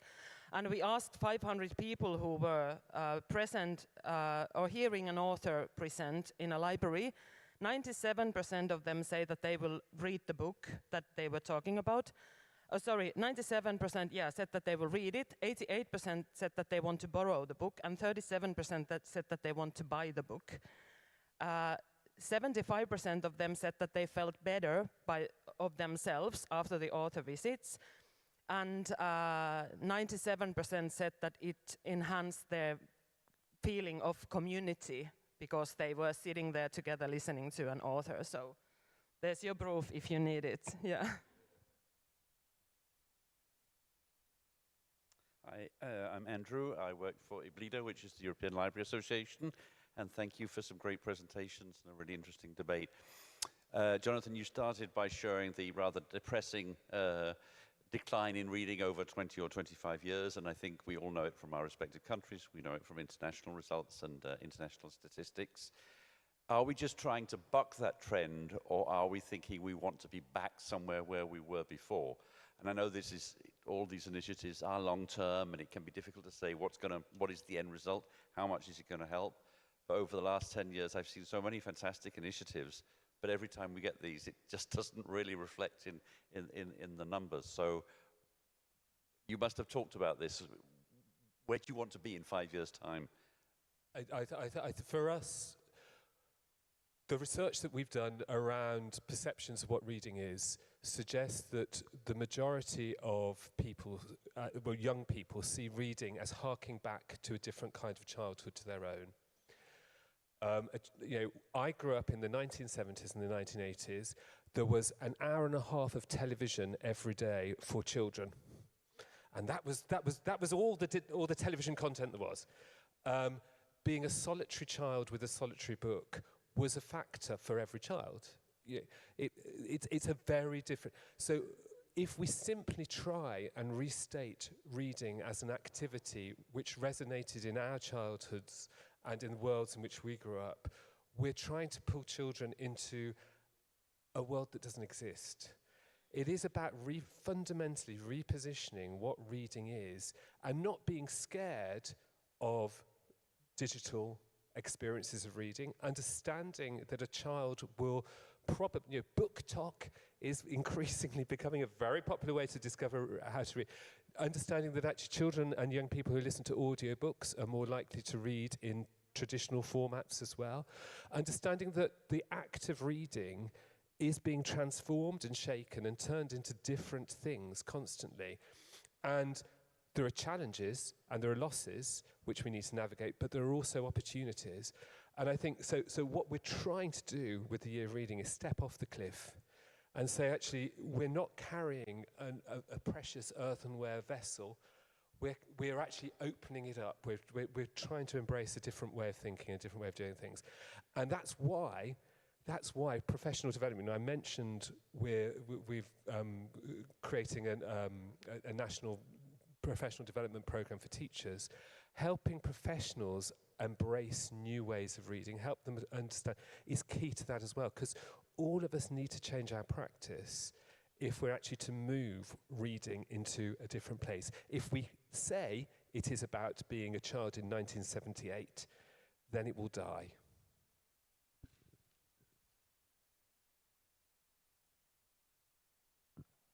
Thank you, this is fascinating. I have a teenage son who did not like to read. I'm a writer, he sees me reading constantly, I read to him constantly when he was little.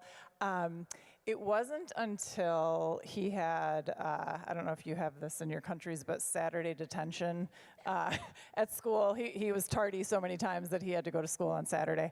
The only thing that he could bring with him was a book, no devices. And he finally brought a book that I had, one of the millions of books I bought him. He finally brought one, Shoe Dog, about the story of Phil Knight, and fell in love with it.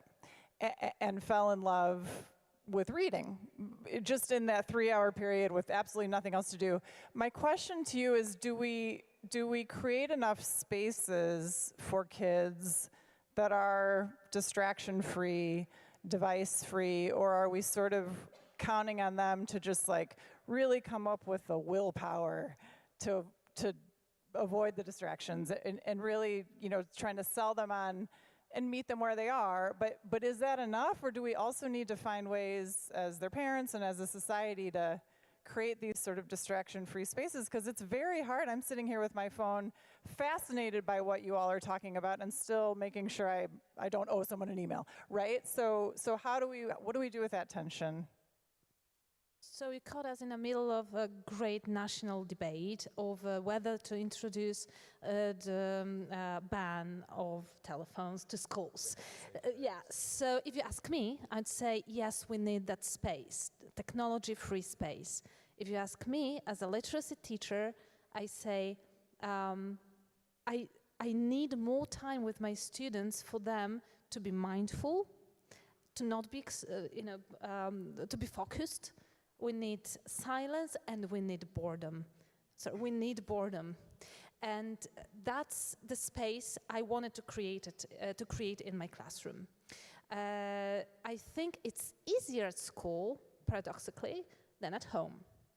When I think about my 12-year-old daughter who loves to read, unfortunately, she reads not so good books from Book Talk. All of them romances and sometimes disgusting. Yes, okay, it's fine. I know it's fine. I know. No. But then it's easier for her to be surrounded by reading girls, friends, because reading is a social thing. It's a social act where they can talk about it and share their ideas. Than at home, where we adults, we are just 3 of us, right? My husband, me, my daughter. It's not that good, well, it's not that easy to focus on reading at home. So I'd say I'm all for banning telephones at school. That's me. I'm not on behalf of anyone else.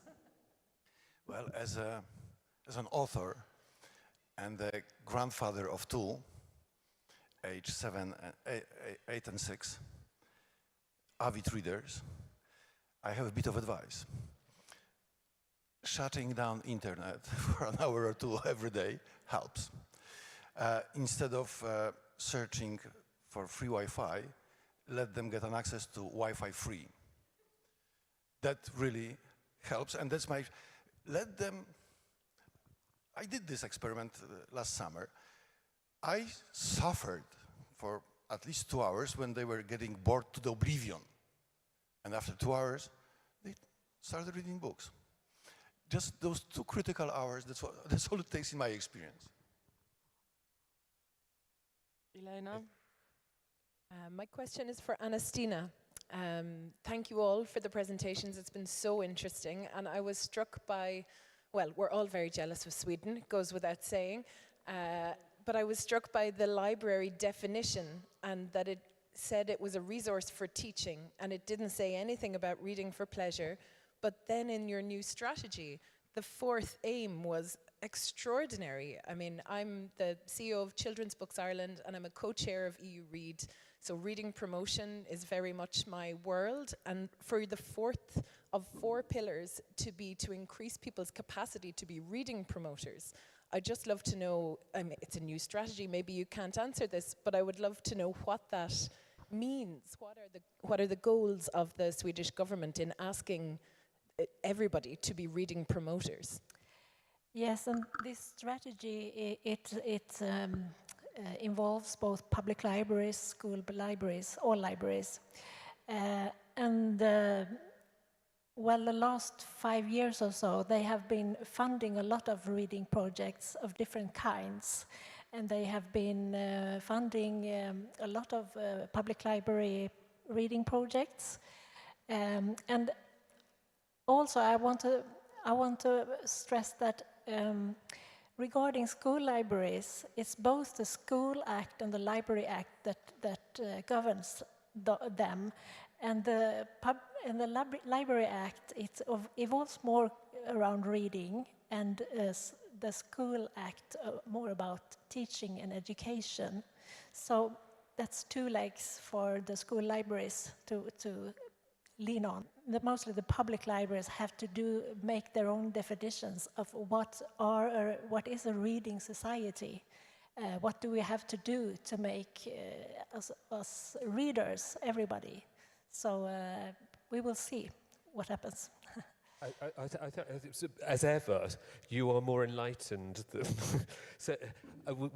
In England, there was a massive literacy project 2 decades ago, and it completely focused on skills, and it said after children have learned how to read, then we can reintroduce them to enjoying it.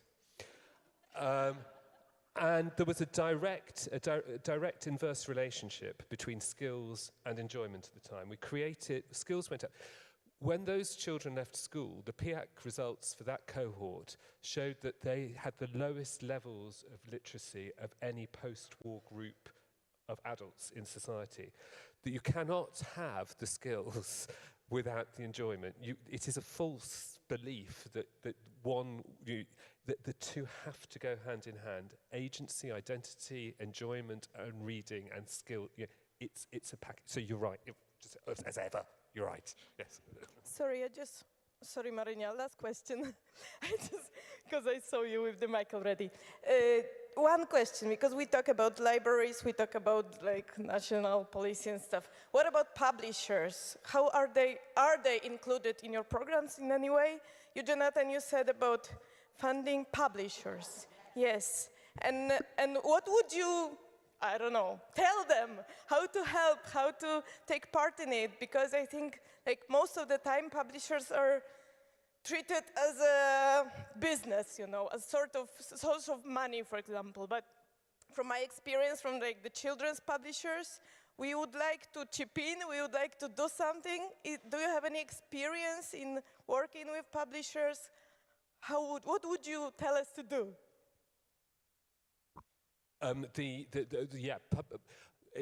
Going back to that graph I started with, publishers in the UK realizing they're facing an existential threat.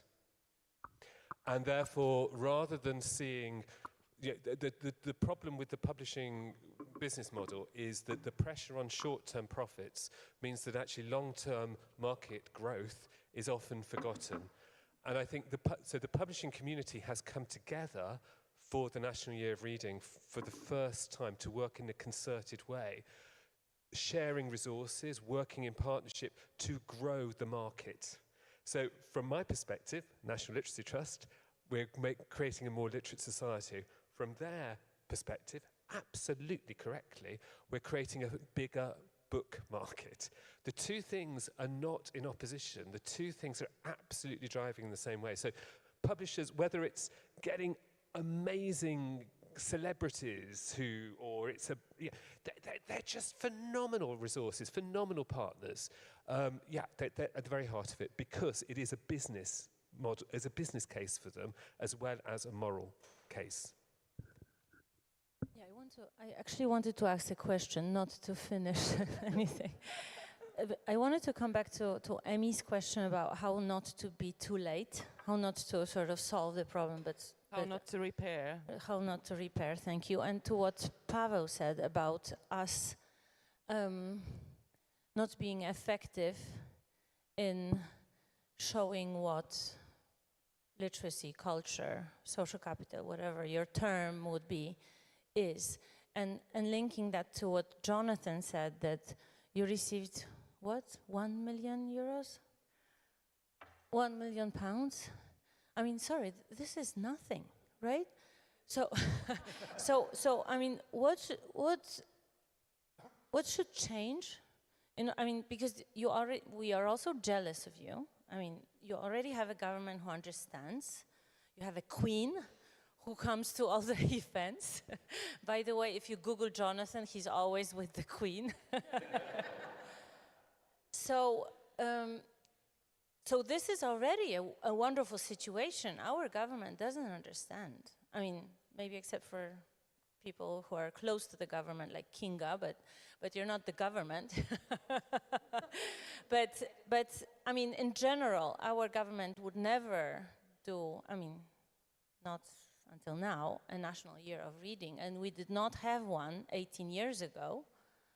So what should we change in order, because there's so many things that we've said, right? And about the profits, what you're saying about publishers, understanding that it's their profits. And we said, and you know, Stefania mentioned the Nobel Prize economists who proved that if you invest into, right, in early, yeah, Dana's neighbor, that if you invest early, then you have a big, so it's on the table, and we are still stuck, exactly like you said.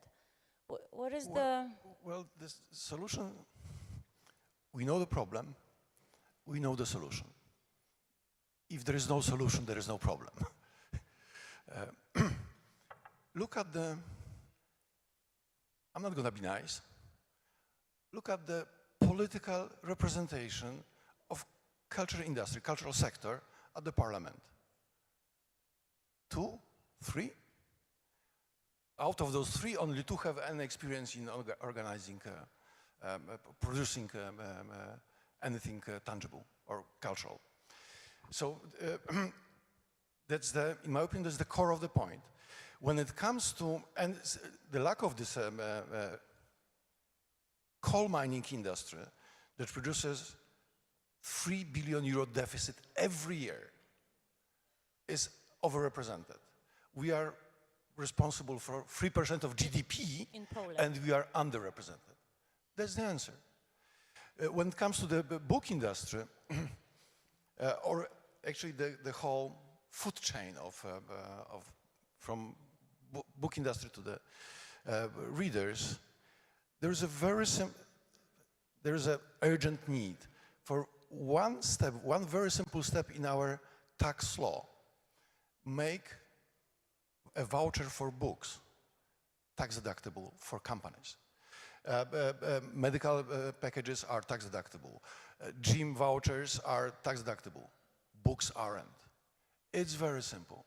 This will revive small publishing houses, small bookstores. This would help survive very many initiatives reading oriented. Very simple.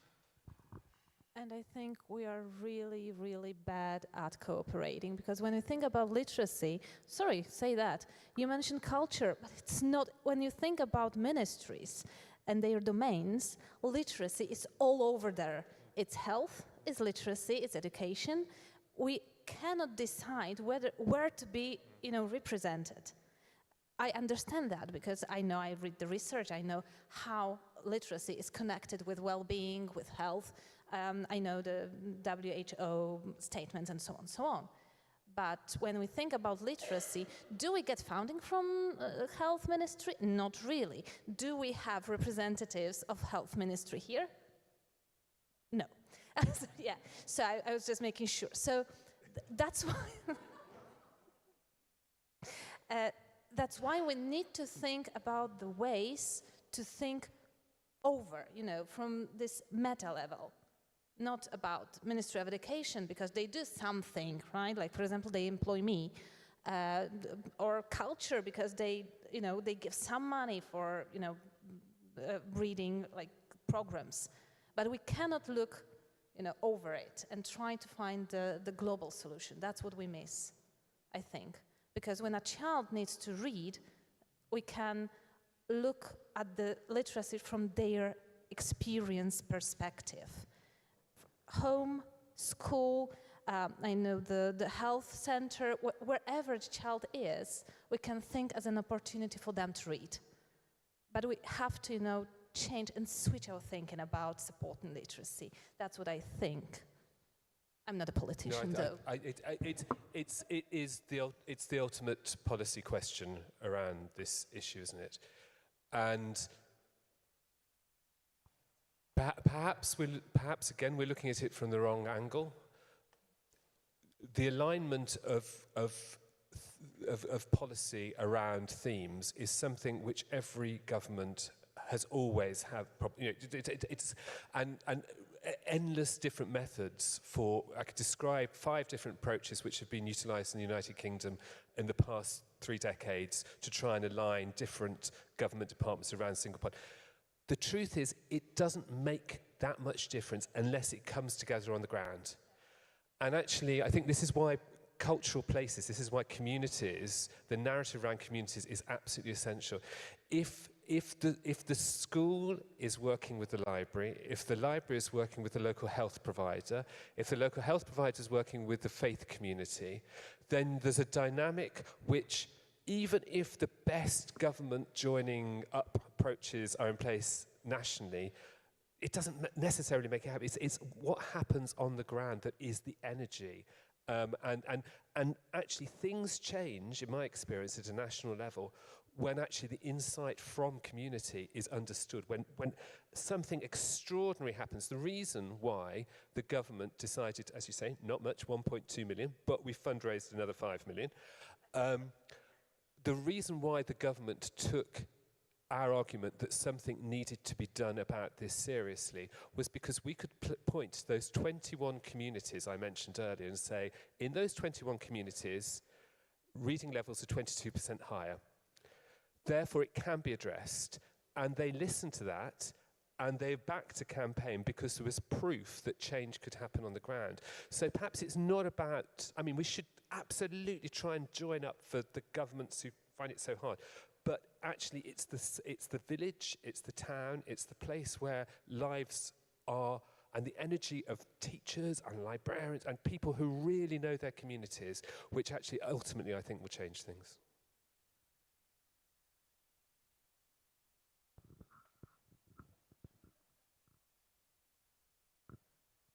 Hi, I'm Dora from the European International Booksellers Federation.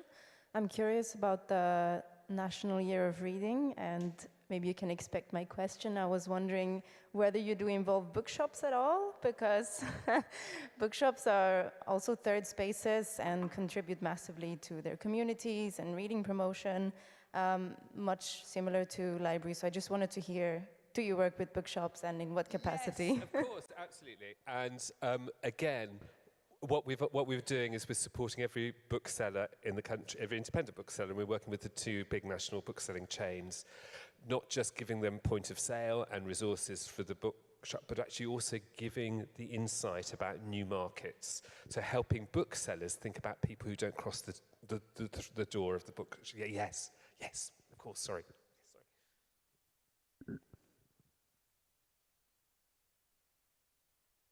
Do we have other questions? We are on time.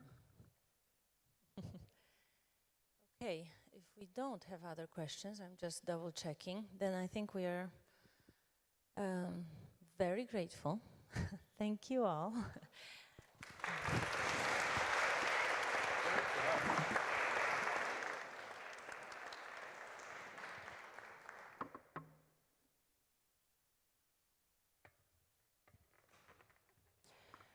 I do have some ending comments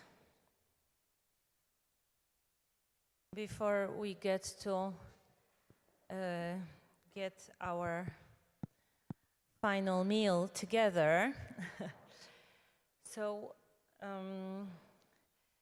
well, Jonathan is taking his office.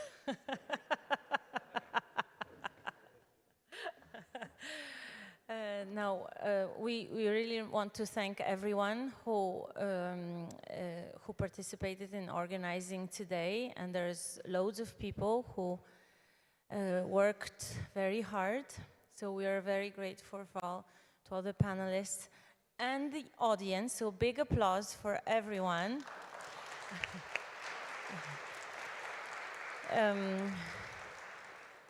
There are 2 interpreters who have been interpreting from the 2 languages we have been using. So Taida Meredith and Dominika Gajewska, you don't see them, but they are there. It's really heavy.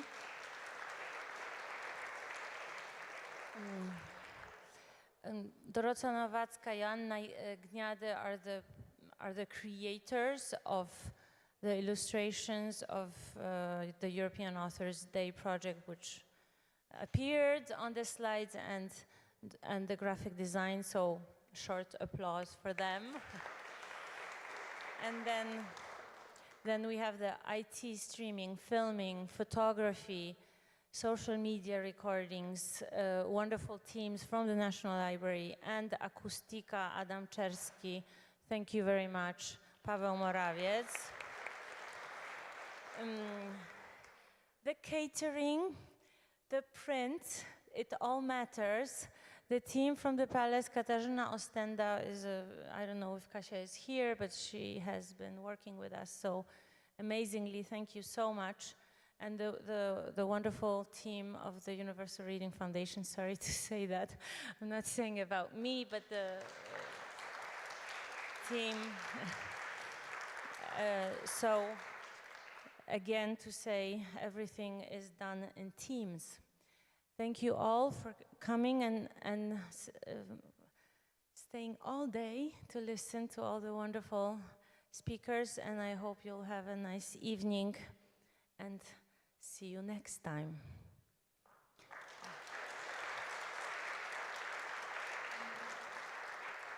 And enjoy.